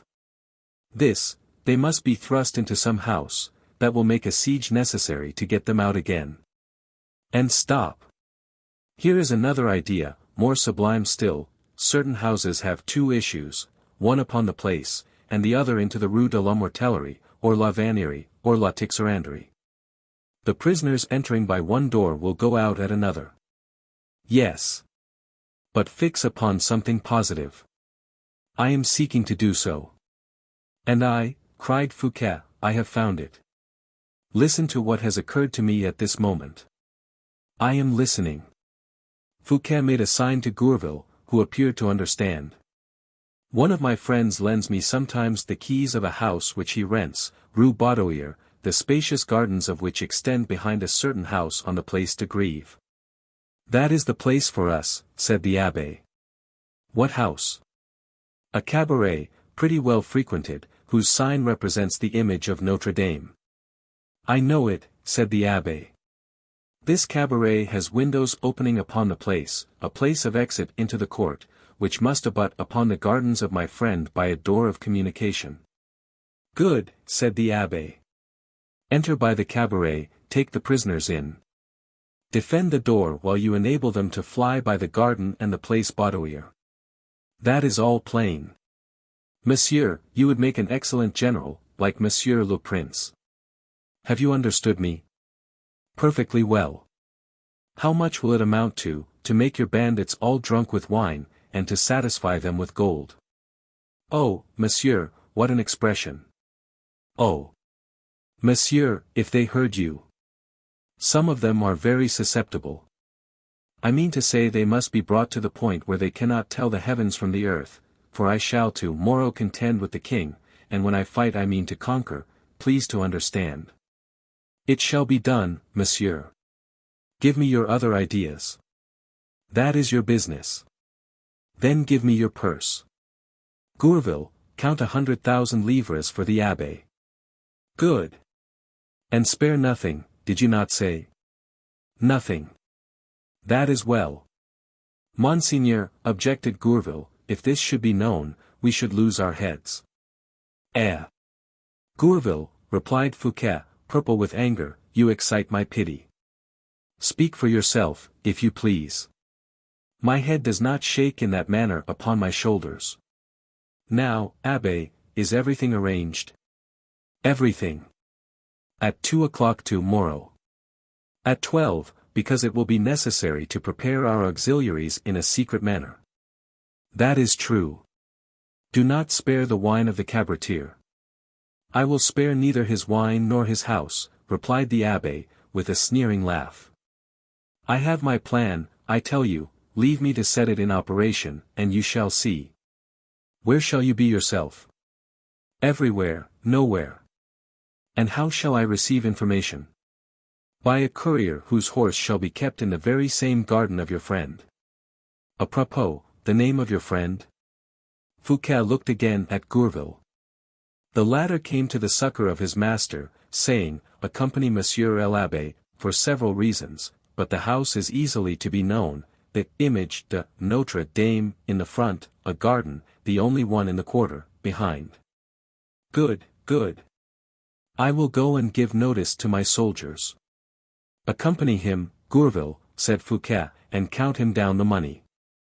"One moment, Abbé, one moment, Gourville, what name will be given to this carrying off?" "A very natural one, monsieur, the riot." "The riot on account of what?"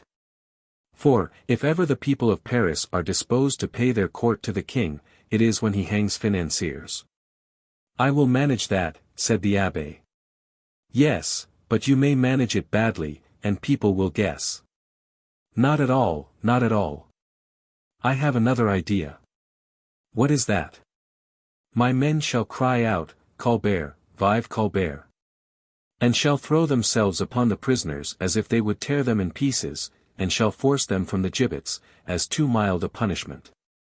"Ah! That is an idea," said Gourville. "Peste! Monsieur l'Abbé, what an imagination you have." "Monsieur, we are worthy of our family," replied the abbé, proudly. "Strange fellow," murmured Fouquet. Then he added, "That is ingenious. Carry it out, but shed no blood." Gourville and the abbé set off together, with their heads full of the meditated riot. The superintendent laid himself down upon some cushions, half valiant with respect to the sinister projects of the morrow, half dreaming of love. LXI The cabaret of the Image-de-notre-dame. At 2 o'clock the next day 50,000 spectators had taken their position upon the place, around the two gibbets which had been elevated between the Quai de la Grève and the Quai Pelletier. One close to the other, with their backs to the embankment of the river. In the morning also, all the sworn criers of the good city of Paris had traversed the quarters of the city, particularly the Halles and the faubourgs, announcing with their hoarse and indefatigable voices the great justice done by the king upon two speculators, two thieves, devourers of the people. And these people, whose interests were so warmly looked after, in order not to fail in respect for their king, quitted shops, stalls, and ateliers, to go and evince a little gratitude to Louis XIV. Absolutely like invited guests, who feared to commit an impoliteness in not repairing to the house of him who had invited them. According to the tenor of the sentence, which the criers read aloud and incorrectly, two farmers of the revenues, monopolists of money, dilapidators of the royal provisions, extortioners, and forgers, were about to undergo capital punishment on the Place de Grève, with their names blazoned over their heads, according to their sentence. As to those names, the sentence made no mention of them. The curiosity of the Parisians was at its height, and, as we have said, an immense crowd waited with feverish impatience the hour fixed for the execution. The news had already spread that the prisoners, transferred to the Château of Vincennes, would be conducted from that prison to the Place de Grève. Consequently, the Faubourg and the Rue Saint-Antoine were crowded. For the population of Paris in those days of great executions was divided into two categories: those who came to see the condemned pass, these were of timid and mild hearts, but philosophically curious, and those who wished to see the condemned die, these had hearts that hungered for sensation. On this day D'Artagnan received his last instructions from the king, and made his adieus to his friends, the number of whom was, at the moment, reduced to Planchet. Then he traced the plan of his day, as every busy man whose moments are counted ought to do, because he appreciates their importance. "My departure is to be," said he, "at break of day, 3 o'clock in the morning. I have then 15 hours before me. Take from them the 6 hours of sleep which are indispensable for me, 6, 1 hour for repasts, 7. 1 hour for a farewell visit to Athos, 8, 2 hours for chance circumstances, total, 10. There are then 5 hours left. 1 hour to get my money, that is, to have payment refused by M. Fouquet, another hour to go and receive my money of M. Colbert, together with his questions and grimaces, 1 hour to look over my clothes and arms, and get my boots cleaned. I still have 2 hours left. Mordioux! How rich I am! And so saying, D'Artagnan felt a strange joy, a joy of youth, a perfume of those great and happy years of former times mount into his brain and intoxicate him. "During these 2 hours I will go," said the musketeer, "and take my quarter's rent of the Image-de-notre-dame. That will be pleasant. 375 livres. Mordieux. But that is astonishing. If the poor man who has but 1 livre in his pocket, found a livre and 12 deniers, that would be justice, that would be excellent, but never does such a godsend fall to the lot of the poor man. The rich man, on the contrary, makes himself revenue with his money, which he does not even touch. Here are 375 livres which fall to me from heaven. I will go then to the Image-de-notre-dame, and drink a glass of Spanish wine with my tenant, which he cannot fail to offer me. But order must be observed, Monsieur d'Artagnan, order must be observed. Let us organize our time, then, and distribute the employment of it. Art. First, Athos, art. 2d, the Image-de-notre-dame, art. Third, M. Fouquet, art. Fourth, M. Colbert, art. Fifth, supper, art. Sixth, clothes, boots, horse, portmanteau, art. Seventh and last, sleep. In consequence of this arrangement, D'Artagnan went straight to the Comte de la Fere, to whom, modestly and ingenuously, he related a part of his fortunate adventures. Athos had not been without uneasiness on the subject of D'Artagnan's visit to the king, but few words sufficed for an explanation of that. Athos divined that Louis had charged D'Artagnan with some important mission, and did not even make an effort to draw the secret from him. He only recommended him to take care of himself, and offered discreetly to accompany him if that were desirable. "But, my dear friend," said D'Artagnan, "I am going nowhere." "What? You come and bid me adieu, and are going nowhere?" "Oh. Yes, yes," replied D'Artagnan, coloring a little, "I am going to make an acquisition." "That is quite another thing. Then I change my formula. Instead of, 'Do not get yourself killed,' I will say, 'Do not get yourself robbed.' My friend, I will inform you if I set eyes on any property that pleases me, and shall expect you will favor me with your opinion." "Yes, yes," said Athos, too delicate to permit himself even the consolation of a smile. Raoul imitated the paternal reserve. But D'Artagnan thought it would appear too mysterious to leave his friends under a pretense, without even telling them the route he was about to take. "I have chosen Le Mans," said he to Athos. "It is a good country." "Excellent, my friend," replied the count, without making him observe that Le Mans was in the same directions as La Touraine, and that by waiting 2 days, at most, he might travel with a friend. But D'Artagnan, more embarrassed than the count, dug, at every explanation, deeper into the mud, into which he sank by degrees. "I shall set out to morrow at daybreak," said he at last.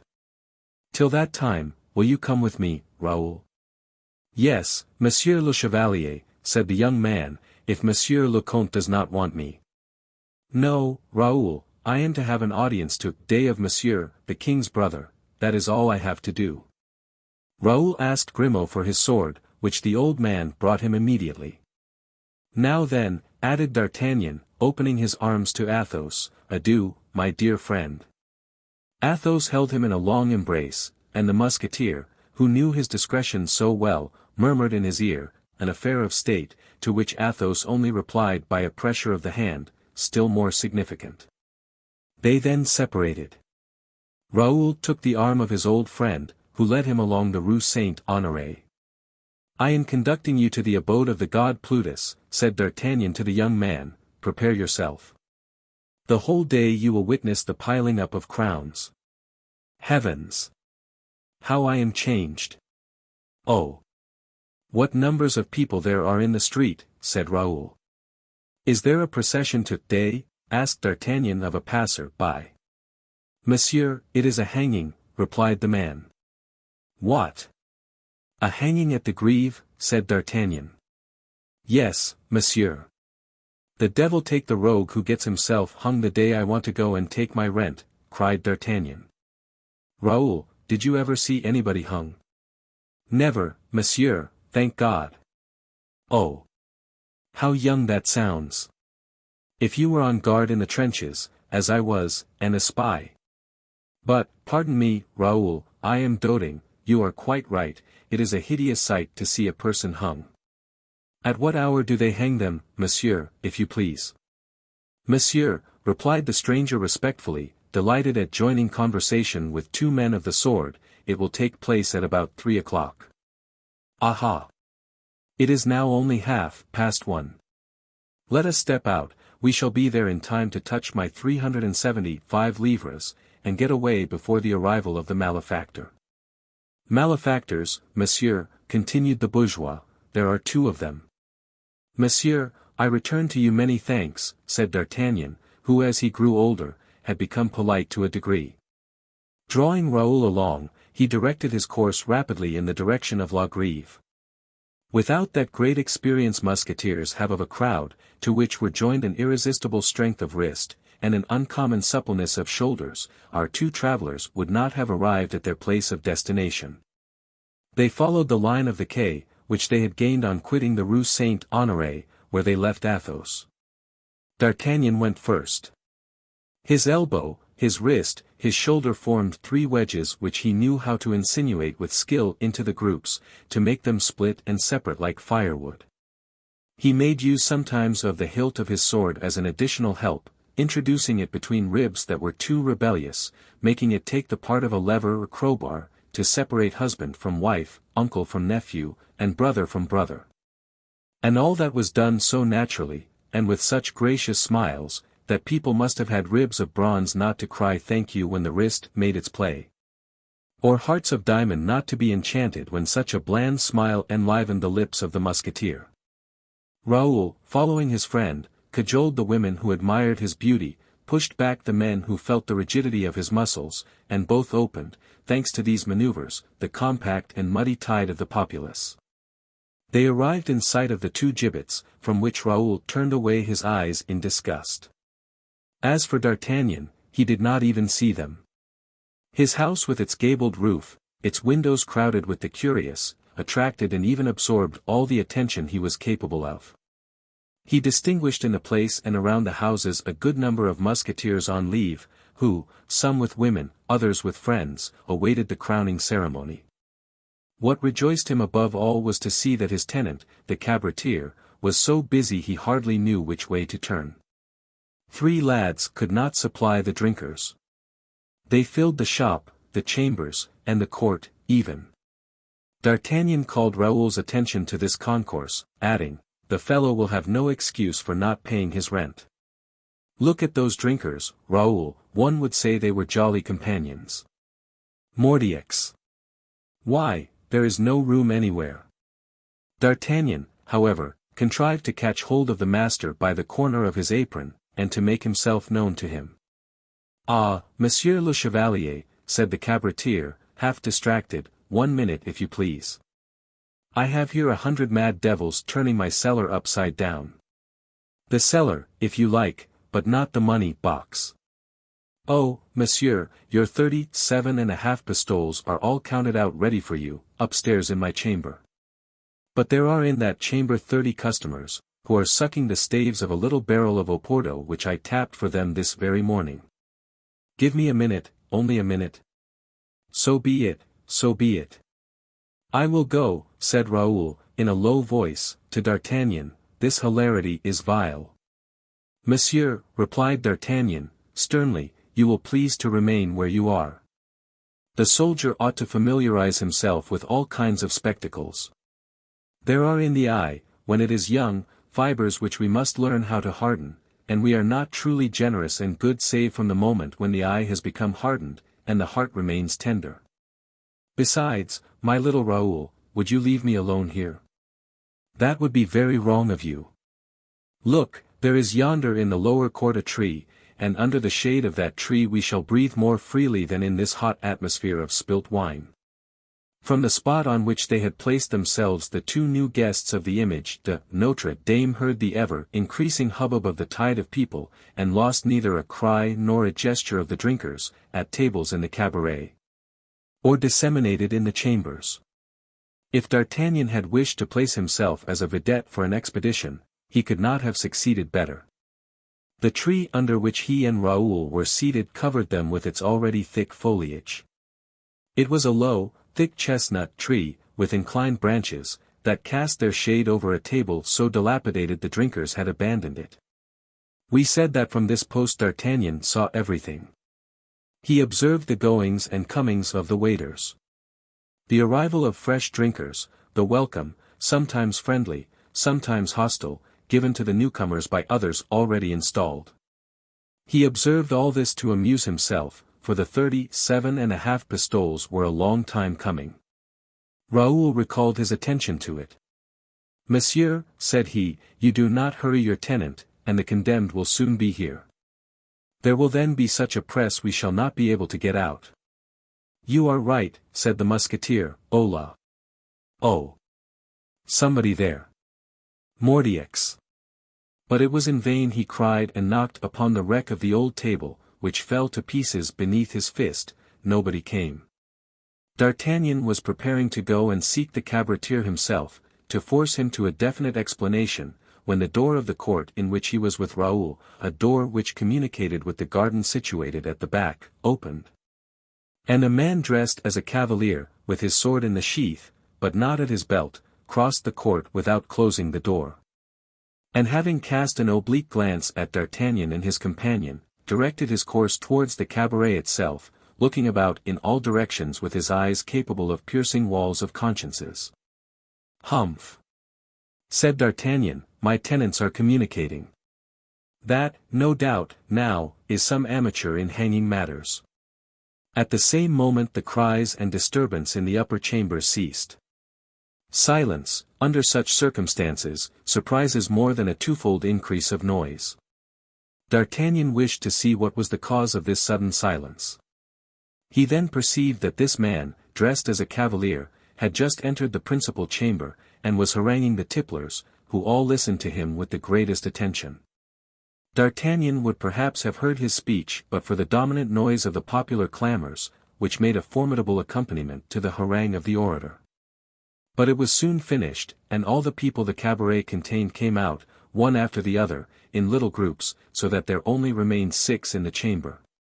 One of these 6, the man with the sword, took the cabaretier aside, engaging him in discourse more or less serious, whilst the others lit a great fire in the chimney place, a circumstance rendered strange by the fine weather and the heat.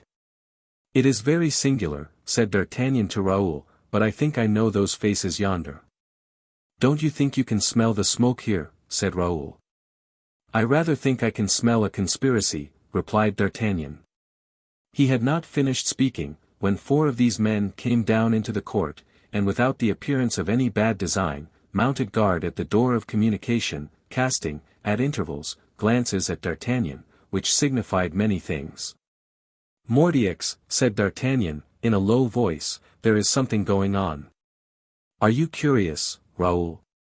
"According to the subject, Chevalier." "Well, I am as curious as an old woman. Come a little more in front. We shall get a better view of the place. I would lay a wager that view will be something curious. But you know, Monsieur le Chevalier, that I am not willing to become a passive and indifferent spectator of the death of the 2 poor devils. And I, then, do you think I am a savage? We will go in again, when it is time to do so. Come along."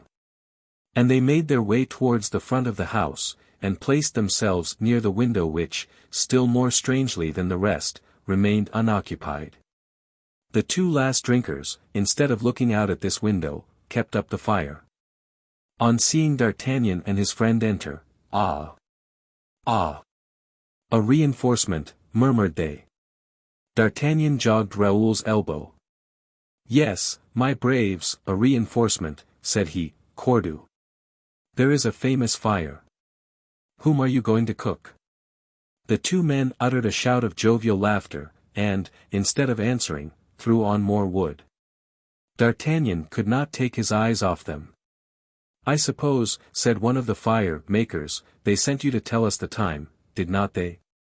"Without doubt they have," said D'Artagnan, anxious to know what was going on. "Why should I be here else, if it were not for that?" "Then place yourself at the window, if you please, and observe." D'Artagnan smiled in his moustache, made a sign to Raoul, and placed himself at the window. Alexis vive Colbert. The spectacle which the Grève now presented was a frightful one. The heads, levelled by the perspective, extended afar, thick and agitated as the ears of corn in a vast plain. From time to time a fresh report, or a distant rumour, made the heads oscillate and thousands of eyes flash. Now and then there were great movements. All those ears of corn bent, and became waves more agitated than those of the ocean, which rolled from the extremities to the centre, and beat, like the tides, against the hedge of archers who surrounded the gibbets. Then the handles of the halberds were let fall upon the heads and shoulders of the rash invaders. At times, also, it was the steel as well as the wood, and, in that case, a large empty circle was formed around the guard.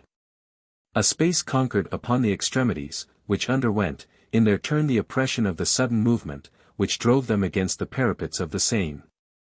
From the window, that commanded a view of the whole place, D'Artagnan saw, with interior satisfaction, that such of the musketeers and guards as found themselves involved in the crowd, were able, with blows of their fists and the hilts of their swords, to keep room. He even remarked that they had succeeded, by that esprit de corps which doubles the strength of the soldier, in getting together in one group to the amount of about 50 men. And that, with the exception of a dozen stragglers whom he still saw rolling here and there, the nucleus was complete, and within reach of his voice. But it was not the musketeers and guards that drew the attention of D'Artagnan. Around the gibbets, and particularly at the entrances to the arcade of Saint-Jean, moved a noisy mass, a busy mass. Daring faces, resolute demeanors were to be seen here and there, mingled with silly faces and indifferent demeanors. Signals were exchanged, hands given and taken. D'Artagnan remarked among the groups, and those groups the most animated, the face of the cavalier whom he had seen enter by the door of communication from his garden, and who had gone upstairs to harangue the drinkers. That man was organizing troops and giving orders. "Mordioux," said D'Artagnan to himself, "I was not deceived, I know that man, it is Neville. What the devil is he doing here?" A distant murmur, which became more distinct by degrees, stopped this reflection, and drew his attention another way. This murmur was occasioned by the arrival of the culprits. A strong picket of archers preceded them, and appeared at the angle of the arcade. The entire crowd now joined as if in one cry, all the cries united formed one immense howl. D'Artagnan saw Raoul was becoming pale, and he slapped him roughly on the shoulder. The fire-keepers turned round on hearing the great cry, and asked what was going on. "The condemned are arrived," said D'Artagnan. "That's well," replied they, again replenishing the fire. D'Artagnan looked at them with much uneasiness. It was evident that these men who were making such a fire for no apparent purpose had some strange intentions. The condemned appeared upon the place. They were walking, the executioner before them, whilst 50 archers formed a hedge on their right and their left. Both were dressed in black, they appeared pale, but firm. They looked impatiently over the people's heads, standing on tip-toe at every step. D'Artagnan remarked this. "Mordioux," cried he, "they are in a great hurry to get a sight of the gibbet." Raoul drew back, without, however, having the power to leave the window. Terror even has its attractions. "To the death! To the death!" cried 50,000 voices. "Yes, to the death!" howled 100 frantic others, as if the great mass had given them the reply. "To the halter! To the halter!" cried the great whole, "Vive le roi!"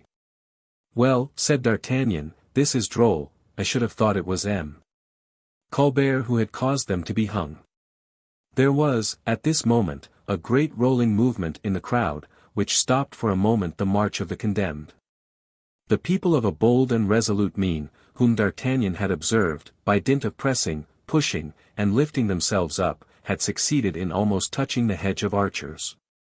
The cortege resumed its march.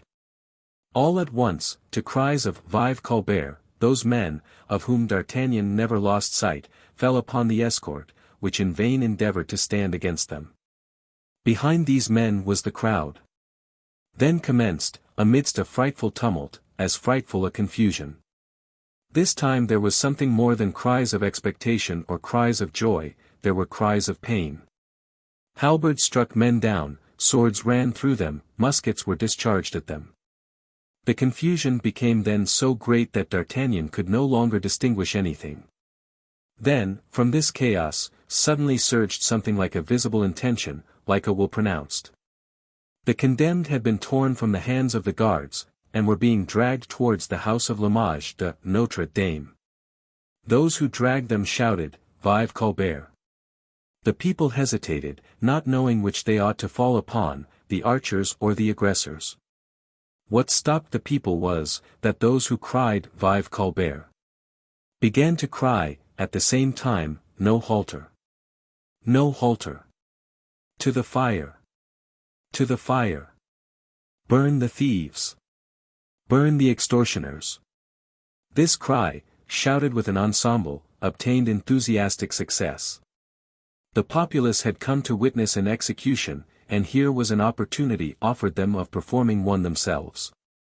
It was this that must be most agreeable to the populace, therefore, they ranged themselves immediately on the party of the aggressors against the archers, crying with the minority, which had become, thanks to them, the most compact majority, "Yes! Yes, to the fire with the thieves! Vive Colbert!" "Mordioux," exclaimed D'Artagnan, "this begins to look serious." One of the men who remained near the chimney approached the window, a firebrand in his hand. Ah, said he, "it gets warm." Then, turning to his companion, "There is the signal," added he, and he immediately applied the burning brand to the wainscoting. Now, this cabaret of the Image-de-notre-dame was not a very newly built house, and therefore, did not require much entreating to take fire. In a second the boards began to crackle, and the flames arose sparkling to the ceiling. A howling from without replied to the shouts of the incendiaries. D'Artagnan, who had not seen what passed, from being engaged at the window, felt, at the same time, the smoke which choked him and the fire that scorched him. "Hola!" cried he, turning round, "is the fire here? Are you drunk or mad, my masters?" The two men looked at each other with an air of astonishment. "In what," asked they of D'Artagnan, "was it not a thing agreed upon?" "A thing agreed upon that you should burn my house," vociferated D'Artagnan, snatching the brand from the hand of the incendiary, and striking him with it across the face. The second wanted to assist his comrade, but Raoul, seizing him by the middle, threw him out of the window, whilst D'Artagnan pushed his man down the stairs. Raoul, first disengaged, tore the burning wainscoting down, and threw it flaming into the chamber. At a glance D'Artagnan saw there was nothing to be feared from the fire, and sprang to the window. The disorder was at its height. The air was filled with simultaneous cries of, "To the fire!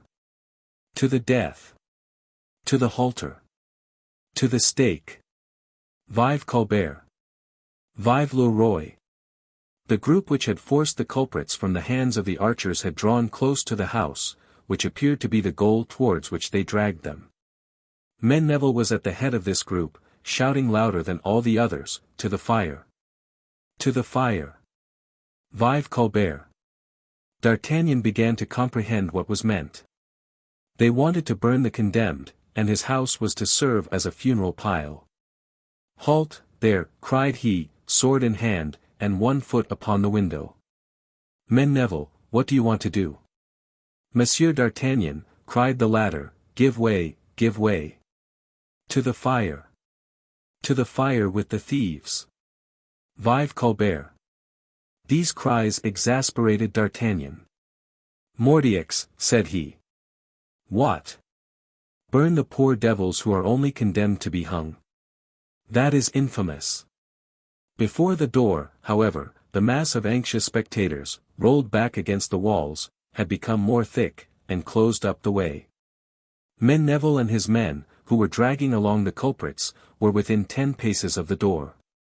Neville made a last effort. "Passage! Passage!" cried he, pistol in hand. "Burn them! Burn them!" repeated the crowd.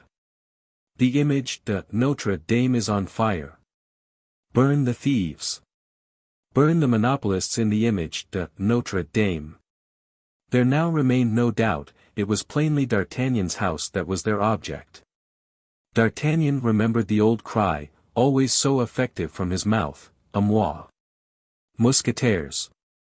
shouted he, with the voice of a giant, with one of those voices which dominate over cannon, the sea, the tempest. "A moi! Musketeers!"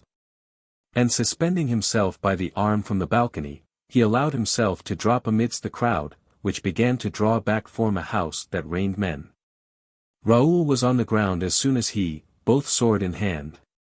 All the musketeers on the place heard that challenging cry, all turned round at that cry, and recognized D'Artagnan. To the captain," cried they, in their turn. And the crowd opened before them as though before the prow of a vessel. At that moment D'Artagnan and Neville found themselves face to face. "Passage, passage!" cried Neville, seeing that he was within an arm's length from the door. "No one passes here," said D'Artagnan. "Take that, then," said Neville, firing his pistol almost within an arm's length.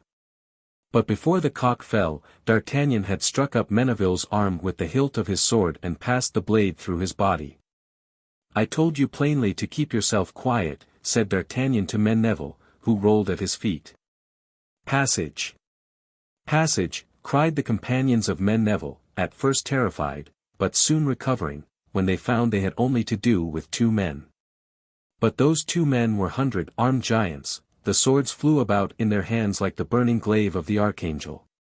They pierce with its point, strike with the flat, cut with the edge, every stroke brings down a man. "For the king!" cried D'Artagnan, to every man he struck at, that is to say, to every man that fell. This cry became the charging word for the musketeers, who, guided by it, joined D'Artagnan.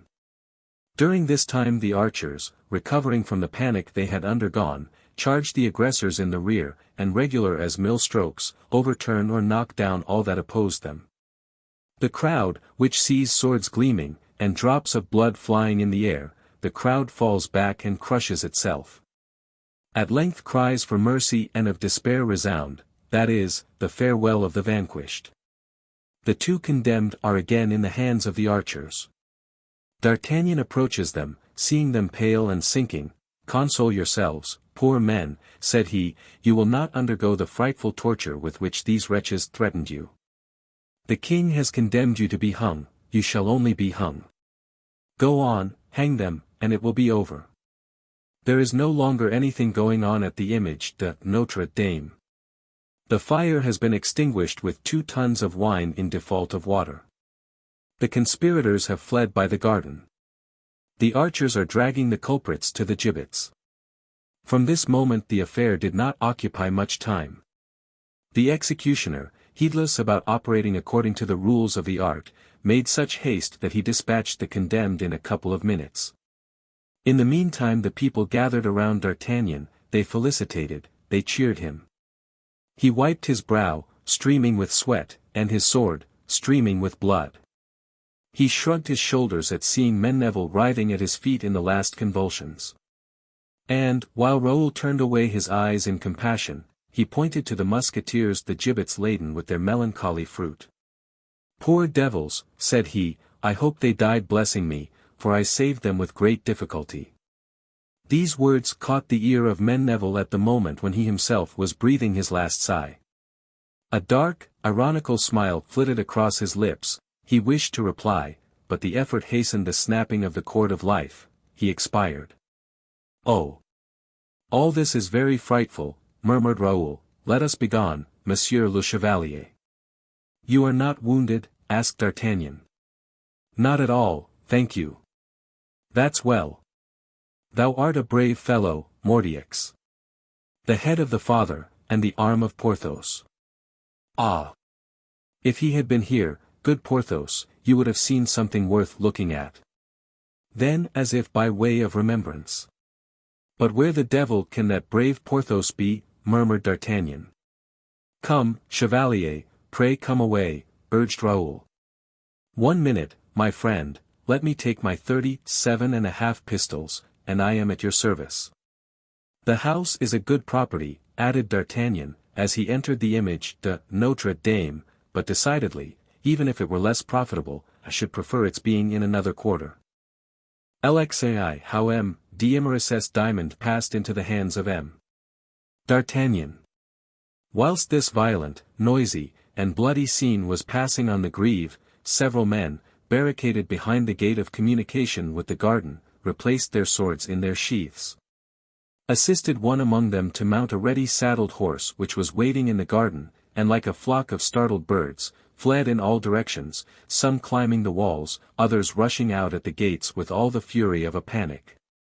He who mounted the horse, and gave him the spur so sharply that the animal was near leaping the wall, this cavalier, we say, crossed the place Baudoyer, passed like lightning before the crowd in the streets, riding against, running over and knocking down all that came in his way, and, 10 minutes after, arrived at the gates of the superintendent, more out of breath than his horse.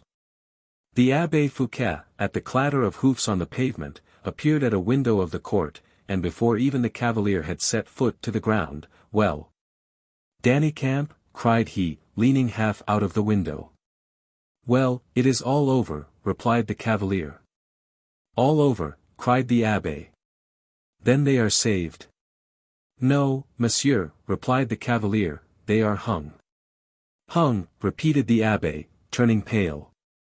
A lateral door suddenly opened, and Fouquet appeared in the chamber, pale, distracted, with lips half opened, breathing a cry of grief and anger. He stopped upon the threshold to listen to what was addressed from the court to the window. Miserable wretches, said the abbe, you did not fight, then? Like lions. Say like cowards. Monsieur. 100 men accustomed to war, sword in hand, are worth 10,000 archers in a surprise. Where is Neville, that boaster, that braggart, who was to come back either dead or a conqueror? Well, monsieur, he kept his word. He is dead. Dead. Who killed him? A demon disguised as a man, a giant armed with 10 flaming swords, a madman, who at one blow extinguished the fire, put down the riot, and caused 100 musketeers to rise up out of the pavement of the Grève. Fouquet raised his brow, streaming with sweat, murmuring, "Oh! Liadat and Diemeris! Dead! Dead! Dead! And I dishonored!"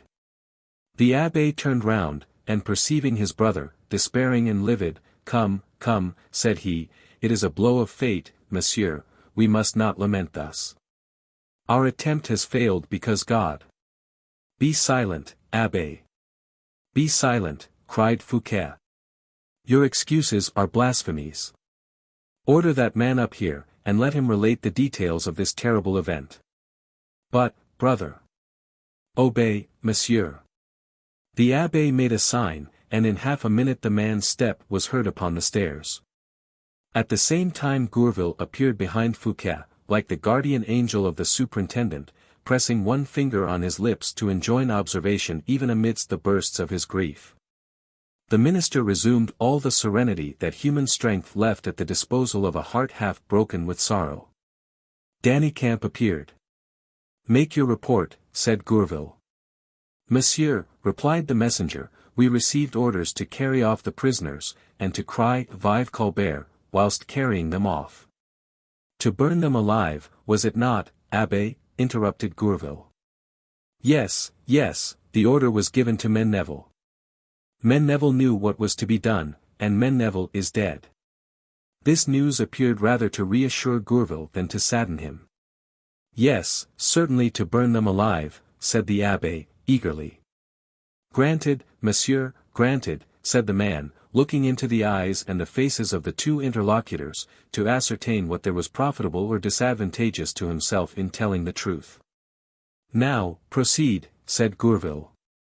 "The prisoners," cried Danicamp, "were brought to the Greve, and the people, in a fury, insisted upon their being burnt instead of being hung." "And the people were right," said the abbe. "Go on."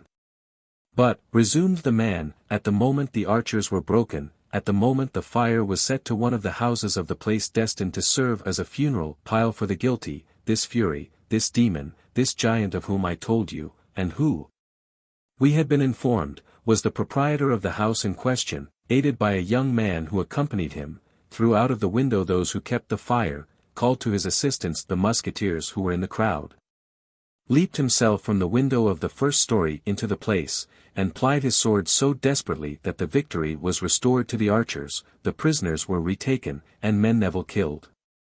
When once recaptured, the condemned were executed in 3 minutes. Fouquet, in spite of his self-command, could not prevent a deep groan escaping him. "And this man, the proprietor of the house, what is his name?" said the abbe. "I cannot tell you, not having even been able to get sight of him. My post had been appointed in the garden, and I remained at my post, only the affair was related to me as I repeat it.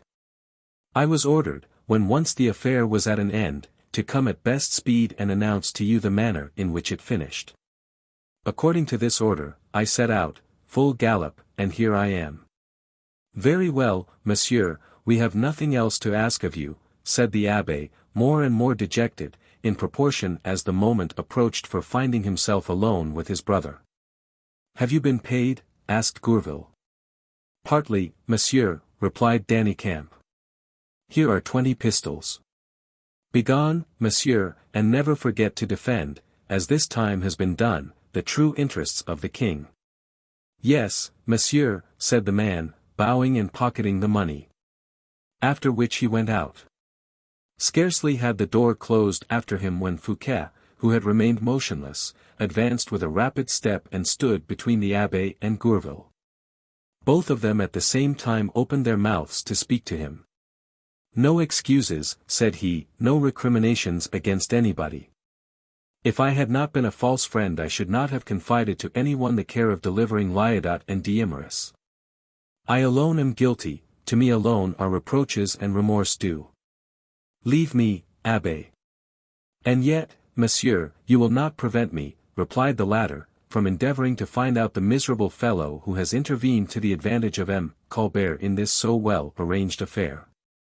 For, if it is good policy to love our friends dearly, I do not believe that is bad which consists in obstinately pursuing our enemies. A truce to policy, abbe, begone, I beg of you, and do not let me hear any more of you till I send for you. What we most need is circumspection and silence. You have a terrible example before you, gentlemen, no reprisals, I forbid them." "There are no orders," grumbled the abbe, "which will prevent me from avenging a family affront upon the guilty person." "And I," cried Fouquet, in that imperative tone to which one feels there is nothing to reply, "if you entertain one thought, one single thought, which is not the absolute expression of my will, I will have you cast into the Bastille 2 hours after that thought has manifested itself. Regulate your conduct accordingly, abbe." The abbe colored and bowed. Fouquet made a sign to Gourville to follow him, and was already directing his steps towards his cabinet, when the usher announced with a loud voice, "Monsieur le Chevalier d'Artagnan." "Who is he?" said Fouquet, negligently, to Gourville. "An ex-lieutenant of His Majesty's musketeers," replied Gourville, in the same tone. Fouquet did not even take the trouble to reflect, and resumed his walk. "I beg your pardon, monseigneur," said Gourville, "but I have remembered. This brave man has quitted the king's service, and probably comes to receive an installment of some pension or other." "Devil take him," said Fouquet, "why does he choose his opportunity so ill? Permit me then, monseigneur, to announce your refusal to him, for he is one of my acquaintance, and is a man whom, in our present circumstances, it would be better to have as a friend than an enemy." "Answer him as you please," said Fouquet. "Eh! Good Lord," said the abbe, still full of malice, like an egotistical man, tell him there is no money, particularly for musketeers. But scarcely had the abbe uttered this imprudent speech, when the partly open door was thrown back, and D'Artagnan appeared. "Eh! Monsieur Fouquet," said he, "I was well aware there was no money for musketeers here. Therefore I did not come to obtain any, but to have it refused. That being done, receive my thanks. I give you good day, and will go and seek it at M. Colbert's." And he went out, making an easy bow. "Gourville," said Fouquet, "run after that man and bring him back." Gourville obeyed, and overtook D'Artagnan on the stairs. D'Artagnan, hearing steps behind him, turned round and perceived Gourville. "Mordioux! My dear monsieur," said he, "there are sad lessons which you gentlemen of finance teach us. I come to M. Fouquet to receive a sum accorded by his majesty, and I am received like a mendicant who comes to ask charity, or a thief who comes to steal a piece of plate. But you pronounced the name of M. Colbert, my dear M. D'Artagnan. You said you were going to M. Colbert's. I certainly am going there, were it only to ask satisfaction of the people who try to burn houses, crying, Vive Colbert. Gourville pricked up his ears. Oh, said he, you allude to what has just happened at the Greve? Yes, certainly. And in what did that which has taken place concern you? What? Do you ask me whether it concerns me or does not concern me, if M. Colbert pleases to make a funeral pile of my house? So, your house, was it your house they wanted to burn? Pardieu! Was it? Is the cabaret of the Image-de-notre-dame yours, then? It has been this week. Well, then, are you the brave captain, are you the valiant blade who dispersed those who wished to burn the condemned? My dear Monsieur Gourville, put yourself in my place. I was an agent of the public force and a landlord, too. As a captain, it is my duty to have the orders of the king accomplished. As a proprietor, it is to my interest my house should not be burnt. I have at the same time attended to the laws of interest and duty in replacing Messrs. Lyodot and D'Eymeris in the hands of the archers. Then it was you who threw the man out of the window? It was I, myself, replied D'Artagnan, modestly. And you who killed Neville? I had that misfortune, said D'Artagnan, bowing like a man who is being congratulated. It was you, then, in short, who caused the two condemned persons to be hung. Instead of being burnt, yes, monsieur, and I am proud of it. I saved the poor devils from horrible tortures. Understand, my dear Monsieur de Gourville, that they wanted to burn them alive. It exceeds imagination.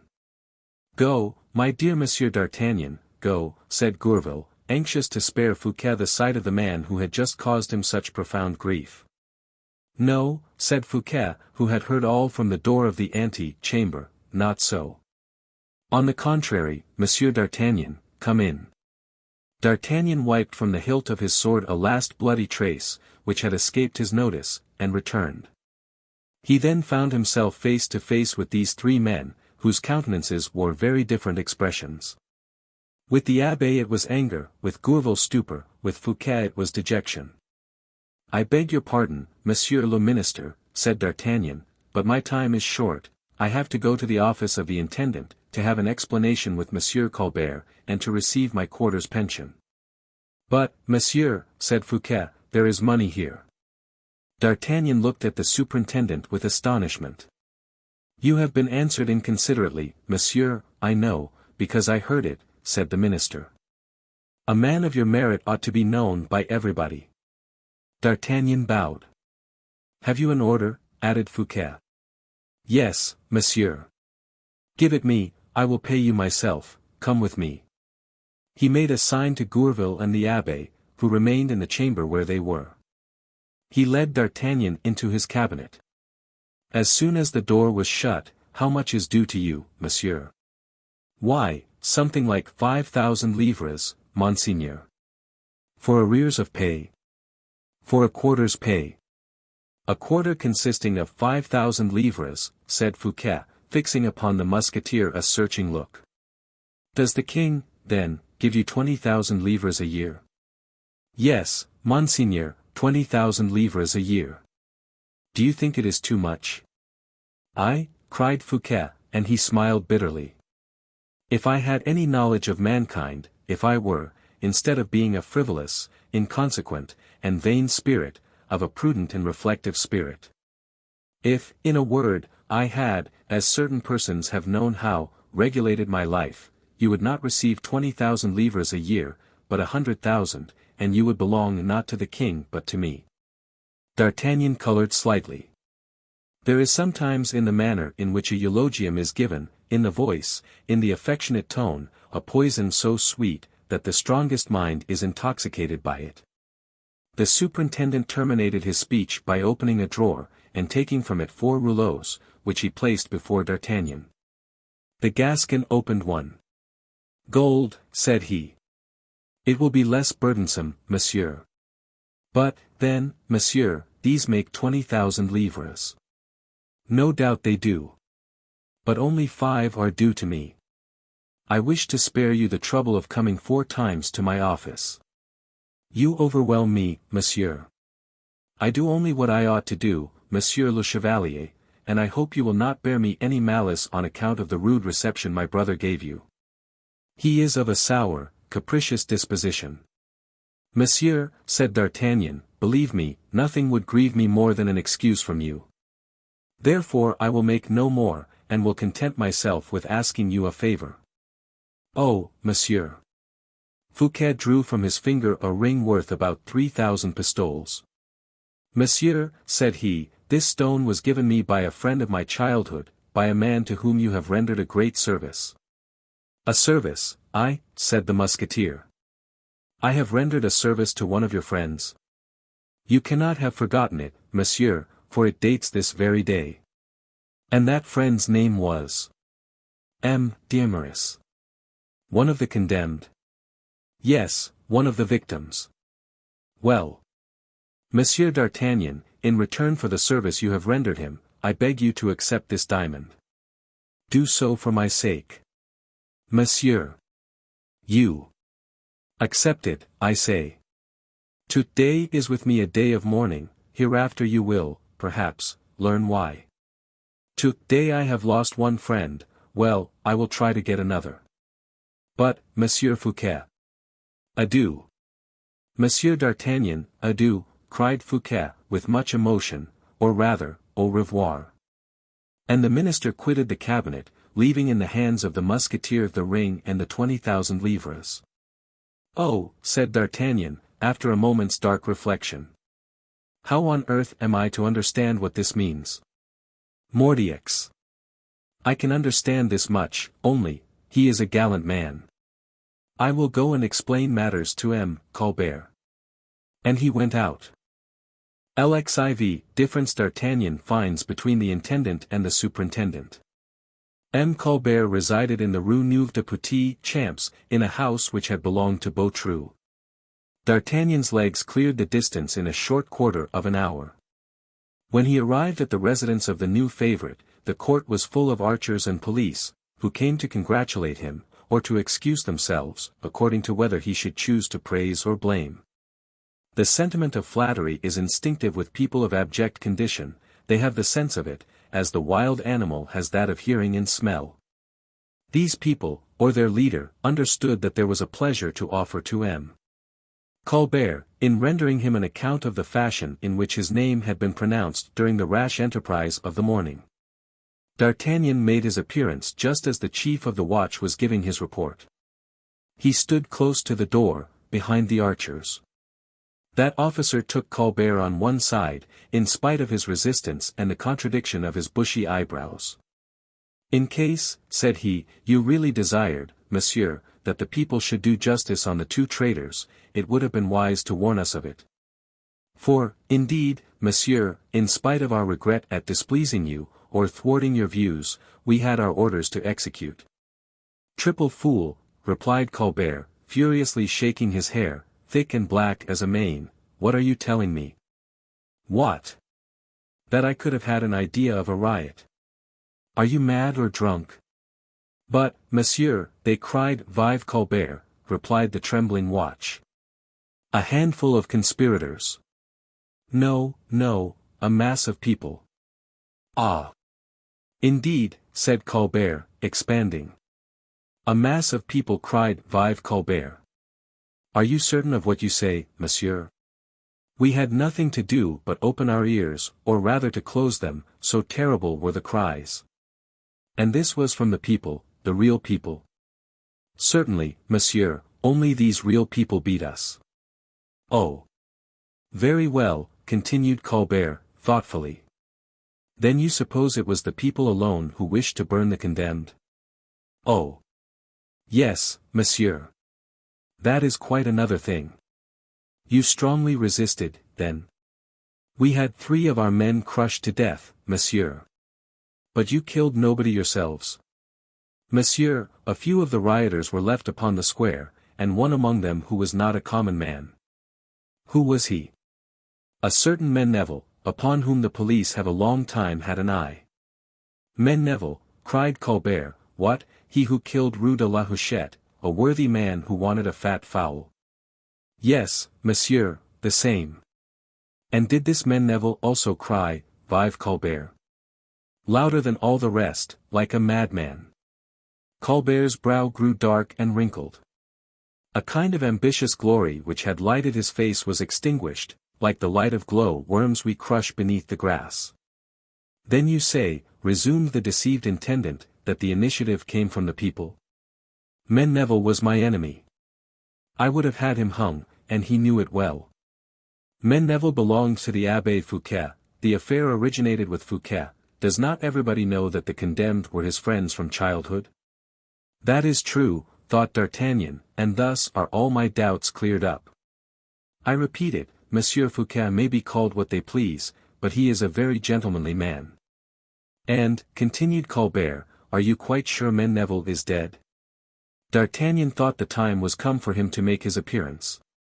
Perfectly, monsieur, replied he, advancing suddenly. Oh. Is that you, monsieur? Said Colbert. In person, replied the musketeer with his deliberate tone. It appears that you had in Menneval a pretty enemy. It was not I, monsieur, who had an enemy, replied Colbert, it was the king. Double brute, thought D'Artagnan, to think to play the great man and the hypocrite with me. Well, continued he to Colbert, I am very happy to have rendered so good a service to the king. Will you take upon you to tell his majesty, monsieur l'intendant? What commission is this you give me, and what do you charge me to tell his majesty, monsieur?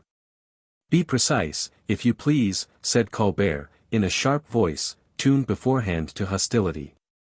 I give you no commission, replied D'Artagnan, with that calmness which never abandons the banterer.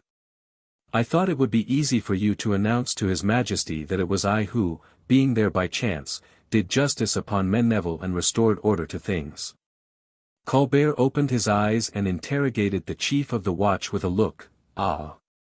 It is very true, said the latter, that this gentleman saved us. Why did you not tell me, monsieur, that you came to relate me this? Said Colbert with envy. Everything is explained, and more favorably for you than for anybody else. You are in error, monsieur l'intendant, I did not at all come for the purpose of relating that to you. It is an exploit, nevertheless. Oh, said the musketeer carelessly, constant habit blunts the mind. To what do I owe the honor of your visit, then? Simply to this, the king ordered me to come to you. Ah, said Colbert, recovering himself when he saw D'Artagnan draw a paper from his pocket, it is to demand some money of me? Precisely, monsieur. Have the goodness to wait, if you please, monsieur, till I have dispatched the report of the watch. D'Artagnan turned upon his heel, insolently enough, and finding himself face to face with Colbert, after his first turn, he bowed to him as a harlequin would have done. Then, after a second evolution, he directed his steps towards the door in quick time. Colbert was struck with this pointed rudeness, to which he was not accustomed. In general, men of the sword, when they came to his office, had such a want of money, that though their feet seemed to take root in the marble, they hardly lost their patience. Was D'Artagnan going straight to the king? Would he go and describe his rough reception, or recount his exploit? This was a matter for grave consideration. At all events, the moment was badly chosen to send D'Artagnan away, whether he came from the king, or on his own account. The musketeer had rendered too great a service, and that too recently, for it to be already forgotten. Therefore Colbert thought it would be better to shake off his arrogance and call D'Artagnan back. "Ho! Monsieur D'Artagnan," cried Colbert, "what? Are you leaving me thus?" D'Artagnan turned round. "Why not?" said he, quietly, "we have no more to say to each other, have we? You have, at least, money to receive, as you have an order." "Who, I?" "Oh! Not at all, my dear Monsieur Colbert. But, monsieur, you have an order. And, in the same manner as you give a sword thrust, when you are required, I, on my part, pay when an order is presented to me. Present yours." "It is useless, my dear Monsieur Colbert," said D'Artagnan, who inwardly enjoyed this confusion in the ideas of Colbert, "my order is paid." "Paid, by whom?" "By Monsieur le Surintendant." Colbert grew pale. "Explain yourself," said he, in a stifled voice. "If you are paid, why do you show me that paper?" "In consequence of the word of order of which you spoke to me so ingeniously just now, dear M. Colbert. The king told me to take a quarter of the pension he is pleased to make me." "Of me?" said Colbert. "Not exactly. The king said to me, 'Go to M. Fouquet, the superintendent will, perhaps, have no money, then you will go and draw it of M. Colbert.'" The countenance of M. Colbert brightened for a moment, but it was with his unfortunate physiognomy as with a stormy sky, sometimes radiant, sometimes dark as night, according as the lightning gleams or the cloud passes. "Eh? And was there any money in the superintendent's coffers?" asked he. "Why, yes, he could not be badly off for money," replied D'Artagnan, "it may be believed, since M. Fouquet, instead of paying me a quarter or 5,000 livres." "A quarter or 5,000 livres!" cried Colbert, struck, as Fouquet had been, with the generosity of the sum for a soldier's pension. "Why, that would be a pension of 20,000 livres." "Exactly, M. Colbert." "Peste! You reckon like old Pythagoras. Yes, 20,000 livres. 10 times the appointment of an intendant of the finances." "I beg to offer you my compliments," said Colbert, with a vicious smile. "Oh," said D'Artagnan, "the king apologized for giving me so little. But he promised to make it more hereafter, when he should be rich, but I must be gone, having much to do." "So, then, notwithstanding the expectation of the king, the superintendent paid you, did he? In the same manner, as, in opposition to the king's expectation, you refused to pay me." "I did not refuse, monsieur, I only begged you to wait." "And you say that M. Fouquet paid you your 5,000 livres?" "Yes, as you might have done. But he did even better than that, M. Colbert." "And what did he do?" "He politely counted me down the sum total, saying, that for the king, his coffers were always full." "The sum total. M. Fouquet has given you 20,000 livres instead of 5,000. "Yes, monsieur." "And what for?" "In order to spare me 3 visits to the money chest of the superintendent, so that I have the 20,000 livres in my pocket in good new coin. You see, then, that I am able to go away without standing in need of you, having come here only for form's sake." And D'Artagnan slapped his hand upon his pocket, with a laugh which disclosed to Colbert 32 magnificent teeth, as white as teeth of 25 years old, and which seemed to say in their language, "Serve up to us 32 little Colberts. And we will chew them willingly. The serpent is as brave as the lion, the hawk as courageous as the eagle, that cannot be contested. It can only be said of animals that are decidedly cowardly, and are so called, that they will be brave only when they have to defend themselves." Colbert was not frightened at the 32 teeth of D'Artagnan. He recovered, and suddenly, "Monsieur," said he, "Monsieur le Surintendant has done what he had no right to do." "What do you mean by that?" replied D'Artagnan. I mean that your note, will you let me see your note, if you please? Very willingly, here it is. Colbert seized the paper with an eagerness which the musketeer did not remark without uneasiness, and particularly without a certain degree of regret at having trusted him with it. Well, monsieur, the royal order says thus, at sight, I command that there be paid to M. D'Artagnan the sum of 5,000 livres, forming a quarter of the pension I have made him. So, in fact, it is written, said D'Artagnan, affecting calmness. Very well, the king only owed you 5,000 livres, why has more been given to you? Because there was more, and M. Fouquet was willing to give me more. That does not concern anybody. It is natural, said Colbert with a proud ease, that you should be ignorant of the usages of state finance, but, monsieur, when you have 1,000 livres to pay, what do you do? I never have 1,000 livres to pay, replied D'Artagnan. Once more, said Colbert, irritated, once more, if you had any sum to pay, would you not pay what you ought? That only proves one thing, said D'Artagnan.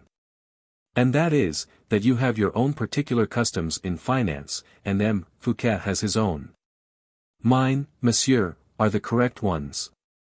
I do not say that they are not. And you have accepted what was not due to you.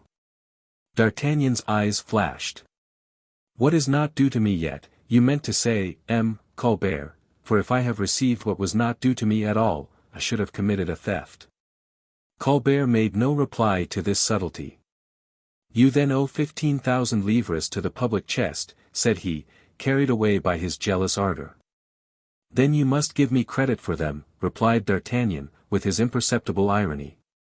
Not at all, monsieur. Well. What will you do, then? You will not take my rouleaus from me, will you? You must return them to my chest. Oh. Monsieur Colbert, don't reckon upon that. The king wants his money, monsieur. And I, monsieur, I want the king's money. That may be so, but you must return this. Not a so. I have always understood that in matters of comptabilite, as you call it, a good cashier never gives back or takes back. Then, monsieur, we shall see what the king will say about it. I will show him this note, which proves that M. Fouquet not only pays what he does not owe, but that he does not even take care of vouchers for the sums that he has paid. Ah! Now I understand why you have taken that paper, M. Colbert. Colbert did not perceive all that there was of a threatening character in his name pronounced in a certain manner. You shall see hereafter what use I will make of it, said he, holding up the paper in his fingers. Oh! Said D'Artagnan, snatching the paper from him with a rapid movement, I understand perfectly well, M. Colbert, I have no occasion to wait for that.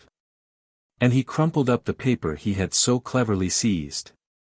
Monsieur, monsieur! Cried Colbert, this is violence. Nonsense. You must not be particular about a soldier's manners, replied D'Artagnan.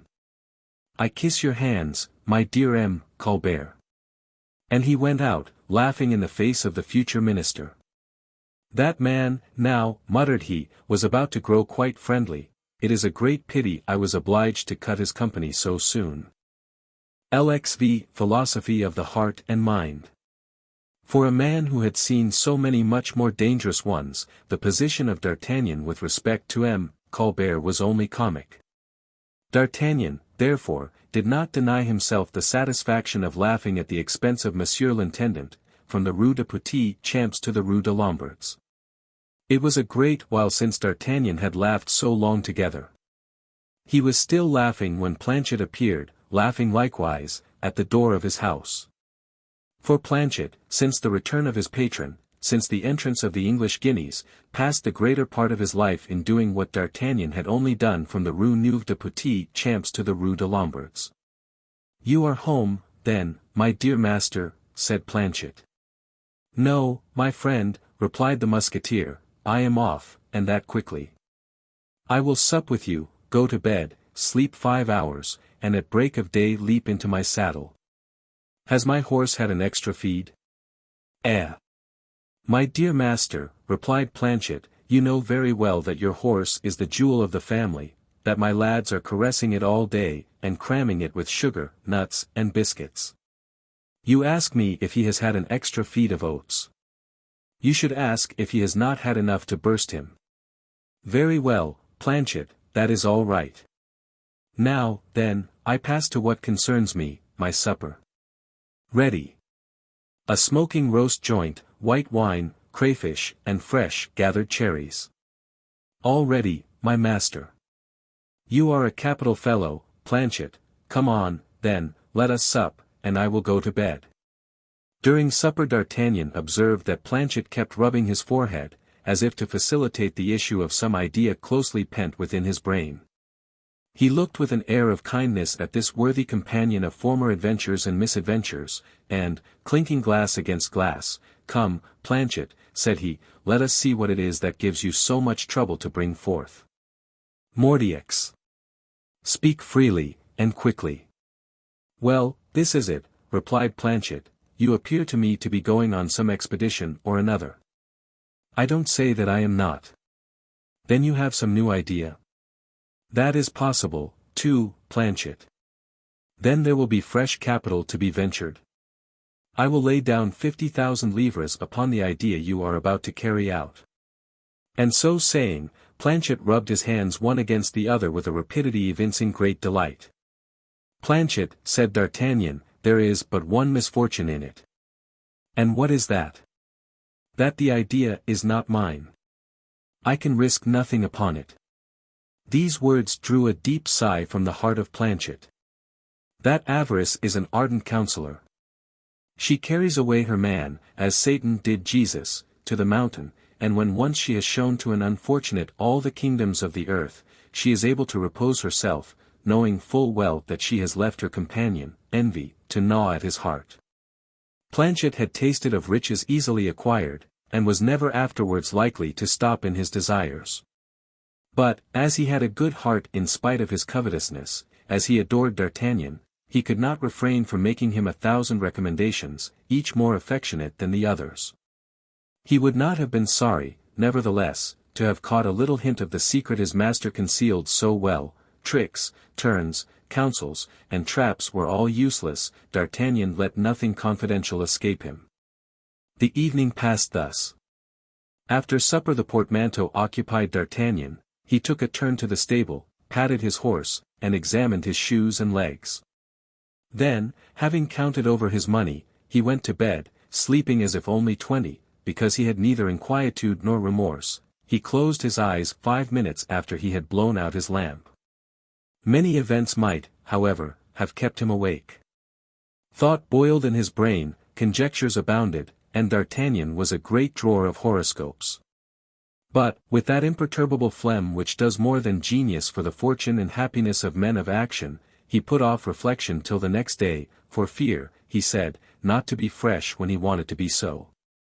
The day came. The Rue de Lombards had its share of the caresses of Aurora with the rosy fingers, and D'Artagnan arose like Aurora. He did not awaken anybody. He placed his portmanteau under his arm, descended the stairs without making one of them creak, and without disturbing one of the sonorous snorings in every story from the garret to the cellar, then, having saddled his horse, shut the stable and house doors, he set off, at a foot pace, on his expedition to Bretagne. He had done quite right not to trouble himself with all the political and diplomatic affairs which solicited his attention, for, in the morning, in freshness and mild twilight, his ideas developed themselves in purity and abundance. In the first place, he passed before the house of Fouquet, and threw in a large gaping box the fortunate order which, the evening before, he had had so much trouble to recover from the hooked fingers of the intendant. Placed in an envelope, and addressed to Fouquet, it had not even been divined by Planchet, who in divination was equal to Calchas or the Pythian Apollo. D'Artagnan thus sent back the order to Fouquet, without compromising himself, and without having thenceforward any reproaches to make himself. When he had effected this proper restitution, now, he said to himself, let us inhale much maternal air, much freedom from cares, much health, let us allow the horse Zephyr, whose flanks puff as if he had to respire an atmosphere, to breathe. And let us be very ingenious in our little calculations. It is time, said D'Artagnan, to form a plan of the campaign, and, according to the method of M. Turenne, who has a large head full of all sorts of good counsels, before the plan of the campaign it is advisable to draw a striking portrait of the generals to whom we are opposed. In the first place, M. Fouquet presents himself. What is M. Fouquet? M. Fouquet, replied D'Artagnan to himself, is a handsome man, very much beloved by the women, a generous man very much beloved by the poets, a man of wit, much execrated by pretenders. Well, now I am neither woman, poet, nor pretender, I neither love nor hate Monsieur le Surintendant. I find myself, therefore, in the same position in which M. Turenne found himself when opposed to the Prince de Condé at Jargeau, Jean and the Faubourg Saint-Antoine. He did not execrate Monsieur le Prince, it is true, but he obeyed the king. Monsieur le Prince is an agreeable man, but the king is king. Turenne heaved a deep sigh, called Condé, my cousin, and swept away his army. Now what does the king wish? That does not concern me. Now, what does M. Colbert wish? Oh, that's another thing. M. Colbert wishes all that M. Fouquet does not wish. Then what does M. Fouquet wish? Oh, that is serious. M. Fouquet wishes precisely for all the king wishes. This monologue ended, D'Artagnan began to laugh, whilst making his whip whistle in the air. He was already on the high road, frightening the birds in the hedges, listening to the livres chinking and dancing in his leather pocket, at every step. And, let us confess it, every time that D'Artagnan found himself in such conditions, tenderness was not his dominant vice. Come, said he, I cannot think the expedition a very dangerous one. And it will fall out with my voyage as with that piece M. Monk took me to see in London, which was called, I think, Much Ado About Nothing. LXVI The Journey. It was perhaps the 50th time since the day on which we opened this history, that this man, with a heart of bronze and muscles of steel, had left house and friends, everything, in short, to go in search of fortune in death. The one, that is to say, death, had constantly retreated before him, as if afraid of him, the other, that is to say, fortune, for only a month past had really made an alliance with him. Although he was not a great philosopher, after the fashion of either Epicurus or Socrates, he was a powerful spirit, having knowledge of life, and endowed with thought. No one is as brave, as adventurous, or as skilful as D'Artagnan, without at the same time being inclined to be a dreamer. He had picked up, here and there, some scraps of M. de la Rochefoucauld, worthy of being translated into Latin by M.M. de Port-Royal, and he had made a collection, en passant, in the society of Athos and Aramis, of many morsels of Seneca and Cicero, translated by them, and applied to the uses of common life. That contempt of riches which our Gascon had observed as an article of faith during the 35 first years of his life, had for a long time been considered by him as the first article of the code of bravery. Article first, said he, a man is brave because he has nothing. A man has nothing because he despises riches. Therefore, with these principles, which, as we have said, had regulated the 35 first years of his life, D'Artagnan was no sooner possessed of riches, than he felt it necessary to ask himself if, in spite of his riches, he were still brave. To this, for any other but D'Artagnan, the events of the Place de Grève might have served as a reply. Many consciences would have been satisfied with them, but D'Artagnan was brave enough to ask himself sincerely and conscientiously if he were brave. Therefore to this. But it appears to me that I drew promptly enough, and cut and thrust pretty freely on the Place de Grève, to be satisfied of my bravery. D'Artagnan had himself replied. Gently, Captain, that is not an answer.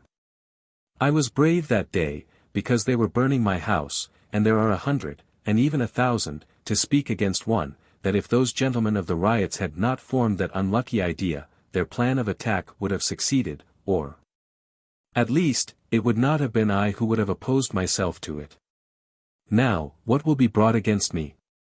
I have no house to be burnt in Bretagne, I have no treasure there that can be taken from me. No, but I have my skin, that precious skin of M. D'Artagnan, which to him is worth more than all the houses and all the treasures of the world.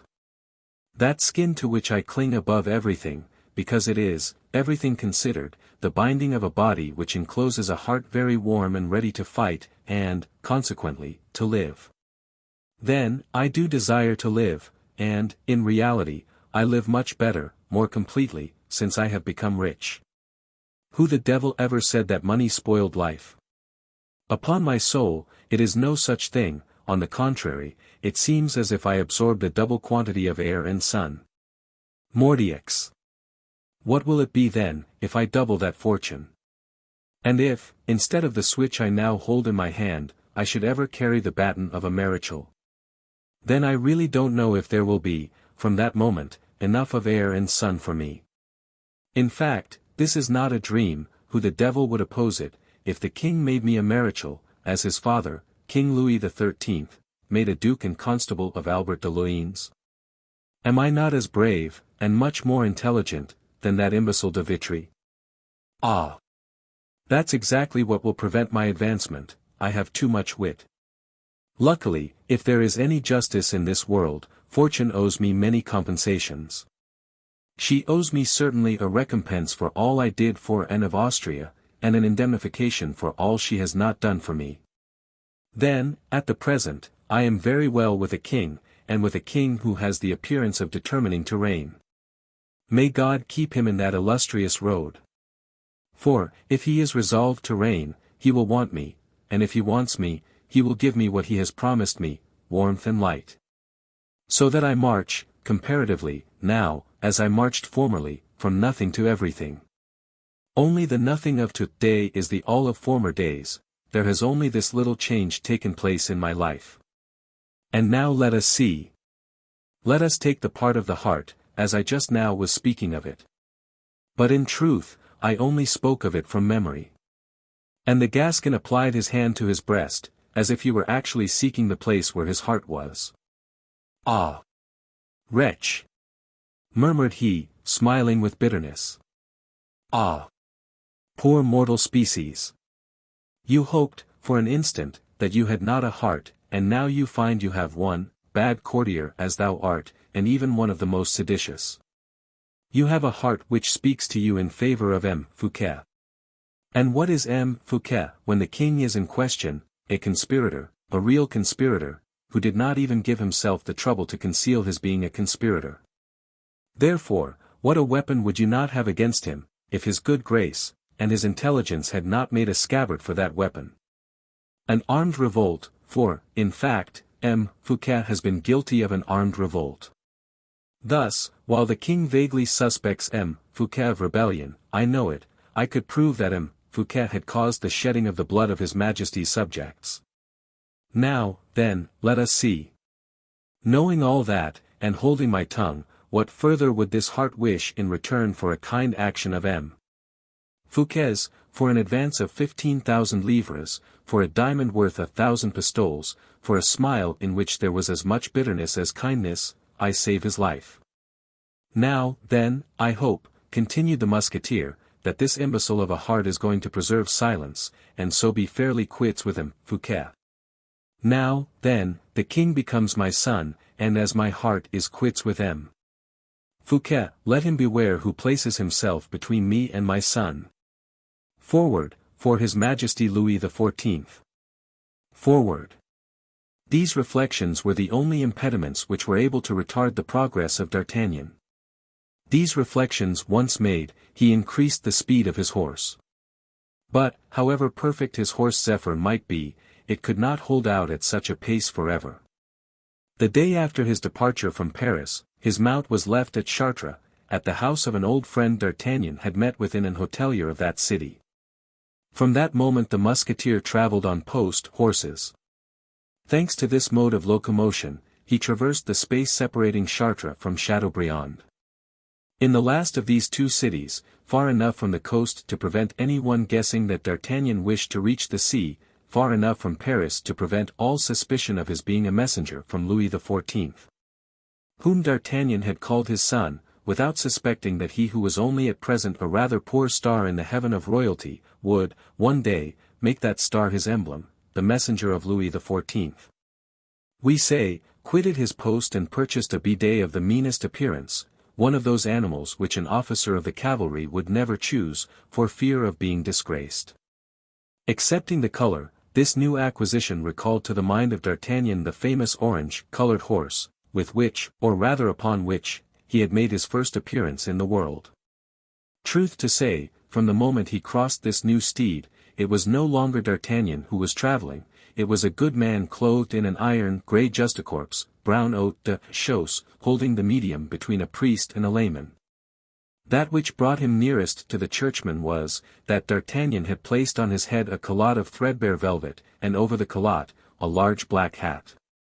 No more sword, a stick hung by a cord to his wrist, but to which, he promised himself, as an unexpected auxiliary, to join, upon occasion, a good dagger, 10 inches long, concealed under his cloak.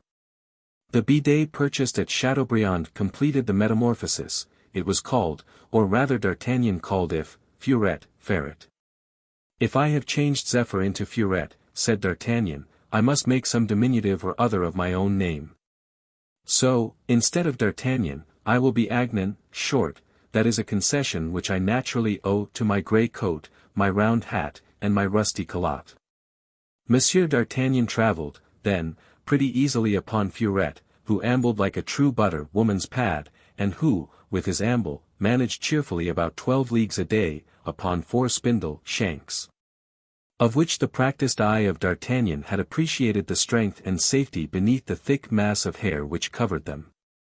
Jogging along, the traveller took notes, studied the country, which he traversed reserved and silent, ever seeking the most plausible pretext for reaching Belle Isle and Mer, and for seeing everything without arousing suspicion.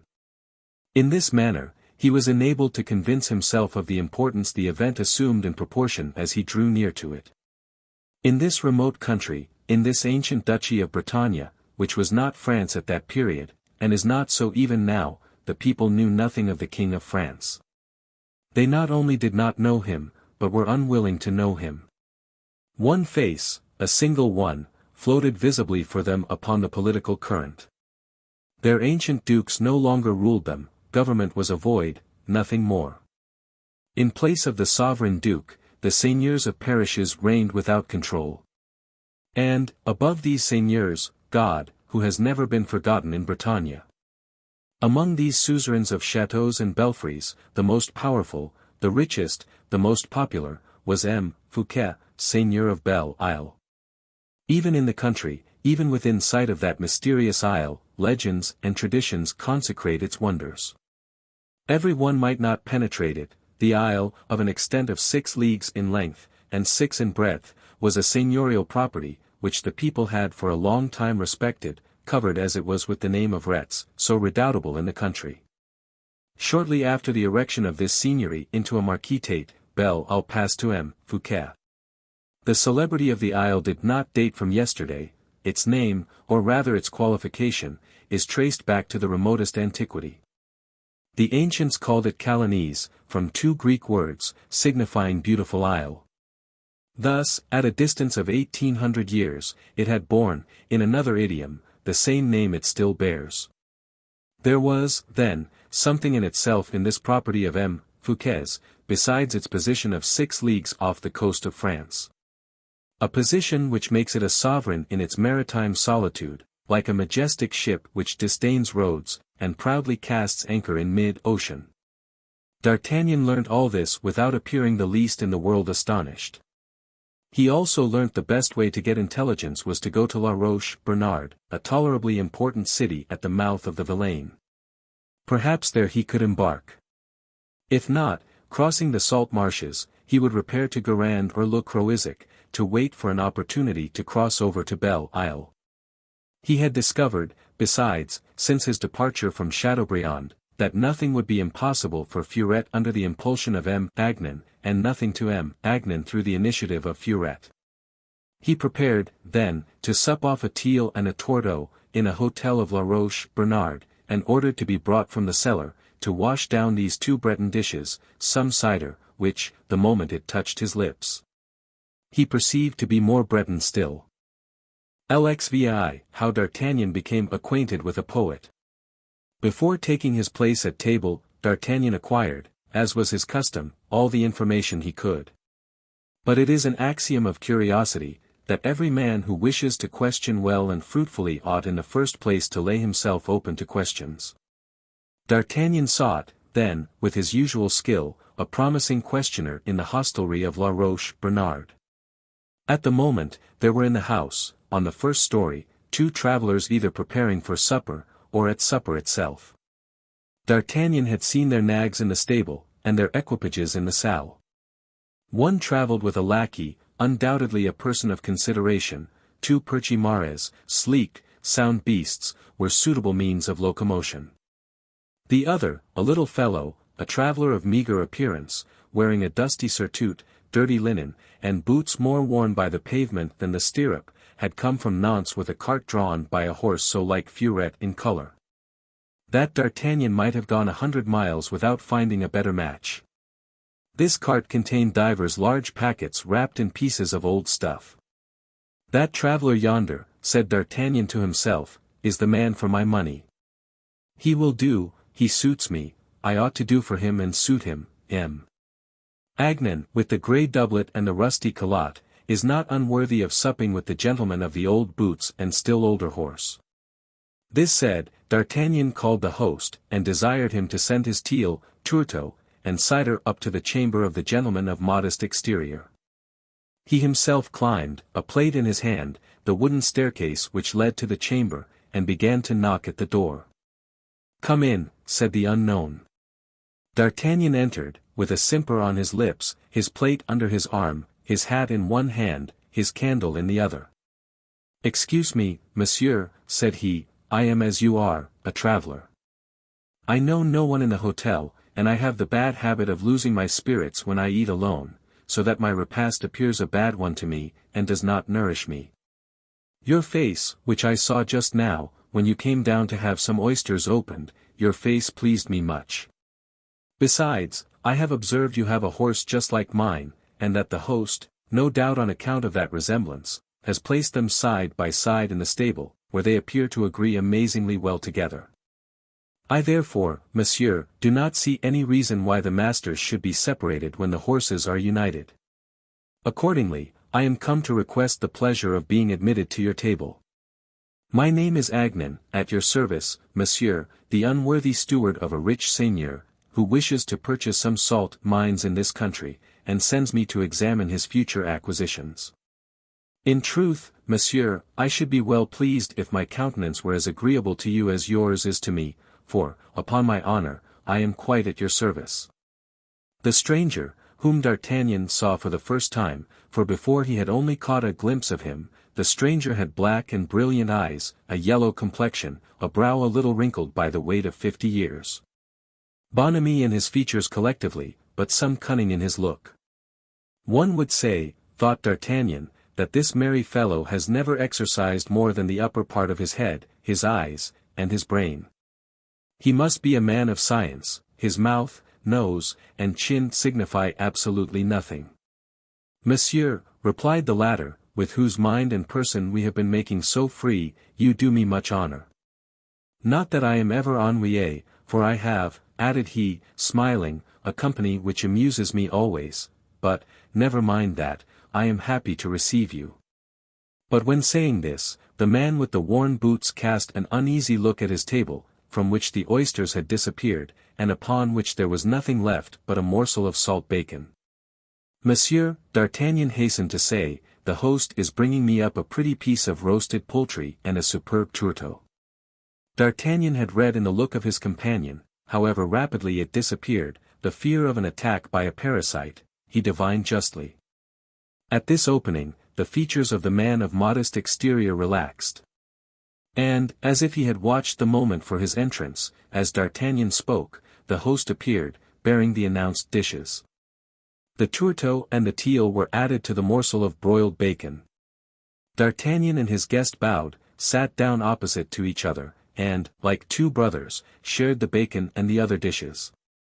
"Monsieur," said D'Artagnan, "you must confess that association is a wonderful thing." "How so?" replied the stranger, with his mouth full. Well, I will tell you, replied D'Artagnan. The stranger gave a short truce to the movement of his jaws, in order to hear the better. In the first place, continued D'Artagnan, instead of one candle, which each of us had, we have two. That is true, said the stranger, struck with the extreme lucidity of the observation. Then I see that you eat my tourteau in preference, whilst I, in preference, eat your bacon.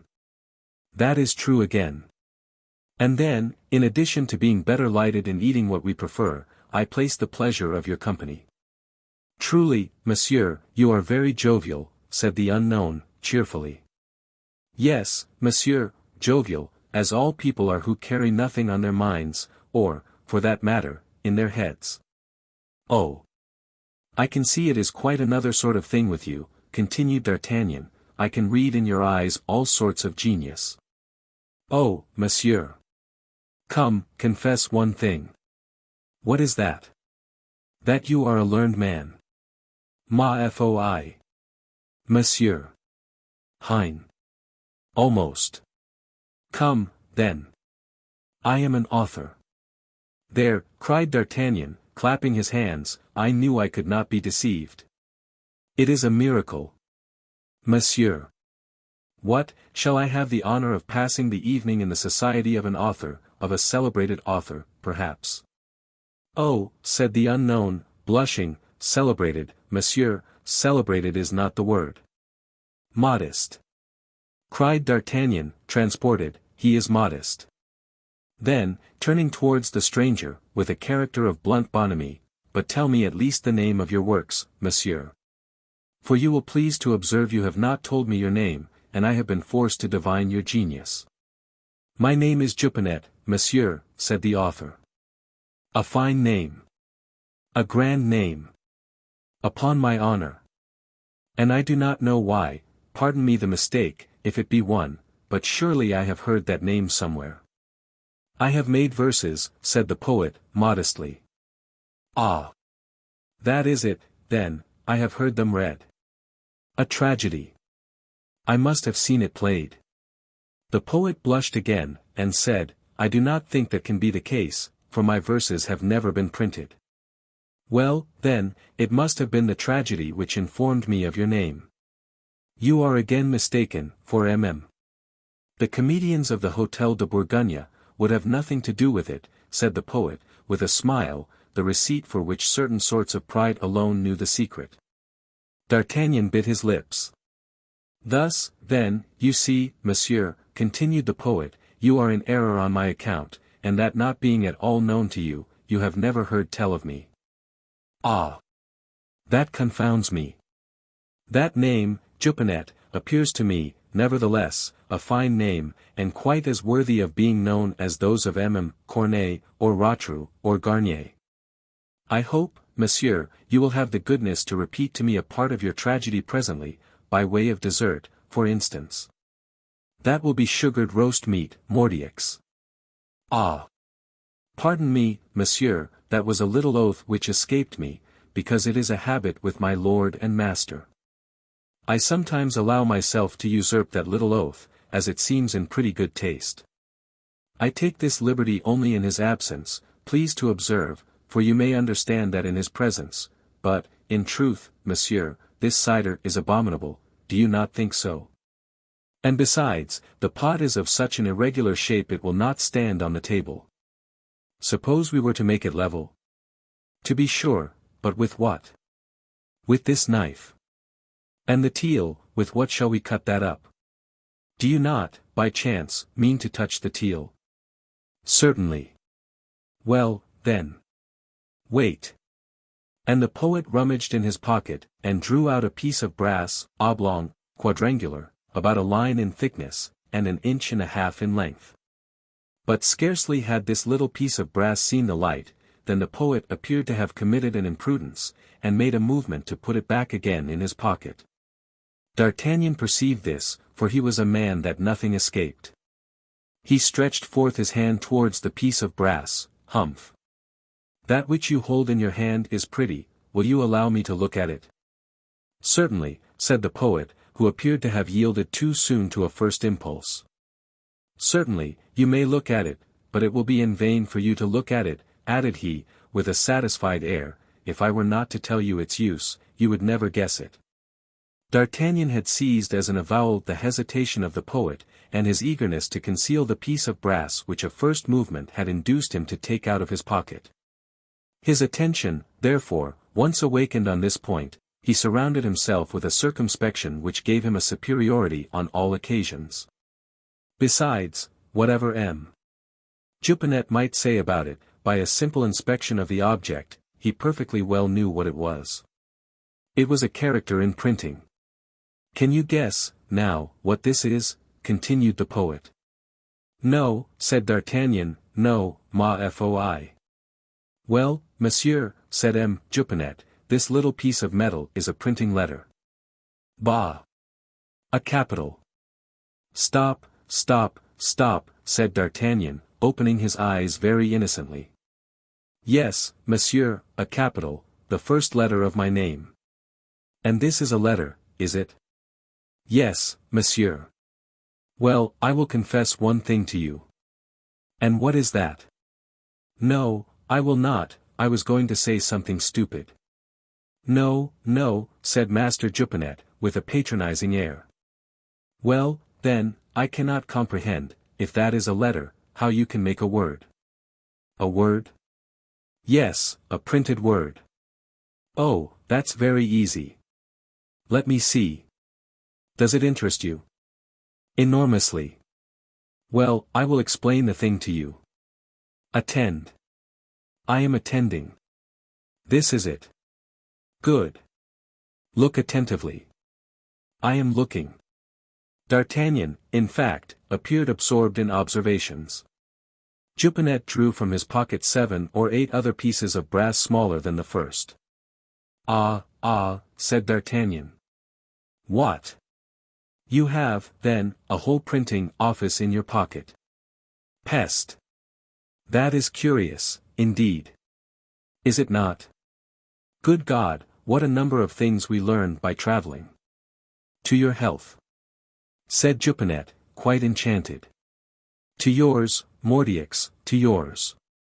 But, an instant, not in this cider.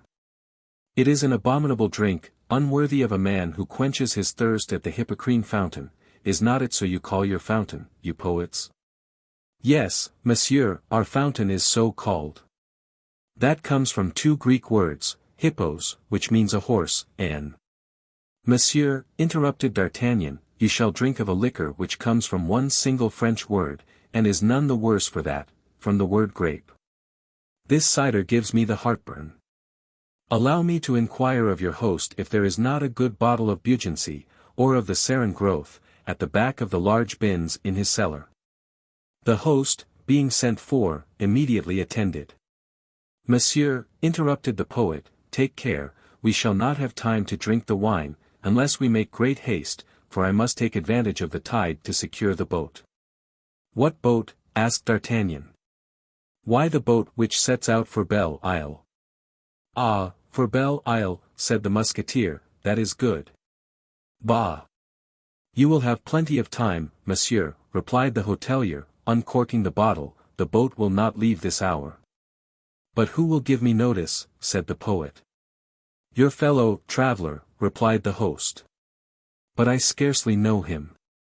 "When you hear him departing, it will be time for you to go." "Is he going to Belle Isle, likewise, then?" "Yes." "The traveler who has a lackey?" asked D'Artagnan. "He is some gentleman, no doubt." "I know nothing of him." "What, know nothing of him?" "No, all I know is, that he is drinking the same wine as you." "Peste! That is a great honor for us," said D'Artagnan, filling his companion's glass, whilst the host went out. "So," resumed the poet, returning to his dominant ideas, "you never saw any printing done?" "Never." "Well, then, take the letters thus, which compose the word, you see, A B, ma foi. Here is an R, 2 E, then a G."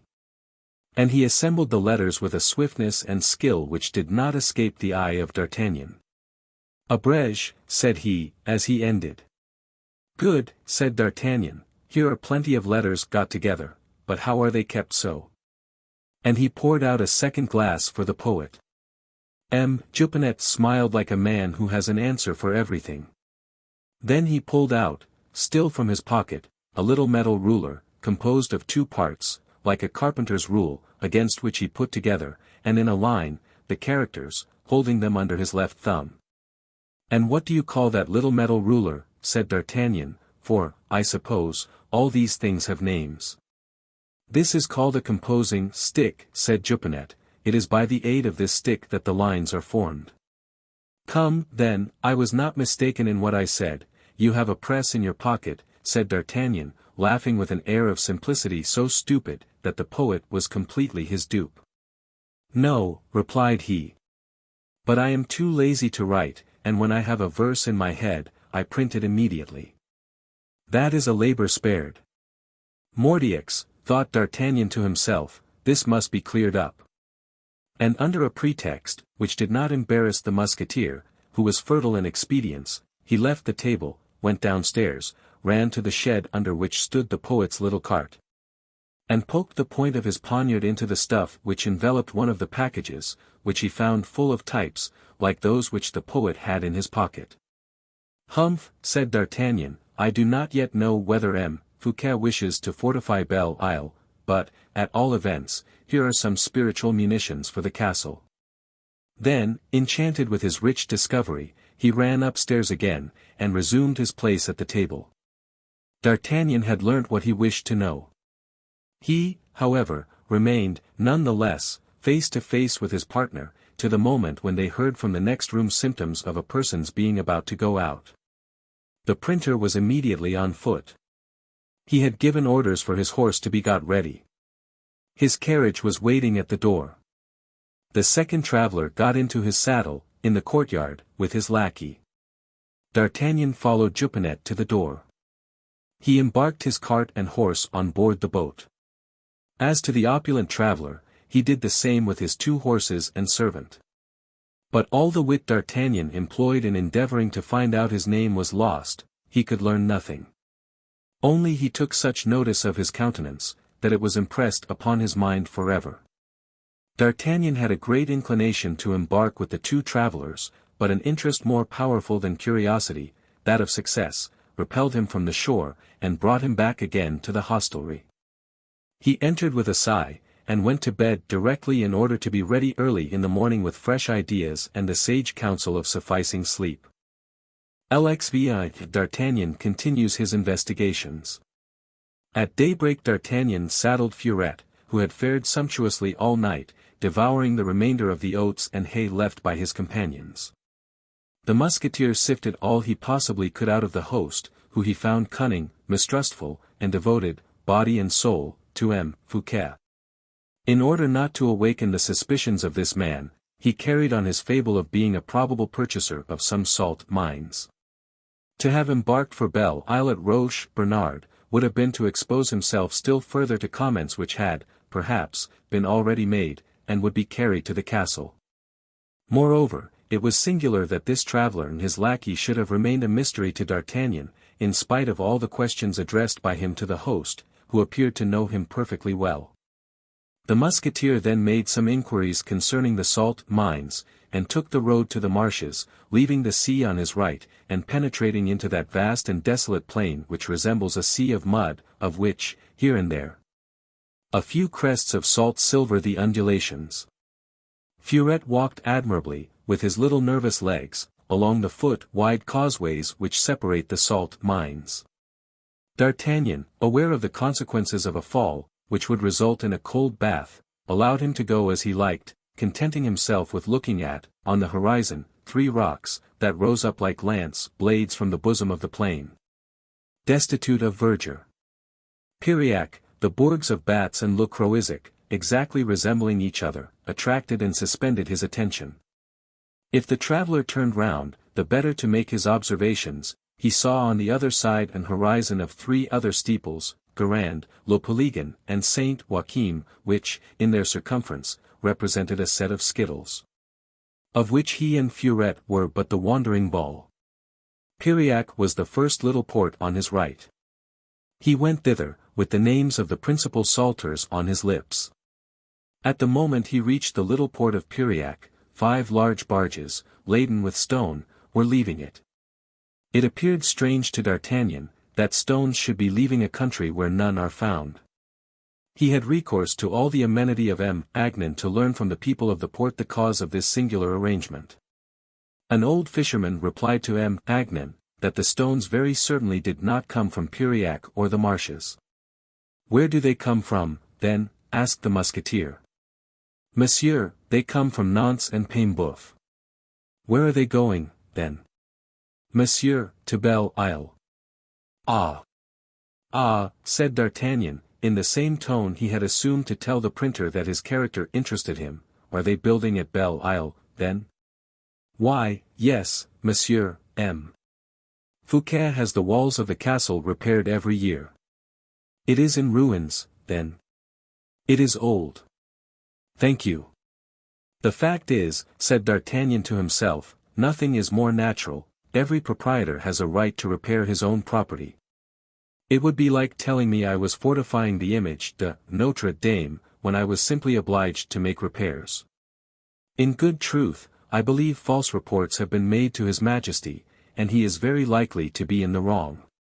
You must confess," continued he then, aloud, and addressing the fisherman, for his part of a suspicious man was imposed upon him by the object even of his mission, "you must confess, my dear monsieur, that these stones travel in a very curious fashion."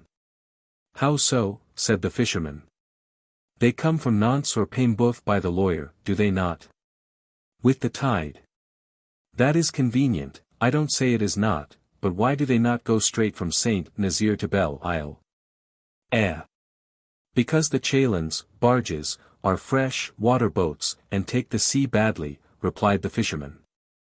"That is not sufficient reason." "Pardon me, monsieur, one may see that you have never been a sailor," added the fisherman, not without a sort of disdain. "Explain to me, if you please, my good man." "It appears to me that to come from Paimboeuf to Piriac, and go from Piriac to Belle Isle, is as if we went from Roche Bernard to Nantes, and from Nantes to Piriac." "By water that would be the nearest way," replied the fisherman imperturbably. "But there is an elbow." The fisherman shook his head. "The shortest road from one place to another is a straight line," continued D'Artagnan.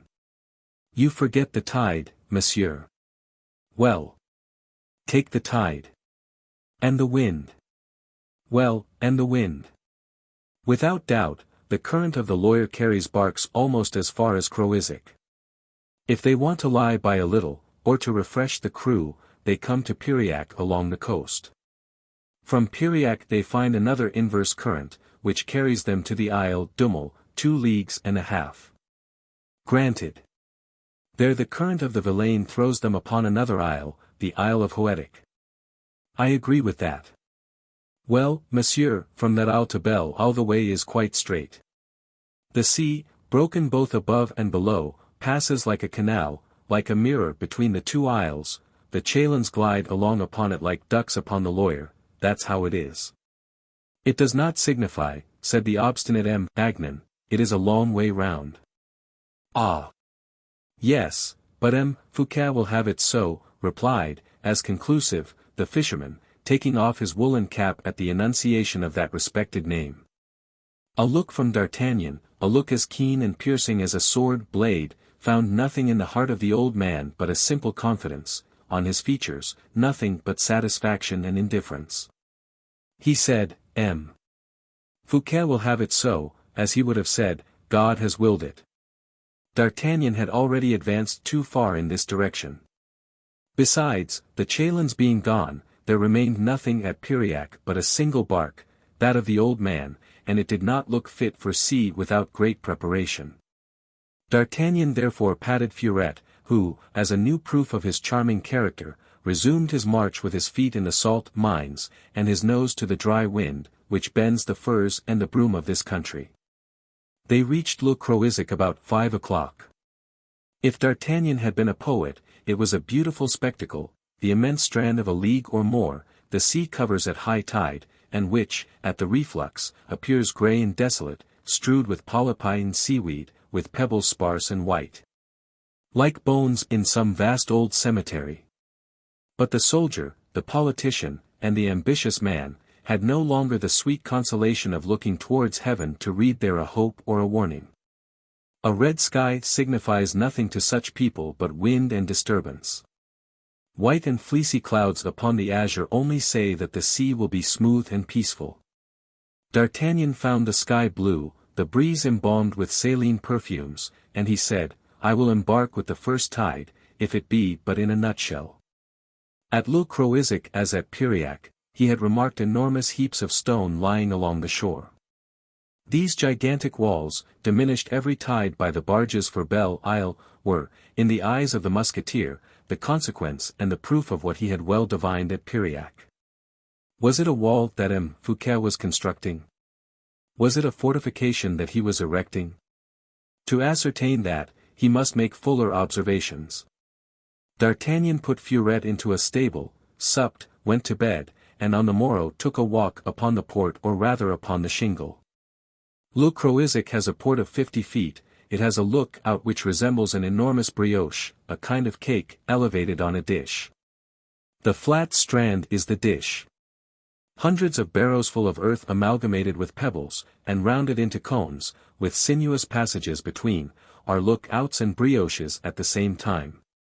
It is so now, and it was so 200 years ago, only the brioche was not so large, and probably there were to be seen trellises of lath around the brioche, which constitute an ornament. Planted like guards, foes along the passages that wind towards the little terrace. Upon the shingle lounged 3 or 4 fishermen talking about sardines and shrimps. D'Artagnan, with his eyes animated by a rough gaiety, and a smile upon his lips, approached these fishermen. "Any fishing going on to-day?" said he. "Yes, monsieur," replied one of them, "we are only waiting for the tide." "Where do you fish, my friends?" "Upon the coasts, monsieur." "Which are the best coasts?" "Ah, that is all according. The Tour of the Isles, for example." "Yes, but they are a long way off, those isles, are they not?" "Not very, 4 leagues." 4 leagues. That is a voyage. The fisherman laughed in M. Agnan's face. "Hear me, then," said the latter with an air of simple stupidity. 4 leagues off you lose sight of land, do you not? "Why, not always." "Ah, it is a long way, too long, or else I would have asked you to take me aboard, and to show me what I have never seen." "What is that?" "A live sea fish." "Monsieur comes from the province," said a fisherman. "Yes, I come from Paris." The Breton shrugged his shoulders, then. "Have you ever seen M. Fouquet in Paris?" asked he. "Often," replied D'Artagnan. "Often," repeated the fishermen, closing their circle round the Parisian. "Do you know him?" "A little, he is the intimate friend of my master." "Ah," said the fisherman, in astonishment. "And," said D'Artagnan, "I have seen all his chateaux of Saint-Mande, of Vaux, and his hotel in Paris." "Is that a fine place?" "Superb." "It is not so fine a place as Belle Isle," said the fisherman. "Bah!" cried M. D'Artagnan, breaking into a laugh so loud that he angered all his auditors. "It is very plain that you have never seen Belle Isle," said the most curious of the fishermen.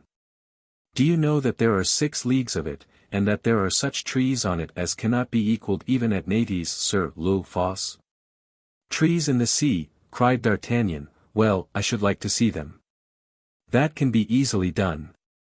We are fishing at the Isle de Hoetic, come with us.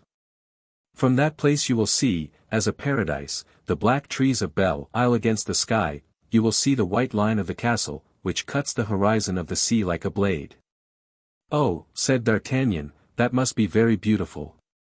But do you know there are 100 belfries at M. Fouquet's chateau of Vaux?" The Breton raised his head in profound admiration, but he was not convinced. 100 belfries. "Ah, that may be. But Belle Isle is finer than that. Should you like to see Belle Isle? Is that possible? Asked D'Artagnan. Yes, with permission of the governor. But I do not know the governor. As you know M. Fouquet, you can tell your name. Oh, my friends, I am not a gentleman. Everybody enters Belle Isle, continued the fisherman in his strong, pure language, provided he means no harm to Belle Isle or its master. A slight shudder crept over the body of the musketeer. That is true, thought he. Then recovering himself, if I were sure, said he, not to be sea-sick. What, upon her, said the fisherman, pointing with pride to his pretty round-bottomed bark. Well, you almost persuade me, cried M. Agnan. I will go and see Belle Isle, but they will not admit me. We shall enter, safe enough. You. What for? Why, dame. To sell fish to the corsairs. Ha! Corsairs, what do you mean? Well, I mean that M. Fouquet is having 2 corsairs built to chase the Dutch and the English, and we sell our fish to the crews of those little vessels. Come, come, said D'Artagnan to himself, better and better. A printing press, bastions, and corsairs. Well, M. Fouquet is not an enemy to be despised, as I presume to fancy. He is worth the trouble of travelling to see him nearer. We set out at 5:30, said the fisherman gravely. I am quite ready, and I will not leave you now. So D'Artagnan saw the fishermen haul their barks to meet the tide with a windlass. The sea rose, M. Agnan allowed himself to be hoisted on board, not without sporting a little fear and awkwardness, to the amusement of the young beach urchins who watched him with their large intelligent eyes. He laid himself down upon a folded sail, not interfering with anything whilst the bark prepared for sea, and, with its large square sail, it was fairly out within 2 hours. The fishermen, who prosecuted their occupation as they proceeded, did not perceive that their passenger had not become pale, neither groaned nor suffered. That in spite of that horrible tossing and rolling of the bark, to which no hand imparted direction, the novice passenger had preserved his presence of mind and his appetite. They fished, and their fishing was sufficiently fortunate. To lines baited with prawn, sauls came, with numerous gambols, to bite. 2 nets had already been broken by the immense weight of congers and haddocks, 3 sea eels ploughed the hold with their slimy folds and their dying contortions. D'Artagnan brought them good luck, they told him so. The soldier found the occupation so pleasant, that he put his hand to the work, that is to say, to the lines, and uttered roars of joy, and mordiaux enough to have astonished his musketeers themselves. Every time that a shot given to his line by the captured fish required the play of the muscles of his arm, and the employment of his best dexterity. The party of pleasure had made him forget his diplomatic mission. He was struggling with a very large conger, and holding fast with one hand to the side of the vessel, in order to seize with the other the gaping jowl of his antagonist, when the master said to him, "Take care they don't see you from Belle Isle." These words produced the same effect upon D'Artagnan as the hissing of the first bullet on a day of battle. He let go of both line and conger, which, dragging each other, returned again to the water. D'Artagnan perceived, within half a league at most, the blue and marked profile of the rocks of Belle Isle, dominated by the majestic whiteness of the castle. In the distance, the land with its forests and verdant plains, cattle on the grass. This was what first attracted the attention of the musketeer. The sun darted its rays of gold upon the sea, raising a shining mist round this enchanted isle. Little could be seen of it, owing to this dazzling light, but the salient points. Every shadow was strongly marked, and cut with bands of darkness the luminous fields and walls. Eh! Said D'Artagnan, at the aspect of those masses of black rocks, these are fortifications which do not stand in need of any engineer to render a landing difficult. How the devil can a landing be effected on that isle which God has defended so completely? This way, replied the patron of the bark, changing the sail, and impressing upon the rudder a twist which turned the boat in the direction of a pretty little port, quite coquettish, round, and newly battlement. "What the devil do I see yonder?" said D'Artagnan. You see Loch Maria, replied the fisherman. Well, but there. That is Bangor. And further on. Sauzen, and then Le Palais. Mordieux. It is a world. Ah. There are some soldiers. There are 1,700 men in Belle Isle, monsieur, replied the fisherman, proudly. Do you know that the least garrison is of 20 companies of infantry? Mordieux, cried D'Artagnan, stamping with his foot. His Majesty was right enough. They landed. 69.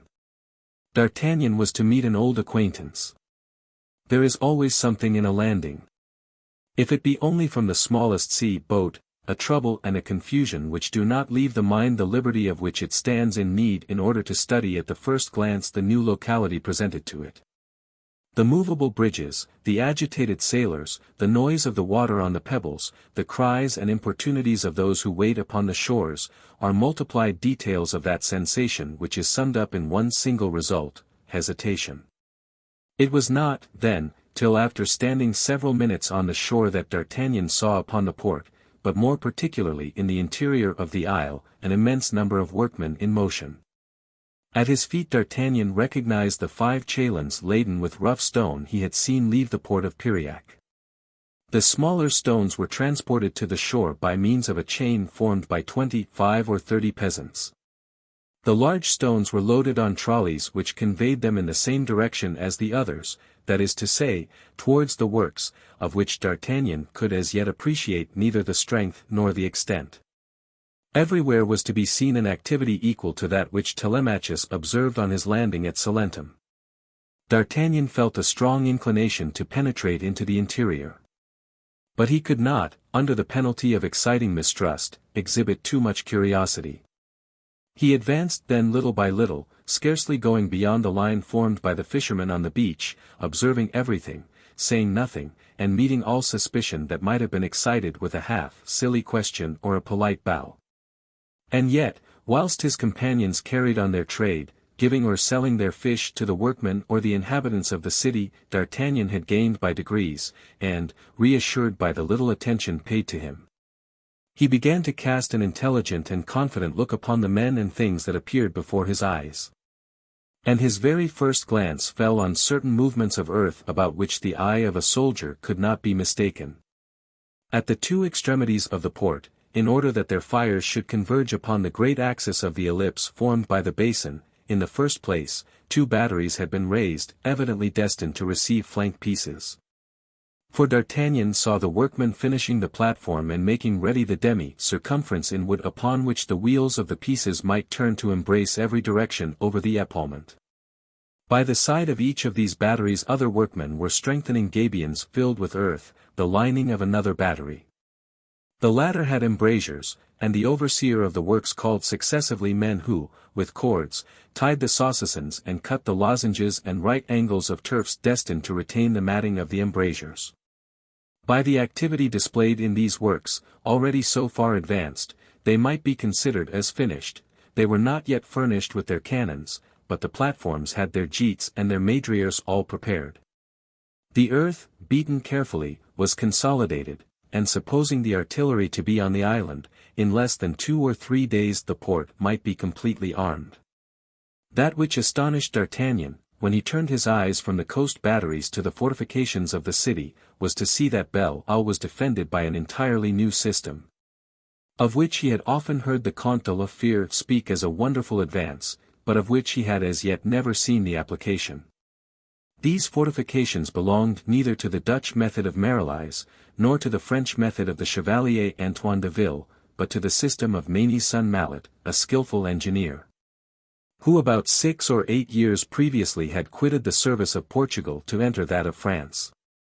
The works had this peculiarity, that instead of rising above the earth, as did the ancient ramparts destined to defend a city from escalades, they, on the contrary, sank into it, and what created the height of the walls was the depth of the ditches. It did not take long to make D'Artagnan perceive the superiority of such a system, which gives no advantage to cannon. Besides, as the fosses were lower than, or on a level with, the sea, these fosses could be instantly inundated by means of subterranean sluices.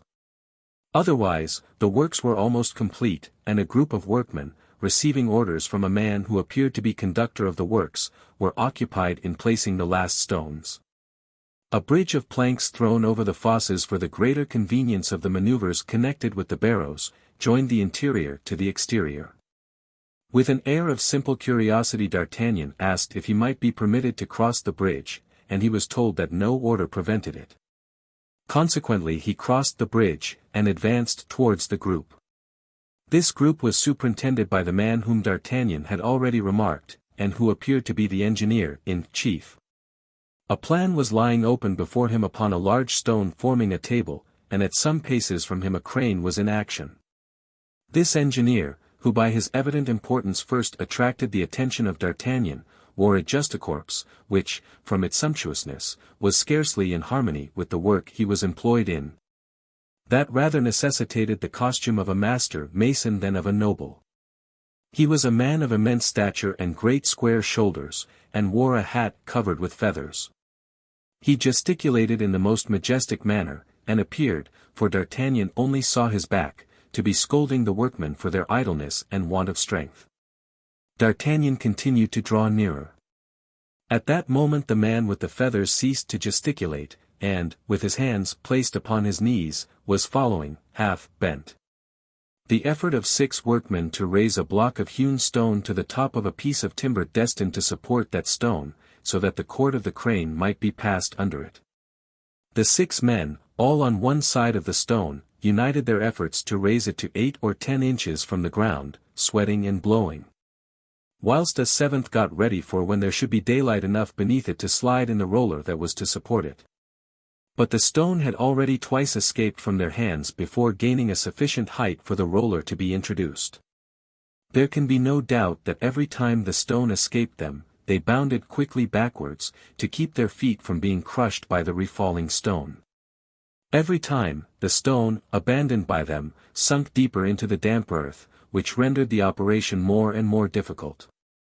A 3rd effort was followed by no better success, but with progressive discouragement. And yet, when the 6 men were bent towards the stone, the man with the feathers had himself, with a powerful voice, given the word of command, firm, which regulates maneuvers of strength. Then he drew himself up. "Oh! Oh!" said he, "what is this all about? Have I to do with men of straw? Corne de boeuf.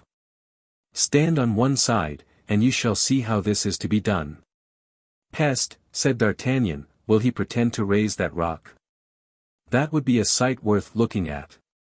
The workmen, as commanded by the engineer, drew back with their ears down, and shaking their heads, with the exception of the one who held the plank, who prepared to perform the office. The man with the feathers went up to the stone, stooped, slipped his hands under the face lying upon the ground, stiffened his Herculean muscles, and without a strain, with a slow motion, like that of a machine, lifted the end of the rock a foot from the ground. The workman who held the plank profited by the space thus given him, and slipped the roller under the stone. "That's the way," said the giant, not letting the rock fall again, but placing it upon its support. "Mordioux!" cried D'Artagnan, "I know but one man capable of such a feat of strength." "Hein!" cried the Colossus, turning round. "Porthos," murmured D'Artagnan, seized with stupor, "Porthos at Belle Isle." On his part, the man with the feathers fixed his eyes upon the disguised lieutenant, and, in spite of his metamorphosis, recognized him. "D'Artagnan," cried he, and the color mounted to his face. "Hush," said he to D'Artagnan.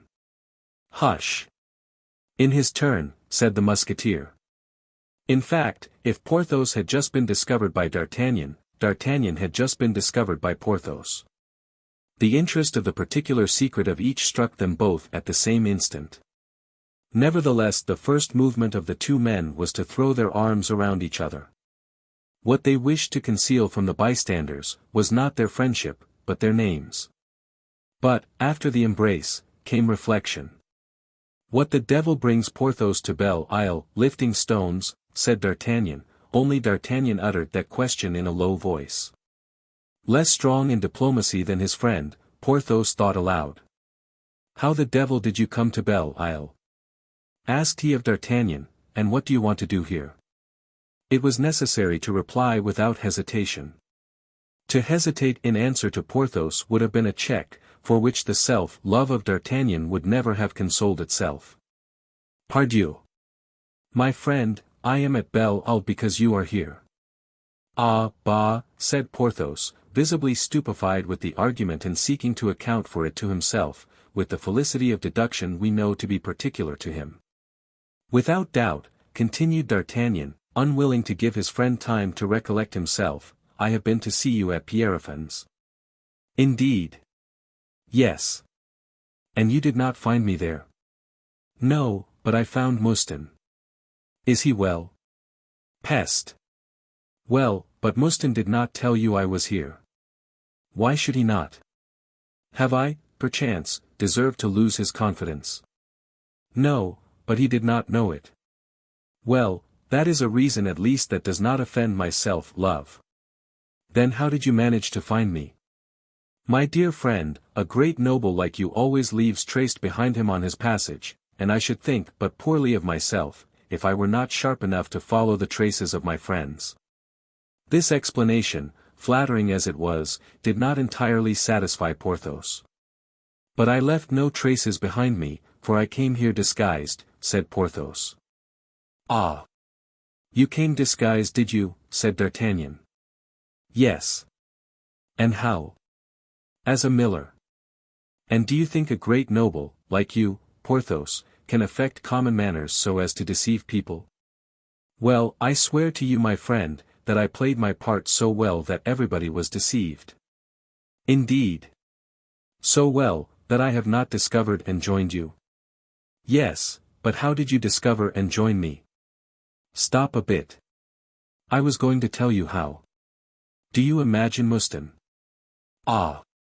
It was that fellow, Mouston, said Porthos, gathering up those two triumphant arches which served him for eyebrows. But stop, I tell you, it was no fault of Mouston's because he was ignorant of where you were. I know he was. And that is why I am in such haste to understand. Oh! How impatient you are, Porthos. When I do not comprehend, I am terrible. Well, you will understand. Aramis wrote to you at Pierrefonds, did he not? Yes. And he told you to come before the equinox. That is true. Well. That is it, said D'Artagnan, hoping that this reason would mystify Porthos. Porthos appeared to give himself up to a violent mental labor. Yes, yes, said he, I understand. As Aramis told me to come before the equinox, you have understood that that was to join him. You then inquired where Aramis was, saying to yourself, where Aramis is, there Porthos will be. You have learnt that Aramis was in Bretagne, and you said to yourself, Porthos is in Bretagne. Exactly. In good truth, Porthos, I cannot tell why you have not turned conjurer. So you understand that, arriving at Roche, Bernard, I heard of the splendid fortifications going on at Belle-Isle. The account raised my curiosity, I embarked in a fishing boat, without dreaming that you were here, I came, and I saw a monstrous fine fellow lifting a stone Ajax could not have stirred. I cried out, nobody but the Baron de Bragelonne could have performed such a feat of strength. You heard me, you turned round, you recognized me, we embraced, and, ma foi. If you like, my dear friend, we will embrace again. Ah! Now all is explained, said Porthos, and he embraced D'Artagnan with so much friendship as to deprive the musketeer of his breath for 5 minutes. Why, you are stronger than ever, said D'Artagnan, and still, happily, in your arms.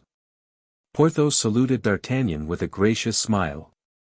During the 5 minutes D'Artagnan was recovering his breath, he reflected that he had a very difficult part to play. It was necessary that he always should question and never reply. By the time his respiration returned, he had fixed his plans for the campaign. LXX, wherein the ideas of D'Artagnan begin to clear up a little. D'Artagnan immediately took the offensive. Now that I have told you all, dear friend, or rather you have guessed all, tell me what you are doing here, covered with dust and mud. Porthos wiped his brow, and looked around him with pride. "Why, it appears," said he, "that you may see what I am doing here. No doubt, you lift great stones." "Oh! To show these idle fellows what a man is," said Porthos, with contempt. "But you understand. Yes, that is not your place to lift stones, although there are many whose place it is, who cannot lift them as you do. It was that which made me ask you, just now. What are you doing here, Baron?" "I am studying topography, Chevalier." "You are studying topography?" "Yes, but you, what are you doing in that common dress?" D'Artagnan perceived he had committed a fault in giving expression to his astonishment. Porthos had taken advantage of it, to retort with a question. "Why," said he, "you know I am a bourgeois, in fact. My dress, then, has nothing astonishing in it, since it conforms with my condition." "Nonsense! You are a musketeer." "You are wrong, my friend, I have given in my resignation." "Bah! Oh, mon Dieu! Yes.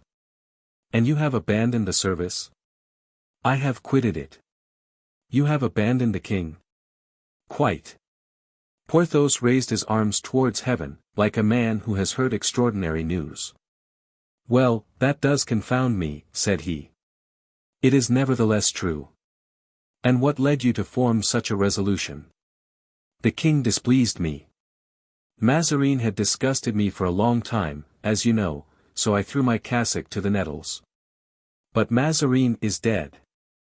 I know that well enough, parbleu. Only, at the period of his death, my resignation had been given in and accepted 2 months.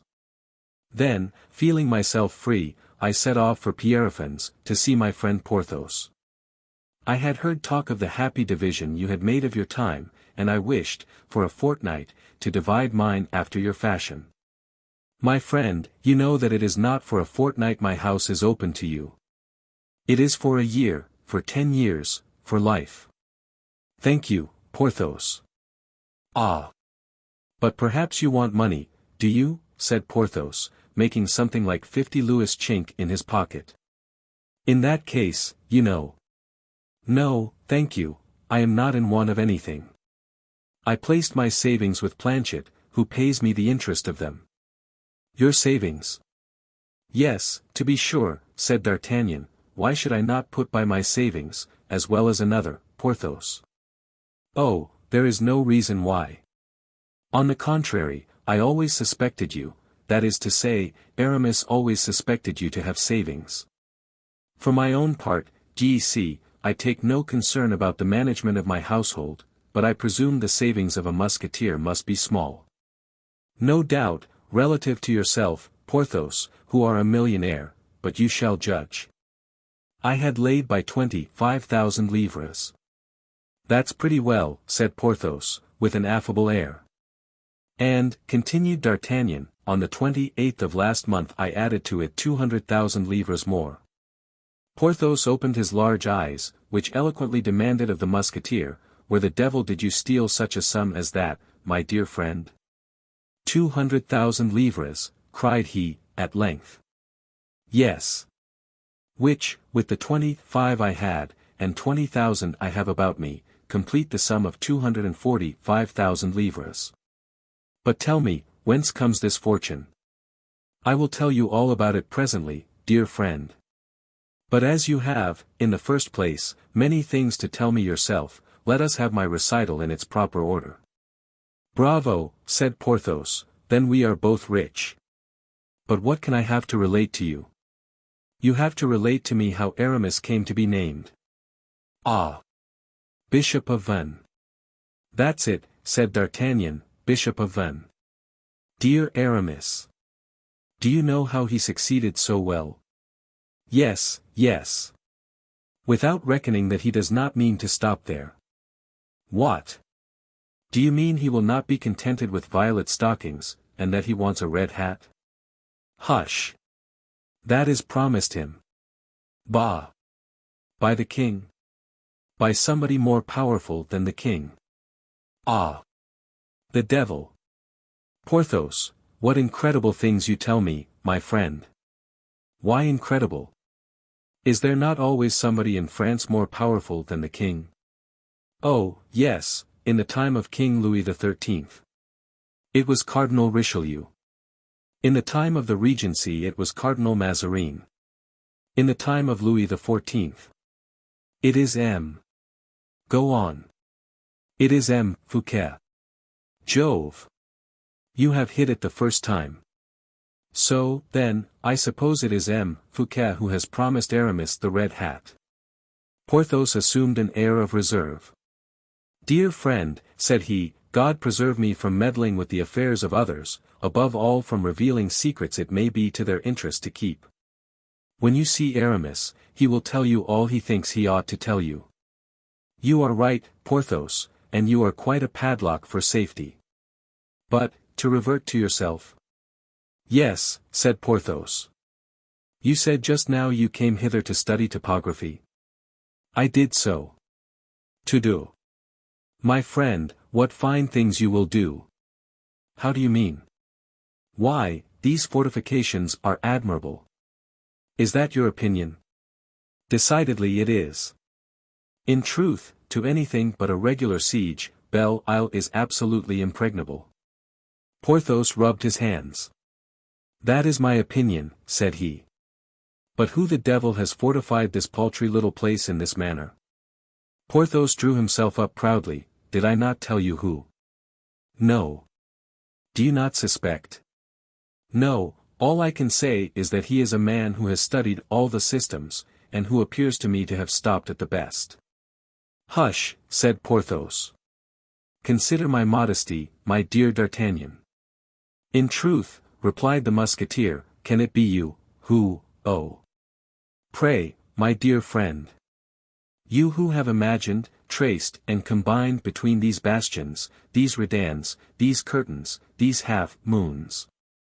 And are preparing that covered way? I beg you. You who have built that lunette with its retiring angles and its salient edges. My friend. You who have given that inclination to the openings of your embrasures, by means of which you so effectively protect the men who serve the guns. Eh. Mon Dieu. Yes. Oh. Porthos, Porthos. I must bow down before you, I must admire you. But you have always concealed from us this superb, this incomparable genius. I hope, my dear friend, you will show me all this in detail. Nothing more easy. Here lies my original sketch, my plan. Show it me. Porthos led D'Artagnan towards the stone that served him for a table, and upon which the plan was spread. At the foot of the plan was written, in the formidable writing of Porthos, writing of which we have already had occasion to speak. Instead of making use of the square or rectangle, as has been done to this time. You will suppose your place enclosed in a regular hexagon, this polygon having the advantage of offering more angles than the quadrilateral one. Every side of your hexagon, of which you will determine the length in proportion to the dimensions taken upon the place, will be divided into two parts, and upon the middle point you will elevate a perpendicular towards the center of the polygon, which will equal in length the sixth part of the side. By the extremities of each side of the polygon, you will trace two diagonals, which will cut the perpendicular. These will form the precise lines of your defense. The devil, said D'Artagnan, stopping at this point of the demonstration. Why, this is a complete system, Porthos. Entirely, said Porthos. Continue. No, I have read enough of it, but, since it is you, my dear Porthos, who direct the works, what need have you of setting down your system so formally in writing? Oh. My dear friend, death. How? Death? Why, we are all mortal, are we not? That is true, said D'Artagnan, you have a reply for everything, my friend. And he replaced the plan upon the stone. But however short the time he had the plan in his hands, D'Artagnan had been able to distinguish, under the enormous writing of Porthos, a much more delicate hand, which reminded him of certain letters to Marie Michon, with which he had been acquainted in his youth. Only the India rubber had passed and repassed so often over this writing that it might have escaped a less practiced eye than that of our musketeer. "Bravo! My friend, bravo," said D'Artagnan. "And now you know all that you want to know, do you not?" said Porthos, wheeling about. "Mordioux! Yes, only do me one last favor, dear friend. Speak, I am master here. Do me the pleasure to tell me the name of that gentleman who is walking yonder." "Where, there? Behind the soldiers. Followed by a lackey?" "Exactly. In company with a mean sort of fellow, dressed in black." "Yes, I mean him. That is M. Guittard." "And who is Guittard, my friend?" "He is the architect of the house." "Of what house?" "Of M. Fouquet's house." "Ah! Ah!" cried D'Artagnan, "you are of the household of M. Fouquet, then, Porthos." "I. What do you mean by that?" said the topographer, blushing to the top of his ears. "Why, you say the house, when speaking of Belle Isle, as if you were speaking of the chateau of Pierrefonds." Porthos bit his lip. "Belle Isle, my friend," said he, "belongs to M. Fouquet, does it not?" "Yes, I believe so." "As Pierrefonds belongs to me?" "I told you I believed so, there are no two words to that." "Did you ever see a man there who is accustomed to walk about with a ruler in his hand?" "No, but I might have seen him there, if he really walked there." "Well, that gentleman is M. Bollingrin." "Who is M. Bollingrin?" "Now we are coming to it. If, when this gentleman is walking with a ruler in his hand, any one should ask me, who is M. Bollingrin? I should reply, he is the architect of the house."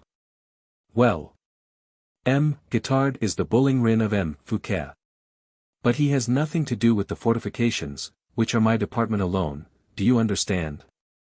Mine, absolutely mine." "Ah! Porthos," cried D'Artagnan, letting his arms fall as a conquered man gives up his sword, "ah! My friend, you are not only a Herculean topographer, you are, still further, a dialectician of the first water." "Is it not powerfully reasoned?" said Porthos, and he puffed and blew like the conger which D'Artagnan had let slip from his hand. "And now," said D'Artagnan, "that shabby-looking man, who accompanies M. Guittard, is he also of the household of M. Fouquet?" "Oh!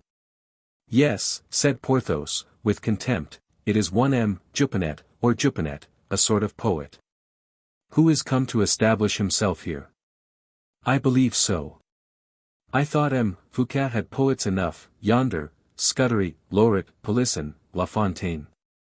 "If I must tell you the truth, Porthos, that poet disgraces you." My friend. But what saves us is that he is not here as a poet." "As what, then, is he?" "As printer." "And you make me remember, I have a word to say to the quaestor." "Say it, then." Porthos made a sign to Jupinet, who perfectly recollected D'Artagnan, and did not care to come nearer, which naturally produced another sign from Porthos. This was so imperative, he was obliged to obey. As he approached, "Come hither," said Porthos. "You only landed yesterday and you have begun your tricks already." "How so, Monsieur le Baron?" asked Jupinet, trembling. "Your press was groaning all night, monsieur," said Porthos, "and you prevented my sleeping, corne de boeuf." "Monsieur," objected Jupinet, timidly. "You have nothing yet to print, therefore you have no occasion to set your press going." "What did you print last night?" "Monsieur, a light poem of my own composition." "Light? No, no, monsieur. The press groaned pitifully beneath it. Let it not happen again. Do you understand?" "Yes, monsieur." "You promise me?" "I do, monsieur." "Very well, this time I pardon you. Adieu." The poet retreated as humbly as he had approached. "Well, now we have combed that fellow's head, let us breakfast." "Yes," replied D'Artagnan, "let us breakfast." "Only," said Porthos, "I beg you to observe, my friend, that we only have 2 hours for our repast. What would you have? We will try to make 2 hours suffice. But why have you only 2 hours? Because it is high tide at 1 o'clock, and, with the tide, I am going to Vannes. But, as I shall return to-morrow, my dear friend, you can stay here, you shall be master. I have a good cook and a good cellar. No, interrupted D'Artagnan, better than that. What? You are going to Vannes, you say? To a certainty. To see Aramis? Yes. Well. I came from Paris on purpose to see Aramis. That's true. I will go with you then. Do, that's the thing. Only, I ought to have seen Aramis first, and you after. But man proposes, and God disposes. I have begun with you, and will finish with Aramis. Very well. And in how many hours can you go from here to Vannes? Oh. Pardieu. In 6 hours. 3 hours by sea to Sarzeau, 3 hours by road from Sarzeau to Vannes. How convenient that is. Being so near to the bishopric, do you often go to Vannes? Yes, once a week. But, stop till I get my plan. Porthos picked up his plan, folded it carefully, and engulfed it in his large pocket. Good, said D'Artagnan aside, I think I now know the real engineer who is fortifying Belle Isle. 2 hours after, at high tide, Porthos and D'Artagnan set out for Sarzeau. 71. A procession at Vannes. The passage from Belle Isle to Sarzeau was made rapidly enough, thanks to one of those little corsairs of which D'Artagnan had been told during his voyage, and which, shaped for fast sailing and destined for the chase, were sheltered at that time in the roadstead of Loch Maria, where one of them, with a quarter of its war crew, performed duty between Belle Isle and the continent.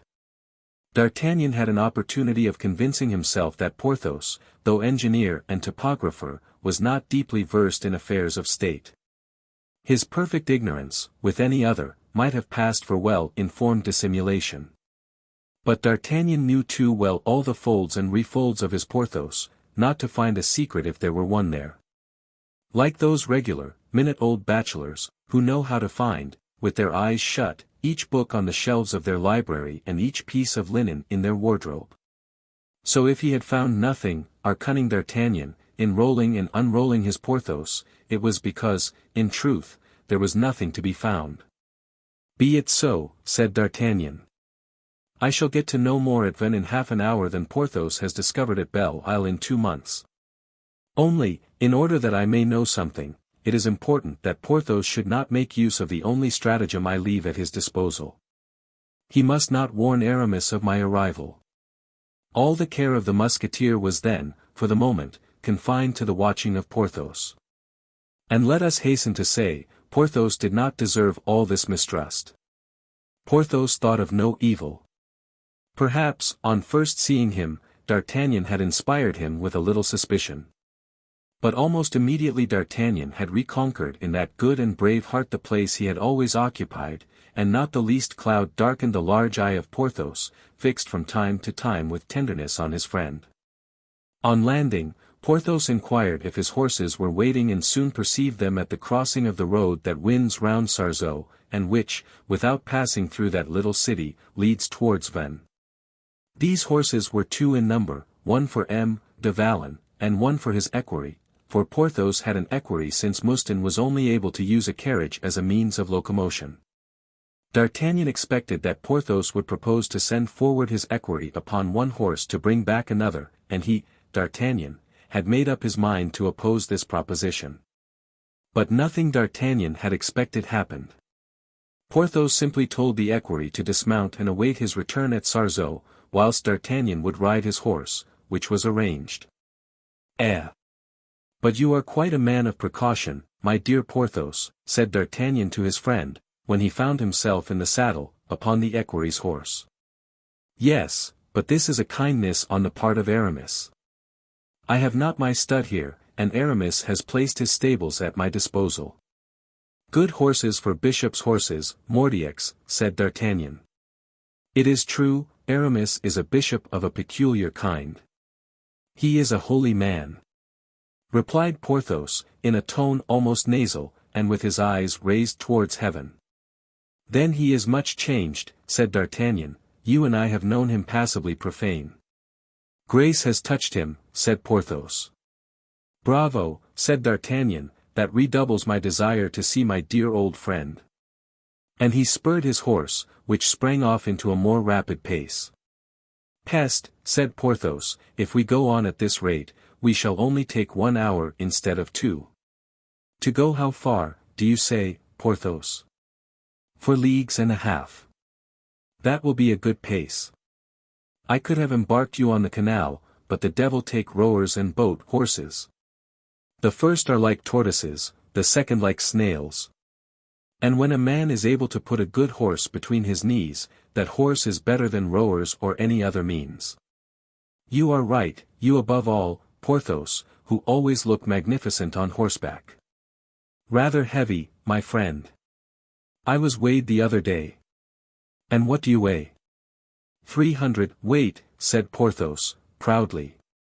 Bravo! So that you must perceive, I am forced to choose horses whose loins are straight and wide, otherwise I break them down in 2 hours. Yes, giant's horses you must have, must you not? You are very polite, my friend, replied the engineer, with affectionate majesty. As a case in point, replied D'Artagnan, your horse seems to sweat already. Dame! It is hot. Ah, ah! Do you see Vannes now? Yes, perfectly. It is a handsome city, apparently. Charming, according to Aramis, at least, but I think it black, but black seems to be considered handsome by artists, I am sorry for it. Why so, Porthos? Because I have lately had my chateau of Pierrefonds, which was grey with age, plastered white. Humph, said D'Artagnan, and white is more cheerful. Yes, but it is less august, as Aramis tells me. Fortunately there are dealers in black as well as white. I will have Pierrefonds replastered in black, that's all there is about it. If grey is handsome, you understand, my friend, black must be superb. Dame! Said D'Artagnan, that appears logical. Were you never at Vannes, D'Artagnan? Never. Then you know nothing of the city? Nothing. Well, look. Said Porthos, raising himself in his stirrups, which made the 4 quarters of his horse bend sadly, do you see that corner, in the sun, yonder? Yes, I see it plainly. Well, that is the cathedral. Which is called Saint-Pierre. Now look again, in the faubourg on the left, do you see another cross? Perfectly well. That is Saint-Patern, the parish preferred by Aramis. Indeed. Without doubt. Saint-Patern, you see, passes for having been the first bishop of Vannes. It is true that Aramis pretends he was not. But he is so learned that that may be only a para. A paradox, said D'Artagnan. Precisely, thank you. My tongue trips, I am so hot. My friend, said D'Artagnan, continue your interesting description, I beg. What is that large white building with many windows? Oh. That is the college of the Jesuits. Pardieu. You have an apt hand. Do you see, close to the college, a large house with steeples, turrets, built in a handsome Gothic style, as that fool, M. Guittard, says? Yes, that is plainly to be seen. Well, that is where Aramis resides. What? Does he not reside at the episcopal palace? No, that is in ruins. The palace likewise is in the city, and Aramis prefers the faubourgs. That is why, as I told you, he is partial to Saint-Patern. Saint-Patern is in the faubourg. Besides, there are in this faubourg a mall, a tennis court, and a house of Dominicans. Look, that where the handsome steeple rises to the heavens. Well. Next, you see the faubourg is like a separate city, it has its walls, its towers, its ditches, the quay is upon it likewise, and the boats land at the quay. If our little corsair did not draw 8 feet of water, we could have come full sail up to Aramis's windows. Porthos, Porthos, cried D'Artagnan, you are a well of knowledge, a spring of ingenious and profound reflections. Porthos, you no longer surprise me, you confound me.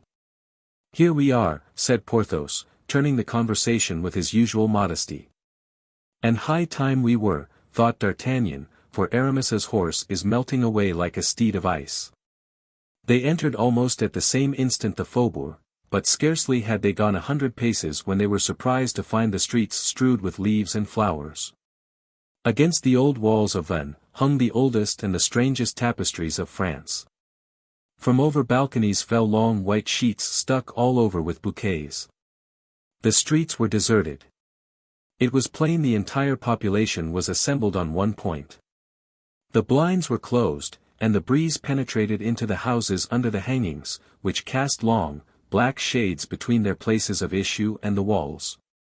Suddenly, at the turning of a street, chance struck the ears of the newly arrived travelers. A crowd in holiday garb appeared through the vapors of incense which mounted to the heavens in blue fleeces, and clouds of rose leaves fluttered as high as the first stories.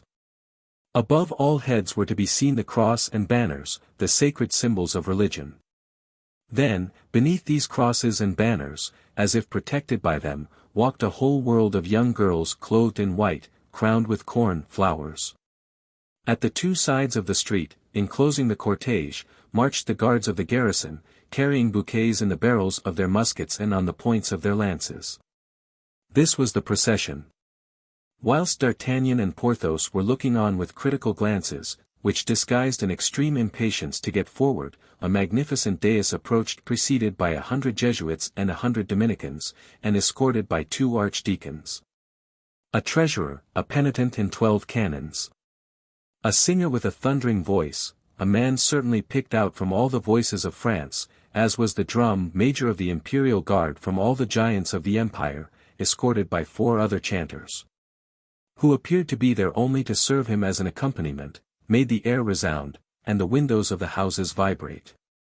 Under the dais appeared a pale and noble countenance with black eyes, black hair streaked with threads of white, a delicate, compressed mouth, a prominent and angular chin. His head, full of graceful majesty, was covered with the episcopal mitre, a headdress which gave it, in addition to the character of sovereignty, that of asceticism and evangelic meditation. Aramis! Cried the musketeer, involuntarily, as this lofty countenance passed before him. The prelate started at the sound of the voice. He raised his large black eyes, with their long lashes, and turned them without hesitation towards the spot whence the exclamation proceeded. At a glance, he saw Porthos and D'Artagnan close to him. On his part, D'Artagnan, thanks to the keenness of his sight, had seen all, seized all. The full portrait of the prelate had entered his memory, never to leave it. One thing had particularly struck D'Artagnan. On perceiving him, Aramis had colored, then he had concentrated under his eyelids the fire of the look of the master, and the indefinable affection of the friend. It was evident that Aramis had asked himself this question: why is D'Artagnan with Porthos, and what does he want at Vannes? Aramis comprehended all that was passing in the mind of D'Artagnan, on turning his look upon him again, and seeing that he had not lowered his eyes. He knew the acuteness and intelligence of his friend. He feared to let him divine the secret of his blush and his astonishment. He was still the same Aramis, always having a secret to conceal. Therefore, to put an end to his look of an inquisitor, which it was necessary to get rid of at all events, as, at any price, a general extinguishes a battery which annoys him, Aramis stretched forth his beautiful white hand, upon which sparkled the amethyst of the pastoral ring.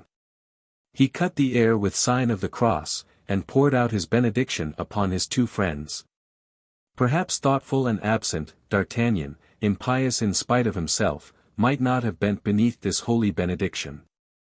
But Porthos saw his distraction, and laying his friendly hand upon the back of his companion, he crushed him down towards the earth. D'Artagnan was forced to give way, indeed, he was little short of being flat on the ground. In the meantime Aramis had passed. D'Artagnan, like Antæus, had only touched the ground, and he turned towards Porthos, almost angry. But there was no mistaking the intention of the brave Hercules. It was a feeling of religious propriety that had influenced him.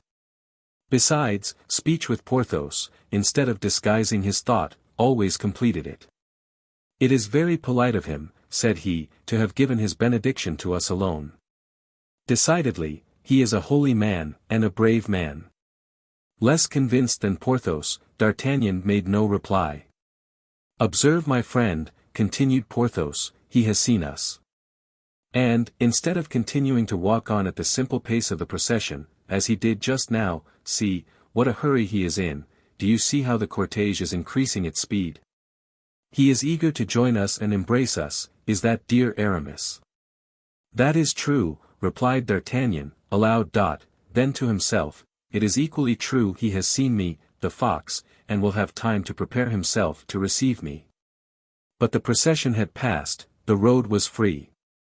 D'Artagnan and Porthos walked straight up to the episcopal palace, which was surrounded by a numerous crowd anxious to see the prelate return. D'Artagnan remarked that this crowd was composed principally of citizens and military men. He recognized in the nature of these partisans the address of his friend. Aramis was not the man to seek for a useless popularity. He cared very little for being beloved by people who could be of no service to him. Women, children, and old men, that is to say, the cortege of ordinary pastors, was not the cortege for him. 10 minutes after the two friends had passed the threshold of the palace, Aramis returned like a triumphant conqueror. The soldiers presented arms to him as to a superior, the citizens bowed to him as to a friend and a patron, rather than as a head of the church. There was something in Aramis resembling those Roman senators who had their doors always surrounded by clients. At the foot of the steps, he had a conference of half a minute with a Jesuit, who, in order to speak to him more secretly, passed his head under the dais. He then re-entered his palace. The doors closed slowly, and the crowd melted away, whilst chants and prayers were still resounding abroad.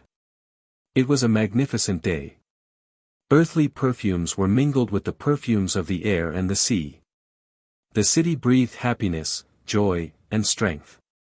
D'Artagnan felt something like the presence of an invisible hand which had, all-powerfully, created this strength, this joy, this happiness, and spread everywhere these perfumes.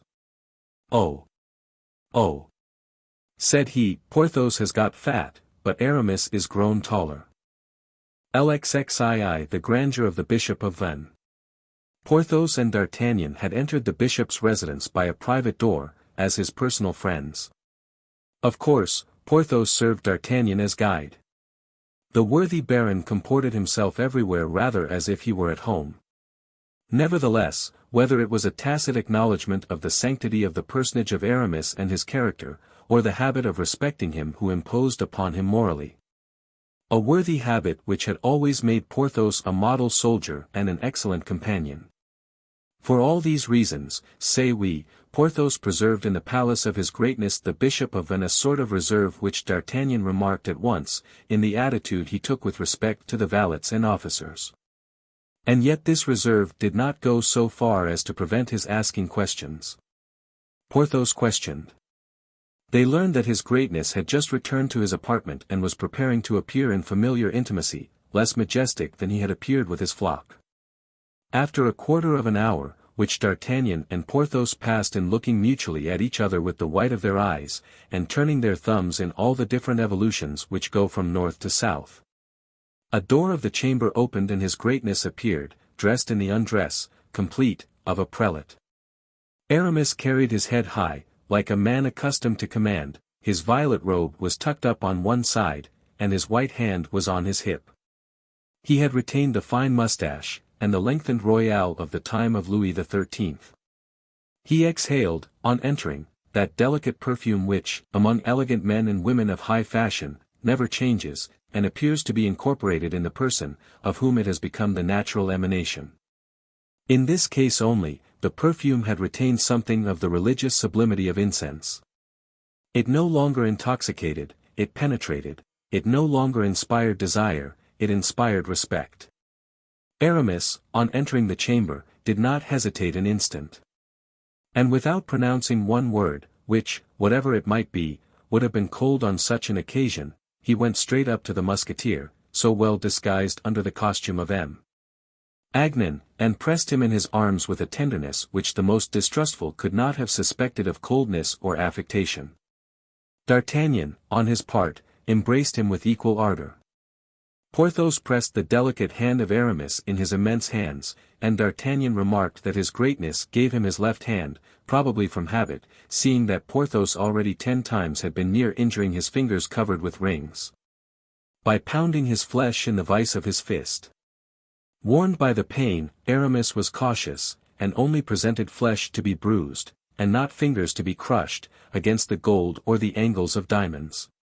Between 2 embraces, Aramis looked D'Artagnan in the face, offered him a chair, sitting down himself in the shade, observing that the light fell full upon the face of his interlocutor.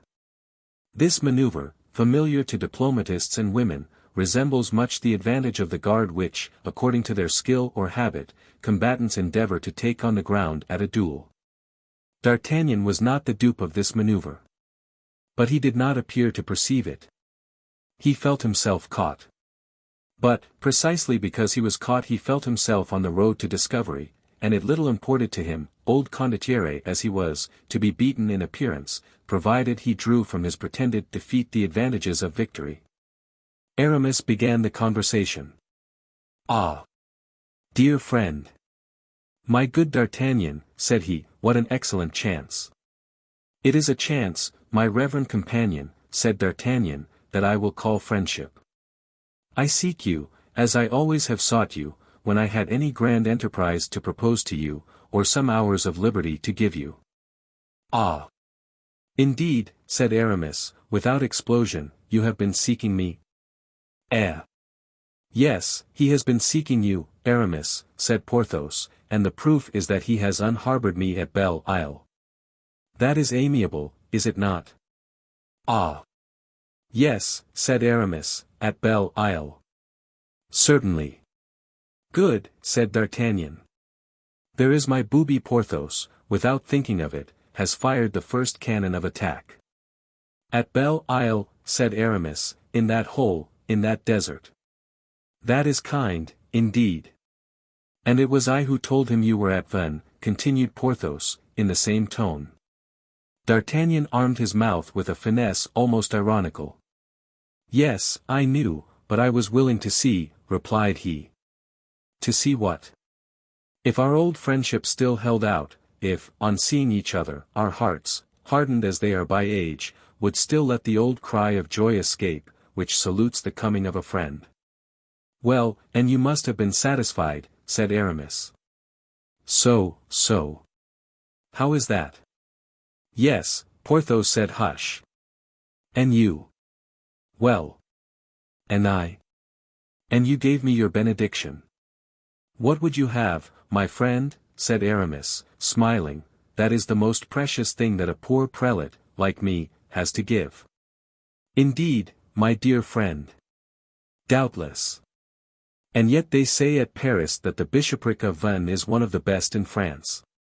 "Ah! You are now speaking of temporal wealth," said Aramis, with a careless air. "To be sure, I wish to speak of that. I hold by it, on my part." "In that case, let me speak of it," said Aramis, with a smile. "You own yourself to be one of the richest prelates in France.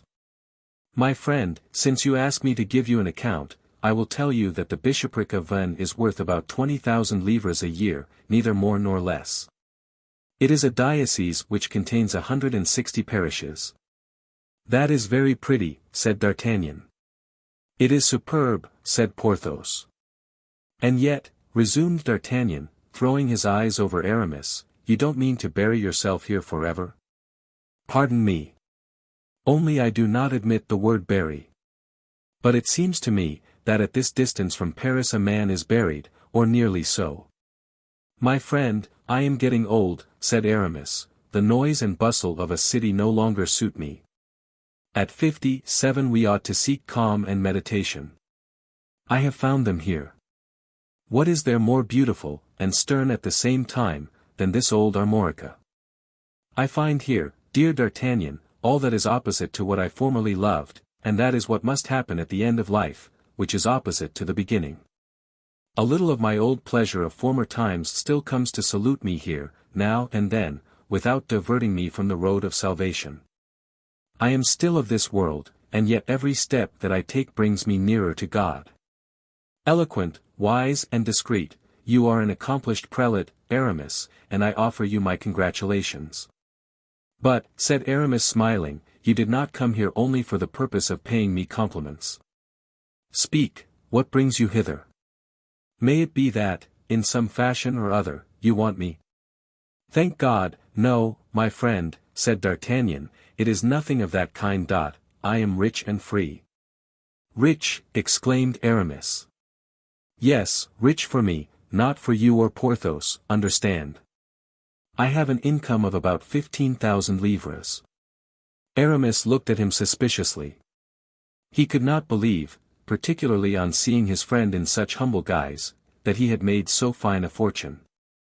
Then D'Artagnan, seeing that the hour of explanations was come, related the history of his English adventures.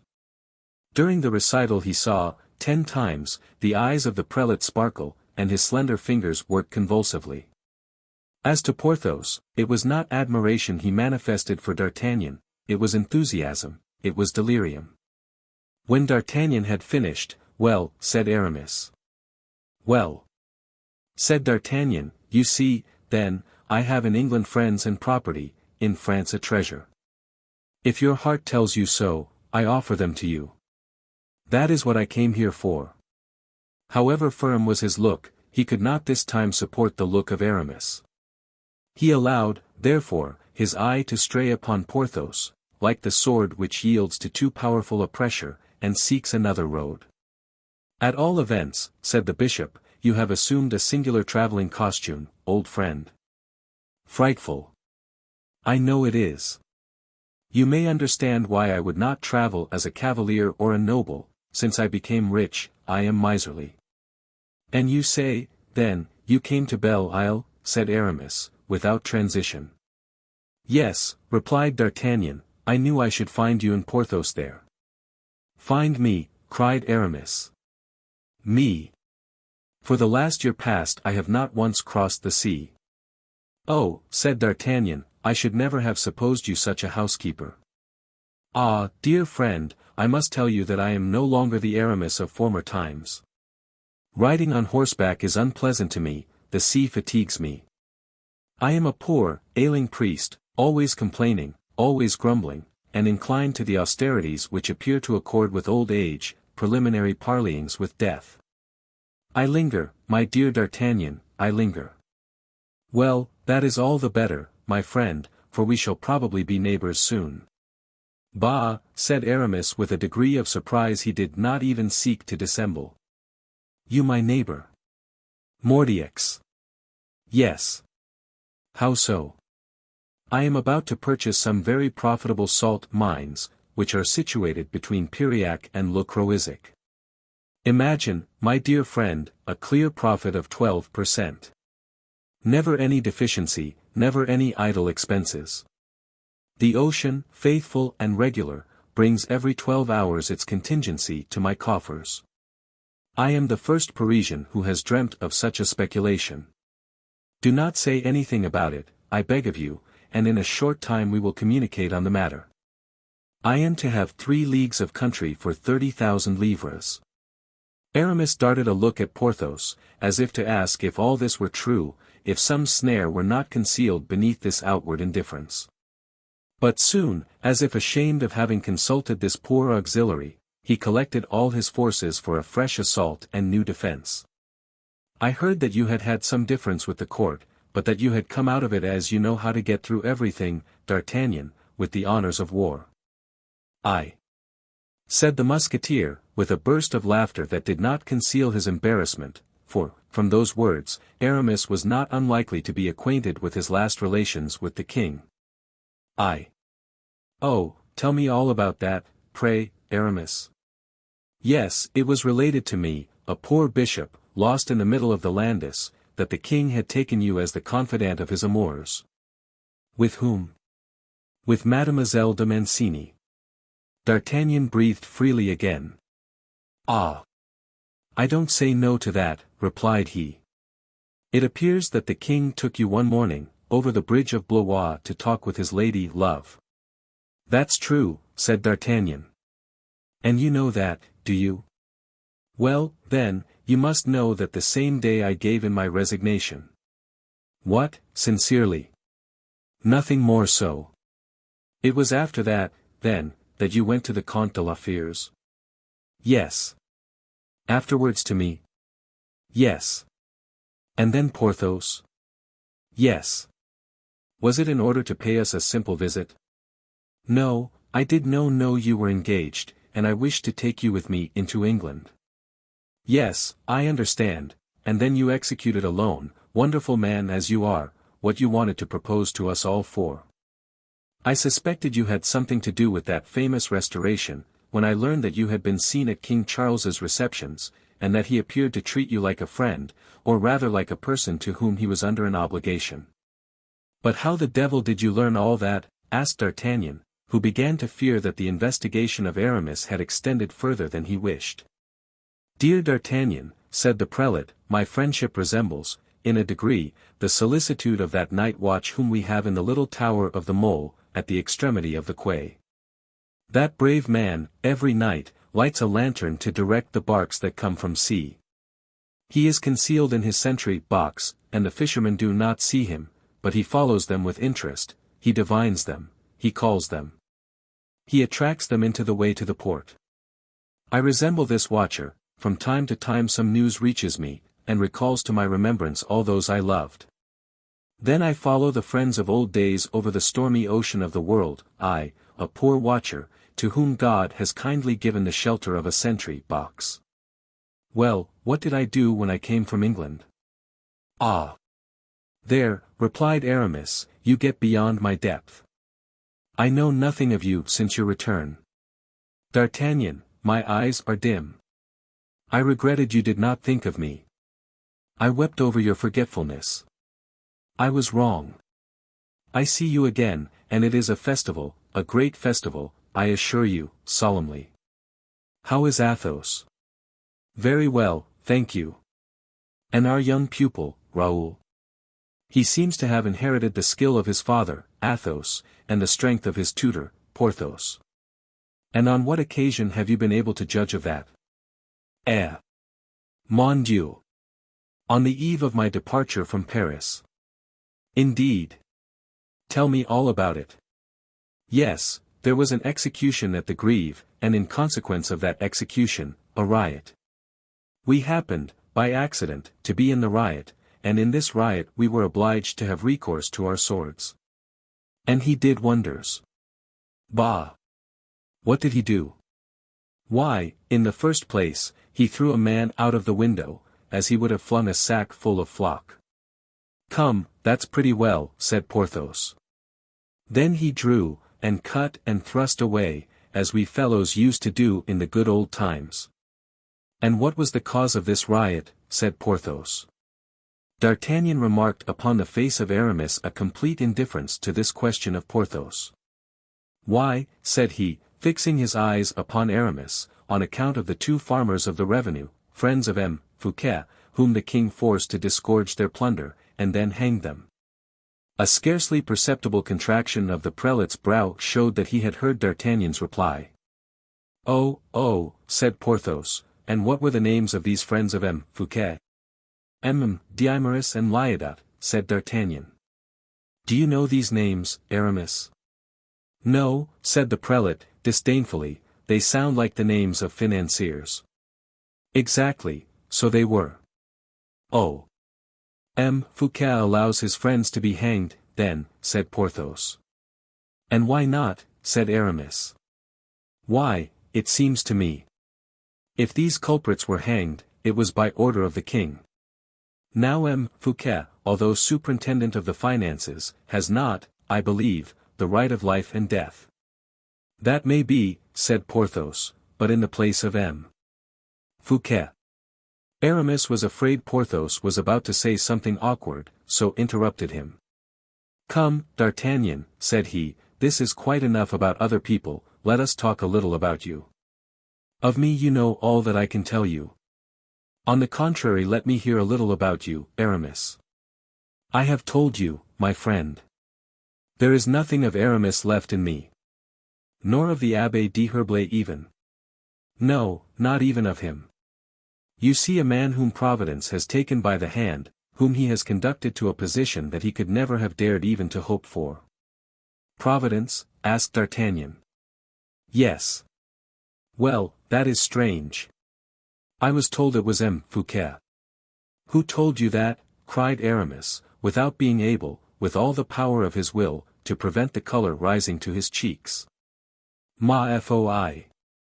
Why, Bazin. The fool. I do not say he is a man of genius, it is true, but he told me so. And after him, I repeat it to you. I have never even seen M. Fouquet, replied Aramis with a look as pure and calm as that of a virgin who has never told a lie. Well, but if you had seen him and known him, there is no harm in that, replied D'Artagnan. M. Fouquet is a very good sort of a man. Humph. A great politician. Aramis made a gesture of indifference. An all-powerful minister. I only hold to the king and the pope. Dame. Listen then, said D'Artagnan, in the most natural tone imaginable. I said that because everybody here swears by M. Fouquet. The plain is M. Fouquet's, the salt mines I am about to buy are M. Fouquet's, the island in which Porthos studies topography is M. Fouquet's, the garrison is M. Fouquet's, the galleys are M. Fouquet's. I confess, then, that nothing would have surprised me in your enfeoffment, or rather in that of your diocese, to M. Fouquet. He is a different master from the king, that is all, but quite as powerful as Louis. Thank God. I am not vassal to anybody, I belong to nobody, and am entirely my own master, replied Aramis, who, during this conversation, followed with his eye every gesture of D'Artagnan, every glance of Porthos. But D'Artagnan was impassible and Porthos motionless. The thrusts aimed so skillfully were parried by an able adversary, not one hit the mark. Nevertheless, both began to feel the fatigue of such a contest, and the announcement of supper was well received by everybody. Supper changed the course of conversation. Besides, they felt that, upon their guard as each one had been, they could neither of them boast of having the advantage. Porthos had understood nothing of what had been meant. He had held himself motionless, because Aramis had made him a sign not to stir. Supper, for him, was nothing but supper, but that was quite enough for Porthos. The supper, then, went off very well. D'Artagnan was in high spirits. Aramis exceeded himself in kind affability. Porthos ate like old Pelops. Their talk was of war, finance, the arts, and love.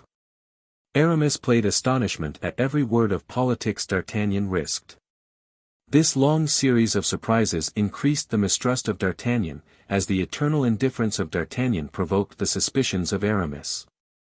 At length D'Artagnan, designedly, uttered the name of Colbert. He had reserved that stroke for the last. Who is this Colbert? Asked the bishop. Oh! Come, said D'Artagnan to himself, that is too strong. We must be careful, Mordioux. We must be careful. And he then gave Aramis all the information respecting M. Colbert he could desire. The supper, or rather, the conversation, was prolonged till 1 o'clock in the morning between D'Artagnan and Aramis.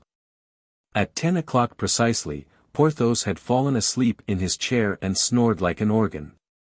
At midnight he woke up and they sent him to bed. Said he, I was near falling asleep, but that was all very interesting you were talking about. At 1 o'clock Aramis conducted D'Artagnan to the chamber destined for him, which was the best in the episcopal residence. 2 servants were placed at his command. "Tomorrow, at 8 o'clock, said he, taking leave of D'Artagnan, we will take, if agreeable to you, a ride on horseback with Porthos." "At 8 o'clock, said D'Artagnan, so late?"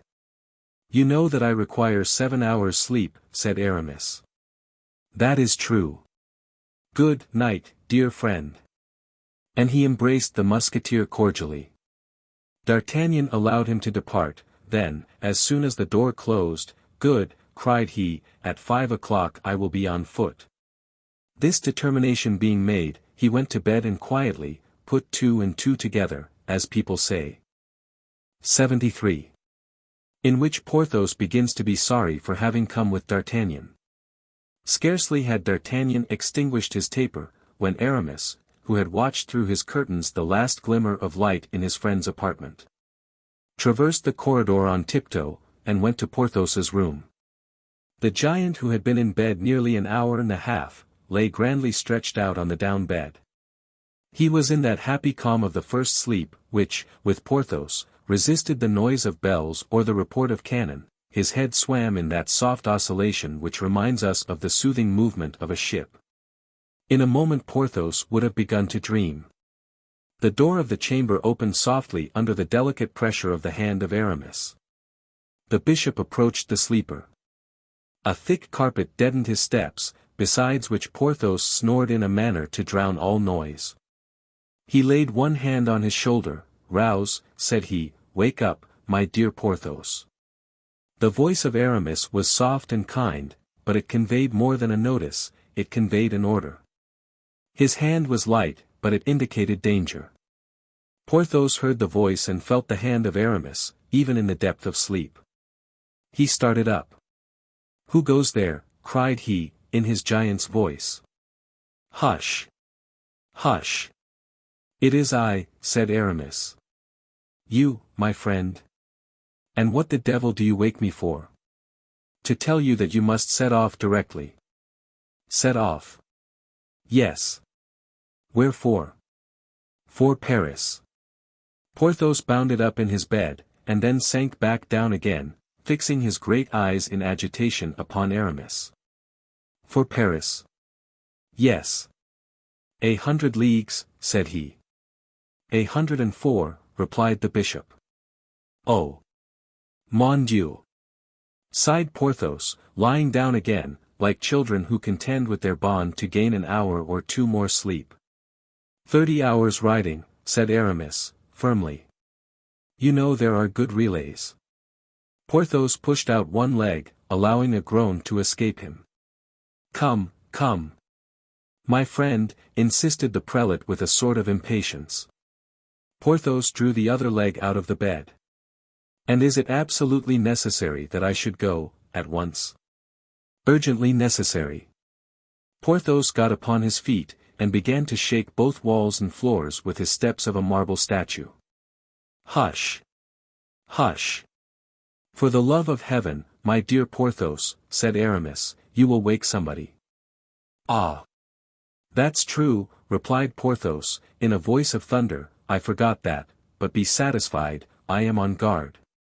And so saying, he let fall a belt loaded with his sword and pistols, and a purse, from which the crowns escaped with a vibrating and prolonged noise. This noise made the blood of Aramis boil, whilst it drew from Porthos a formidable burst of laughter. "How droll that is," said he, in the same voice. "Not so loud, Porthos, not so loud." "True, true," and he lowered his voice a half note. "I was going to say," continued Porthos, "that it is droll that we are never so slow as when we are in a hurry, and never make so much noise as when we wish to be silent." "Yes, that is true, but let us give the proverb the lie, Porthos. Let us make haste, and hold our tongue." "You see I am doing my best," said Porthos, putting on his haut de chausses. "Very well. This is something in haste." "It is more than that, it is serious, Porthos." "Oh, oh. D'Artagnan has questioned you, has he not?" "Questioned me?" "Yes, at Belle Isle." "Not the least in the world." "Are you sure of that, Porthos?" "Parbleu! It is impossible. Recollect yourself. He asked me what I was doing, and I told him, studying topography. I would have made use of another word which you employed one day. Castrametation. Yes, that's it, but I never could recollect it." "All the better. What more did he ask you?" "Who M. Guittard was." Next. Who Jupinet was. He did not happen to see our plan of fortifications, did he? Yes. The devil he did. But don't be alarmed, I had rubbed out your writing with India rubber. It was impossible for him to suppose you had given me any advice in those works. But our friend has phenomenally keen eyes. What are you afraid of? I fear that everything is discovered, Porthos. The matter is, then, to prevent a great misfortune. I have given orders to my people to close all the gates and doors. D'Artagnan will not be able to get out before daybreak. Your horse is ready saddled, you will gain the first relay. By 5 o'clock in the morning you will have traversed 15 leagues. Come. Aramis then assisted Porthos to dress, piece by piece, with as much celerity as the most skillful valet de chambre could have done. Porthos, half stupefied, let him do as he liked, and confounded himself in excuses. When he was ready, Aramis took him by the hand, and led him, making him place his foot with precaution on every step of the stairs, preventing him running against door frames, turning him this way and that. As if Aramis had been the giant and Porthos the dwarf. Soul set fire to an animated matter. A horse was waiting, ready saddled, in the courtyard. Porthos mounted. Then Aramis himself took the horse by the bridle, and led him over some dung spread in the yard, with the evident intention of suppressing noise. He, at the same time, held tight the horse's nose, to prevent him neighing. When arrived at the outward gate, drawing Porthos towards him, who was going off without even asking him what for, now, friend Porthos, now, without drawing bridle, till you get to Paris, whispered he in his ears. Eat on horseback, drink on horseback, but lose not a minute. That's enough, I will not stop. This letter to Fouquet, cost what it may, he must have it to-morrow before mid-day. He shall. And do not forget one thing, my friend. What is that? That you are riding out on a hunt for your brevet of duc and peer. Oh, said Porthos, with his eyes sparkling, I will do it in 24 hours, in that case. Try. Then let go the bridle, and forward, Goliath. Aramis did let go, not the bridle, but the horse's nose. Porthos released his hand, clapped spurs to his horse, which set off at a gallop. As long as he could distinguish Porthos through the darkness, Aramis followed him with his eyes. When he was completely out of sight, he re-entered the yard. Nothing had stirred in D'Artagnan's apartment. The valet placed on watch at the door had neither seen any light, nor heard any noise. Aramis closed his door carefully, sent the lackey to bed, and quickly sought his own. D'Artagnan really suspected nothing, therefore thought he had gained everything, when he awoke in the morning, about 4:30. He ran to the window in his shirt. The window looked out upon the court. Day was dawning. The court was deserted. The fowls, even, had not left their roosts. Not a servant appeared. Every door was closed. Good. All is still, said D'Artagnan to himself. Never mind, I am up first in the house. Let us dress, that will be so much done. And D'Artagnan dressed himself. But, this time, he endeavored not to give to the costume of Agnan that bourgeois and almost ecclesiastical rigidity he had affected before. He managed, by drawing his belt tighter, by buttoning his clothes in a different fashion, and by putting on his hat a little on one side, to restore to his person a little of that military character, the absence of which had surprised Aramis. This being done, he made free, or affected to make free with his host, and entered his chamber without ceremony. Aramis was asleep or feigned to be so. A large book lay open upon his night desk, a wax light was still burning in its silver sconce. This was more than enough to prove to D'Artagnan the quiescence of the prelate's night, and the good intentions of his waking. The musketeer did to the bishop precisely as the bishop had done to Porthos, he tapped him on the shoulder. Evidently Aramis pretended to sleep, for, instead of waking suddenly, he who slept so lightly required a repetition of the summons. Ah! Is that you? Said he, stretching his arms. What an agreeable surprise. Ma foi. Sleep had made me forget I had the happiness to possess you.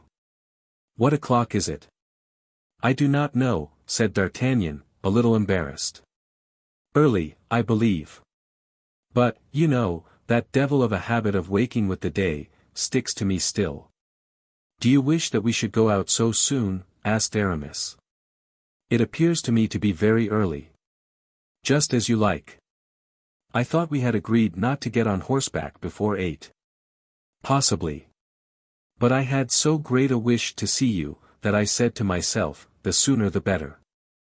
And my 7 hours' sleep, said Aramis, take care, I had reckoned upon them, and what I lose of them I must make up. But it seems to me that, formerly, you were less of a sleeper than that, dear friend, your blood was alive, and you were never to be found in bed. And it is exactly on account of what you tell me, that I am so fond of being there now. Then you confess, that it is not for the sake of sleeping, that you have put me off till 8 o'clock. I have been afraid you would laugh at me, if I told you the truth. Tell me, notwithstanding. Well, from 6 to 8, I am accustomed to perform my devotions. Your devotions? Yes. I did not believe a bishop's exercises were so severe. A bishop, my friend, must sacrifice more to appearance than a simple cleric. Mordieux.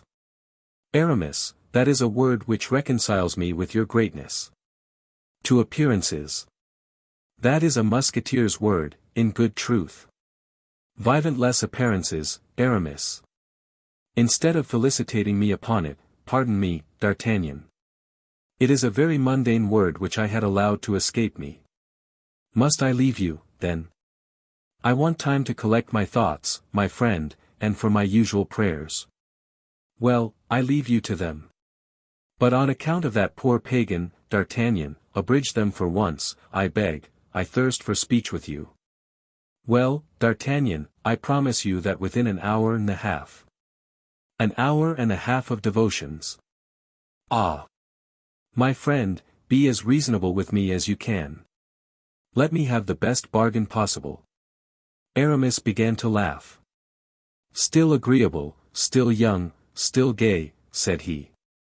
You have come into my diocese to set me quarrelling with Grace. Bah!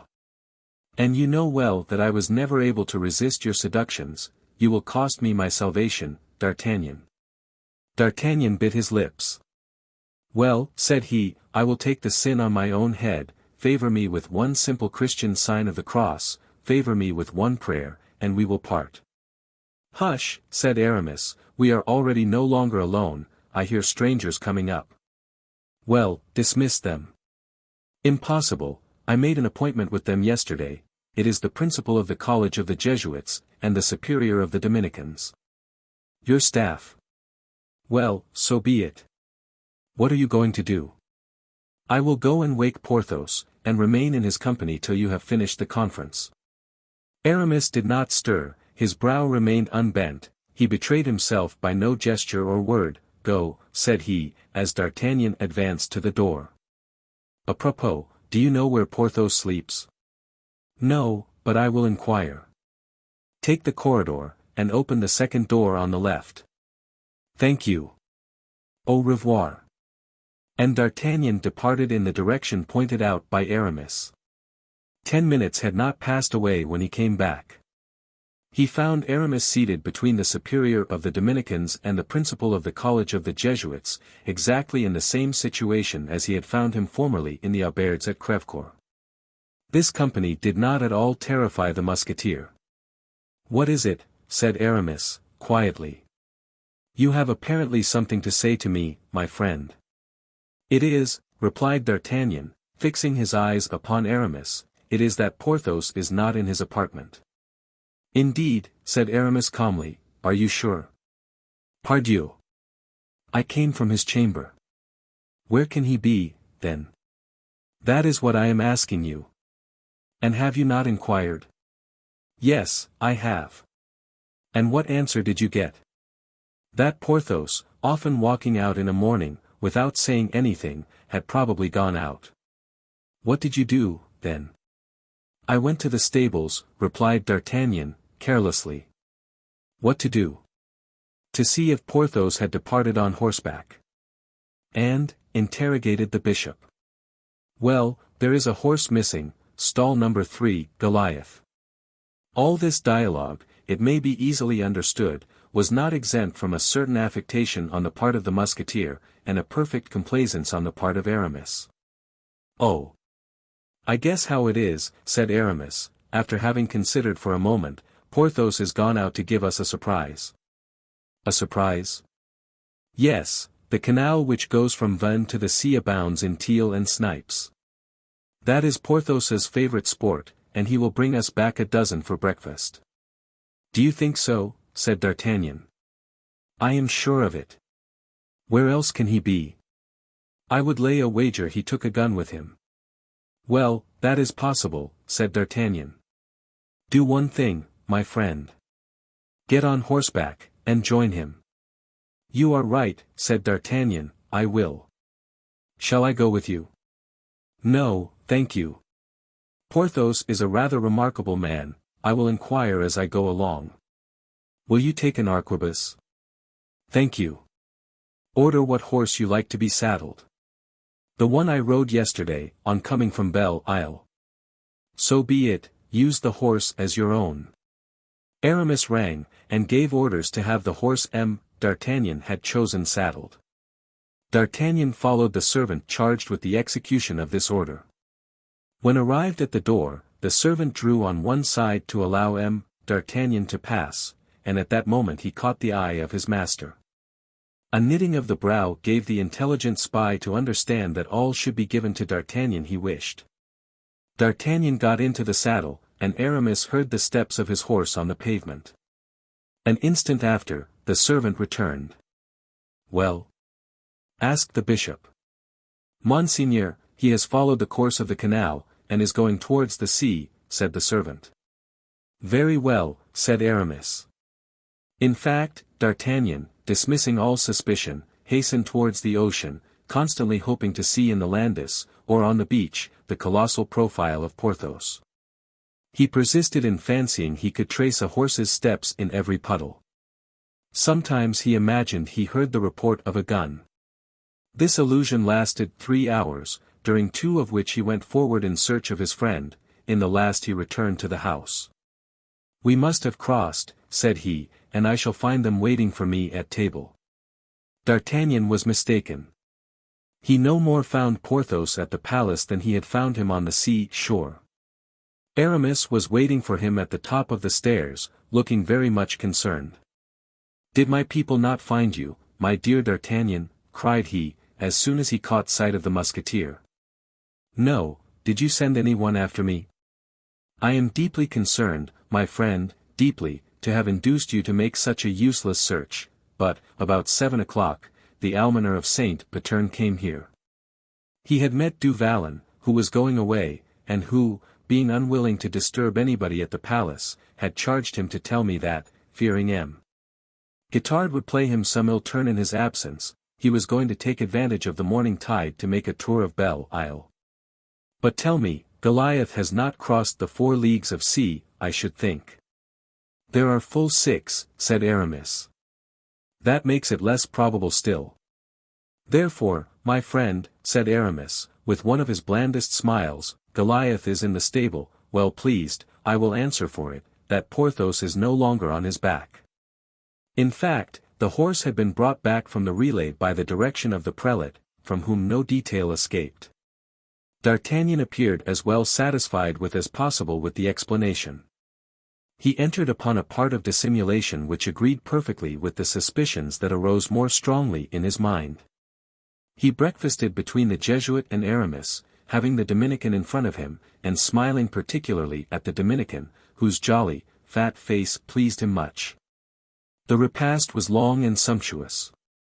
Excellent Spanish wine, fine Morbihan oysters, exquisite fish from the mouth of the lawyer, enormous prawns from Paimboeuf, and delicious game from the Moors, constituted the principal part of it. D'Artagnan ate much, and drank but little. Aramis drank nothing, unless it was water. After the repast, You offered me an arquebus, said D'Artagnan. I did. Lend it me, then. Are you going shooting? Whilst waiting for Porthos, it is the best thing I can do, I think. Take which you like from the trophy. Will you not come with me? I would with great pleasure, but, alas! My friend, sporting is forbidden to bishops. Ah, said D'Artagnan, I did not know that. Besides, continued Aramis, I shall be busy till mid-day. I shall go alone, then, said D'Artagnan. I am sorry to say you must, but come back to dinner. Pardieu. The eating at your house is too good to make me think of not coming back. And thereupon D'Artagnan quitted his host, bowed to the guests, and took his arquebus, but instead of shooting, went straight to the little port of Vannes. He looked in vain to observe if anybody saw him, he could discern neither thing nor person. He engaged a little fishing boat for 25 livres, and set off at 11:30, convinced that he had not been followed, and that was true, he had not been followed. Only a Jesuit brother, placed in the top of the steeple of his church, had not, since the morning, by the help of an excellent glass, lost sight of one of his steps. At 11:15, Aramis was informed that D'Artagnan was sailing towards Belle Isle. The voyage was rapid, a good north-northeast wind drove him towards the isle. As he approached, his eyes were constantly fixed upon the coast. He looked to see if, upon the shore or upon the fortifications, the brilliant dress and vast stature of Porthos should stand out against a slightly clouded sky, but his search was in vain. He landed without having seen anything. And learnt from the first soldier interrogated by him, that M. du Vallon had not yet returned from Vannes. Then, without losing an instant, D'Artagnan ordered his little bark to put its head towards Sarzeau. We know that the wind changes with the different hours of the day. The breeze had veered from the north-northeast to the south-east, the wind, then, was almost as good for the return to Sarzeau, as it had been for the voyage to Belle Isle. In 3 hours D'Artagnan had touched the continent, 2 hours more sufficed for his ride to Vannes.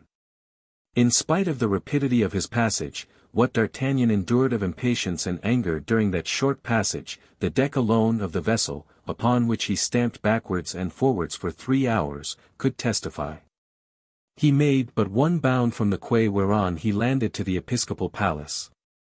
He thought to terrify Aramis by the promptitude of his return, he wished to reproach him with his duplicity, and yet with reserve. But with sufficient spirit, nevertheless, to make him feel all the consequences of it, and force from him a part of his secret. He hoped, in short, thanks to that heat of expression which is to secrets what the charge with the bayonet is to redoubts, to bring the mysterious Aramis to some manifestation or other. But he found, in the vestibule of the palace, the valet de chambre, who closed his passage, while smiling upon him with a stupid air.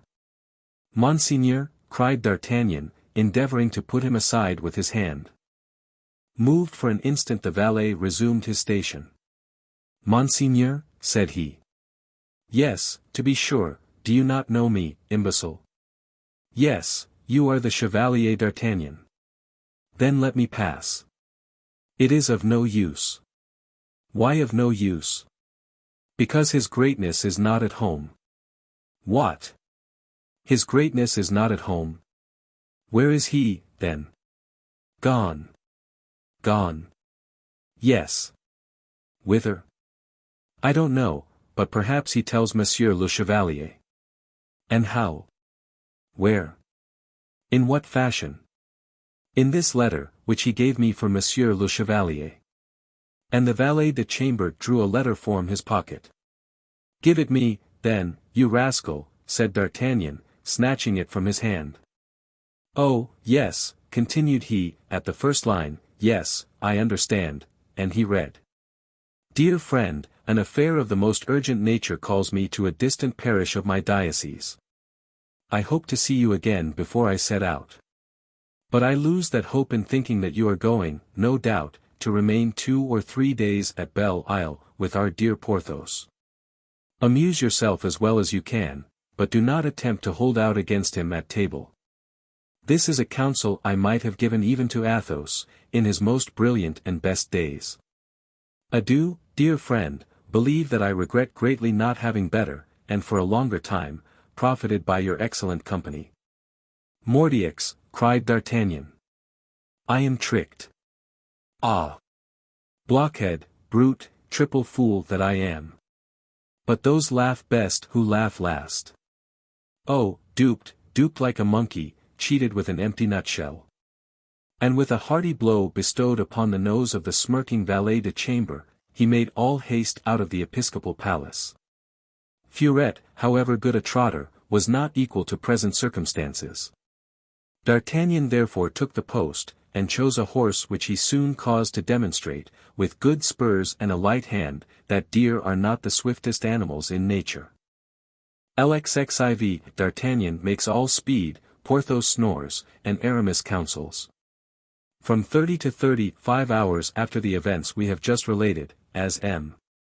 Fouquet, according to his custom, having interdicted his door, was working in the cabinet of his house at Saint-mande, with which we are already acquainted, a carriage, drawn by 4 horses steaming with sweat, entered the court at full gallop. This carriage was, probably, expected, for 3 or 4 lackeys hastened to the door, which they opened. Whilst M. Fouquet rose from his bureau and ran to the window, a man got painfully out of the carriage, descending with difficulty the 3 steps of the door, leaning upon the shoulders of the lackeys. He had scarcely uttered his name, when the valet upon whom he was not leaning, sprang up to the perron, and disappeared in the vestibule. This man went to inform his master. But he had no occasion to knock at the door, Fouquet was standing on the threshold. Monseigneur, the Bishop of Vannes, said he. Very well, replied his master. Then, leaning over the banister of the staircase, of which Aramis was beginning to ascend the first steps. Ah, dear friend, said he, you, so soon. Yes, I, myself, monsieur. But bruised, battered, as you see. Oh. My poor friend, said Fouquet, presenting him his arm, on which Aramis leant, whilst the servants drew back respectfully. Bah, replied Aramis, it is nothing, since I am here, the principal thing was that I should get here, and here I am. Speak quickly, said Fouquet, closing the door of the cabinet behind Aramis and himself. Are we alone? Yes, perfectly. No one observes us, no one can hear us. Be satisfied, nobody. Is M. du Vallon arrived? Yes. And you have received my letter? Yes. The affair is serious, apparently, since it necessitates your attendance in Paris, at a moment when your presence was so urgent elsewhere. You are right, it could not be more serious. Thank you. Thank you. What is it about? But, for God's sake. Before anything else, take time to breathe, dear friend. You are so pale, you frighten me. I am really in great pain. But, for heaven's sake, think nothing about me. Did M. du Vallon tell you nothing, when he delivered the letter to you? No, I heard a great noise, I went to the window, I saw at the foot of the perron a sort of horseman of marble. I went down, he held the letter out to me, and his horse fell down dead. But he fell with the horse, he was lifted, and carried to an apartment. Having read the letter, I went up to him, in hopes of obtaining more ample information. But he was asleep, and, after such a fashion, that it was impossible to wake him. I took pity on him, I gave orders that his boots should be cut from off his legs, and that he should be left quite undisturbed. So far well. Now, this is the question in hand, Monseigneur. You have seen M. d'Artagnan in Paris, have you not? Certes, and think him a man of intelligence, and even a man of heart. Although he did bring about the death of our dear friends, Lyodot and Diomeris. Alas! Yes, I heard of that. At Tours I met the courier who was bringing the letter from Gourville, and the dispatches from Pelisson. Have you seriously reflected on that event, monsieur? Yes. And in it you perceived a direct attack upon your sovereignty? And do you believe it to be so? Oh, yes, I think so. Well, I must confess, that sad idea occurred to me likewise. Do not blind yourself, monsieur, in the name of heaven. Listen attentively to me, I returned to D'Artagnan. I am all attention. Under what circumstances did you see him? He came here for money. With what kind of order? With an order from the king. Direct? Signed by his majesty. There, then. Well, D'Artagnan has been to Belle Isle, he was disguised. He came in the character of some sort of an intendant, charged by his master to purchase salt mines. Now, D'Artagnan has no other master but the king. He came, then, sent by the king. He saw Porthos. Who is Porthos? I beg your pardon, I made a mistake. He saw M. du Vallon at Belle Isle, and he knows, as well as you and I do, that Belle Isle is fortified. And you think that the king sent him there, said Fouquet, pensively. I certainly do. And D'Artagnan, in the hands of the king, is a dangerous instrument. The most dangerous imaginable. Then I formed a correct opinion of him at the first glance. How so? I wished to attach him to myself. If you judged him to be the bravest, the most acute, and the most adroit man in France, you judged correctly. He must be had then, at any price. D'Artagnan? Is that not your opinion? It may be my opinion, but you will never get him. Why? Because we have allowed the time to go by.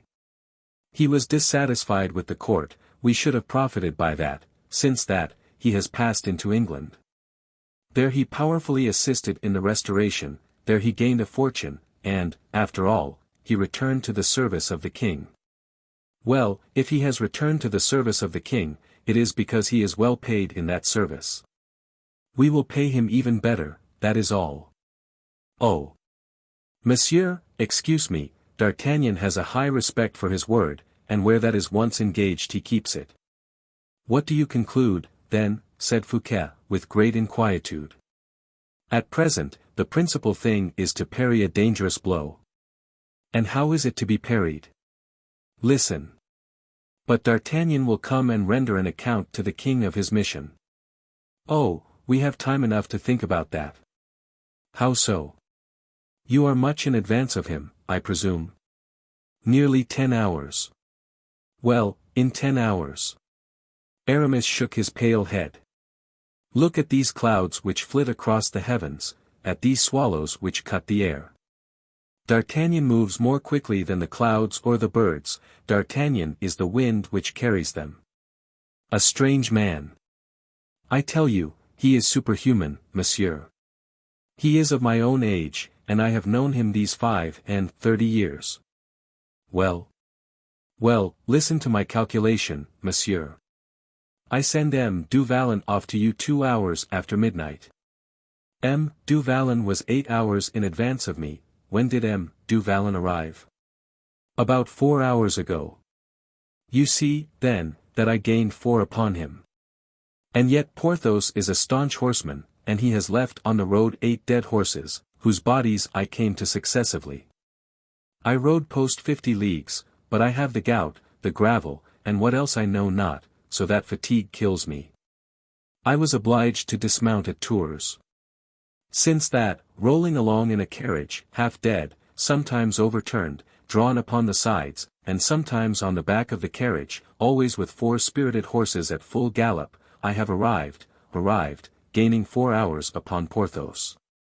But, see you, D'Artagnan does not weigh 300 weight, as Porthos does, D'Artagnan has not the gout and gravel, as I have, he is not a horseman, he is a centaur.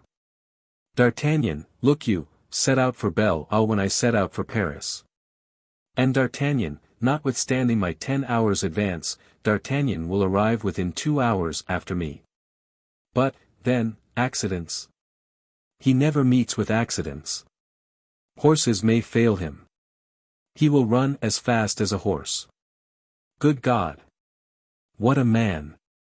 Yes, he is a man whom I love and admire.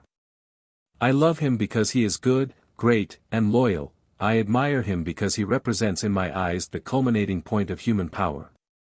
But, whilst loving and admiring him, I fear him, and am on my guard against him. Now then, I resume, monsieur, in 2 hours D'Artagnan will be here, be beforehand with him. Go to the Louvre, and see the king, before he sees D'Artagnan. What shall I say to the king? Nothing, give him Belle Isle. Oh! Monsieur d'Herblay. Monsieur d'Herblay, cried Fouquet, what projects crushed all at once. After one project that has failed, there is always another project that may lead to fortune, we should never despair. Go, monsieur, and go at once. But that garrison, so carefully chosen, the king will change it directly. That garrison, monsieur, was the king's when it entered Belle Isle, it is yours now, it is the same with all garrisons after a fortnight's occupation. Let things go on, monsieur. Do you see any inconvenience in having an army at the end of a year, instead of 2 regiments? Do you not see that your garrison of today will make you partisans at La Rochelle, Nantes, Bordeaux, Toulouse, in short, wherever they may be sent to? Go to the king, monsieur, go, time flies, and D'Artagnan, while we are losing time, is flying, like an arrow, along the high road. Monsieur d'Herblay, you know that each word from you is a germ which fructifies in my thoughts. I will go to the Louvre. Instantly, will you not? I only ask time to change my dress. Remember that D'Artagnan has no need to pass through Saint-Mande, but will go straight to the Louvre. That is cutting off an hour from the advantage that yet remains to us. D'Artagnan may have everything except my English horses. I shall be at the Louvre in 25 minutes. And, without losing a second, Fouquet gave orders for his departure. Aramis had only time to say to him, return as quickly as you go, for I shall await you impatiently. 5 minutes after, the superintendent was flying along the road to Paris. During this time, Aramis desired to be shown the chamber in which Porthos was sleeping. At the door of Fouquet's cabinet he was folded in the arms of Polisson, who had just heard of his arrival, and had left his office to see him. Aramis received, with that friendly dignity which he knew so well how to assume, these caresses, respectful as earnest, but all at once stopping on the landing place. What is that I hear up yonder? There was, in fact, a hoarse, growling kind of noise, like the roar of a hungry tiger, or an impatient lion. Oh, that is nothing, said Polisson, smiling. Well, but...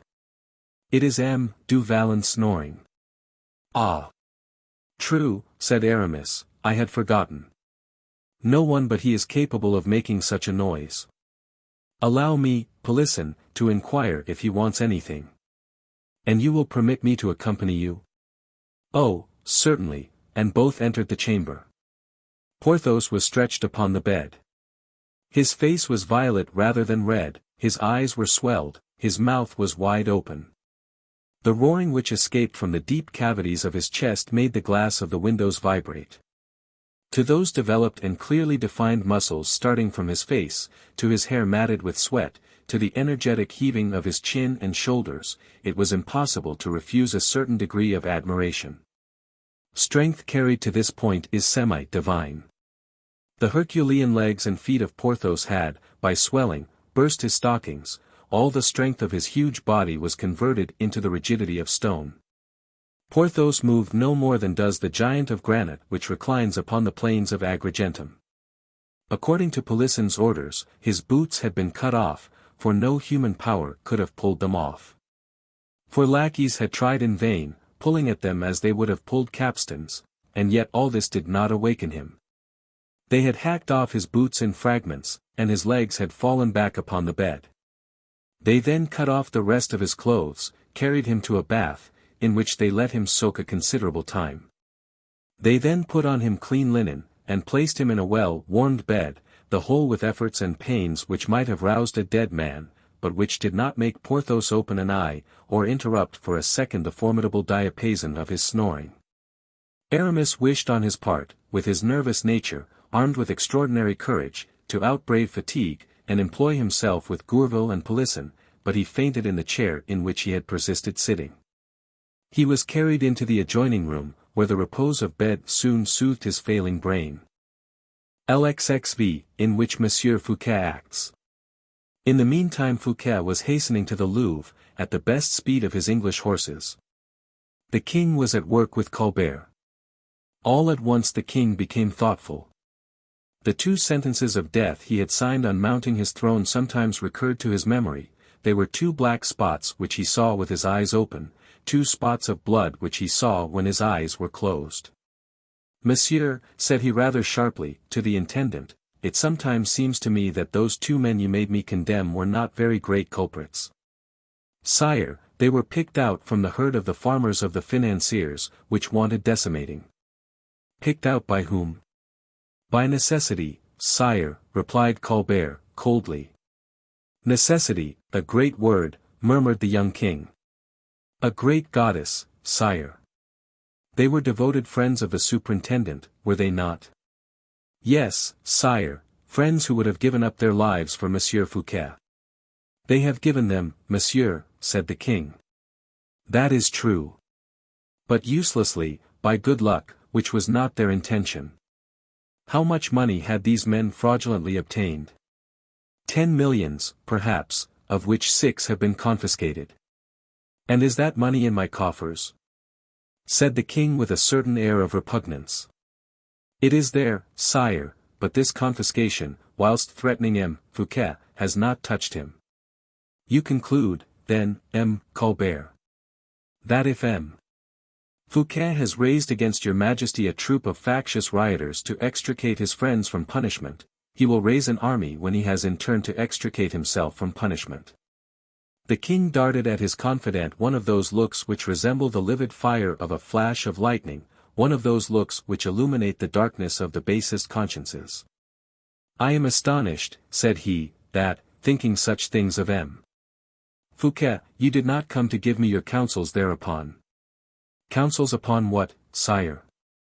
Tell me, in the first place, clearly and precisely, what you think, M. Colbert. Upon what subject, sire? Upon the conduct of M. Fouquet. I think, sire, that M. Fouquet, not satisfied with attracting all the money to himself, as M. Mazarin did, and by that means depriving your majesty of one part of your power, still wishes to attract to himself all the friends of easy life and pleasure, of what idlers call poetry, and politicians, corruption. I think that, by holding the subjects of your majesty in pay, he trespasses upon the royal prerogative, and cannot, if this continues so, be long in placing your majesty among the weak and the obscure. How would you qualify all these projects, M. Colbert? The projects of M. Fouquet, sire? Yes. They are called crimes of lèse-majesté. And what is done to criminals guilty of lèse-majesté? They are arrested, tried, and punished. You are quite certain that M. Fouquet has conceived the idea of the crime you impute to him? I can say more, sire, there is even a commencement of the execution of it. Well, then, I return to that which I was saying, M. Colbert. And you were saying, sire? Give me counsel. Pardon me, sire, but in the first place, I have something to add. Say, what? An evident, palpable, material proof of treason. And what is that? I have just learnt that M. Fouquet is fortifying Belle Isle. Ah, indeed. Yes, sire. Are you sure? Perfectly. Do you know, sire, what soldiers there are in Belle Isle? No, ma foi. Do you? I am ignorant, likewise, sire, I should therefore propose to your majesty to send somebody to Belle Isle. Who? Me, for instance. And what would you do at Belle Isle? Inform myself whether, after the example of the ancient feudal lords, M. Fouquet was battlementing his walls. And with what purpose could he do that? With the purpose of defending himself some day against his king. But, if it be thus, M. Colbert, said Louis, we must immediately do as you say, M. Fouquet must be arrested. That is impossible. I thought I had already told you, monsieur, that I suppressed that word in my service. The service of your majesty cannot prevent M. Fouquet from being surintendant general. Well, that, in consequence of holding that post, he has for him all the parliament, as he has all the army by his largesses, literature by his favors, and the noblesse by his presents. That is to say, then, that I can do nothing against him, Fouquet. Absolutely nothing, at least at present, sire. You are a sterile counsellor, M. Colbert. Oh, no, sire, for I will not confine myself to pointing out the peril to your majesty. Come, then, where shall we begin to undermine this colossus? Let us see, and his majesty began to laugh bitterly. He has grown great by money, kill him by money, sire. If I were to deprive him of his charge. A bad means, sire. The good, then. Ruin him, sire, that is the way. But how? Occasions will not be wanting, take advantage of all occasions. Point them out to me. Here is one at once. His Royal Highness Monsieur is about to be married, his nuptials must be magnificent. That is a good occasion for your majesty to demand 1,000,000 of M. Fouquet. M. Fouquet, who pays 20,000 livres down when he need not pay more than 5,000, will easily find that million when your majesty demands it. That is all very well, I will demand it, said Louis. If your majesty will sign the ordonnance I will have the money got together myself. And Colbert pushed a paper before the king, and presented a pen to him. At that moment the usher opened the door and announced Monsieur le Surintendant. Louis turned pale. Colbert let the pen fall, and drew back from the king, over whom he extended his black wings like an evil spirit. The superintendent made his entrance like a man of the court, to whom a single glance was sufficient to make him appreciate the situation. That situation was not very encouraging for Fouquet, whatever might be his consciousness of strength. The small black eye of Colbert, dilated by envy, and the limpid eye of Louis XIV, inflamed by anger, signaled some pressing danger. Courtiers are, with regard to court rumors, like old soldiers, who distinguish through the blasts of wind and bluster of leaves the sound of the distant steps of an armed troop. They can, after having listened, tell pretty nearly how many men are marching, how many arms resound, how many cannons roll. Fouquet had then only to interrogate the silence which his arrival had produced, he found it big with menacing revelations. The king allowed him time enough to advance as far as the middle of the chamber. His adolescent modesty commanded this forbearance of the moment. Fouquet boldly seized the opportunity. "Sire," said he, "I was impatient to see your majesty." "What for?" asked Louis. "To announce some good news to you." Colbert, minus grandeur of person, less largeness of heart, resembled Fouquet in many points. He had the same penetration, the same knowledge of men. Moreover, that great power of self-compression which gives to hypocrites time to reflect, and gather themselves up to take a spring. He guessed that Fouquet was going to meet the blow he was about to deal him. His eyes glittered ominously. "What news?" asked the king. Fouquet placed a roll of papers on the table. "Let your majesty have the goodness to cast your eyes over this work," said he. The king slowly unfolded the paper. "Plans?" said he.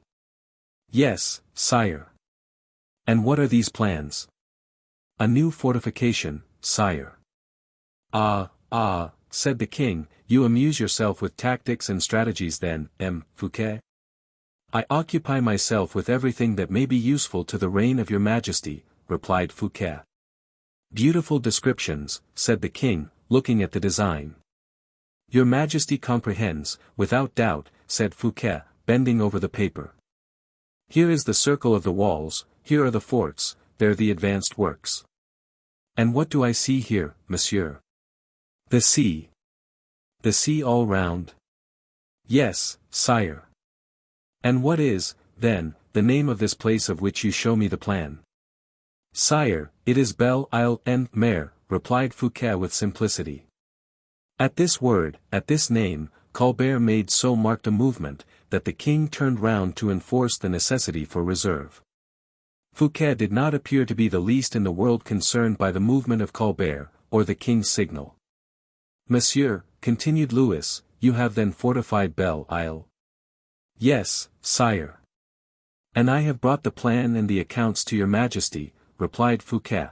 I have expended 1,600 livres in this operation. What to do, replied Louis, coldly, having taken the initiative from a malicious look of the intendant. For an aim very easy to seize, replied Fouquet. Your majesty was on cool terms with Great Britain. Yes, but since the restoration of King Charles II. I have formed an alliance with him. A month since, sire, your majesty has truly said. But it is more than 6 months since the fortifications of Belle Isle were begun. Then they have become useless. Sire, fortifications are never useless. I fortified Belle Isle against MM. Monk and Lambert and all those London citizens who were playing at soldiers.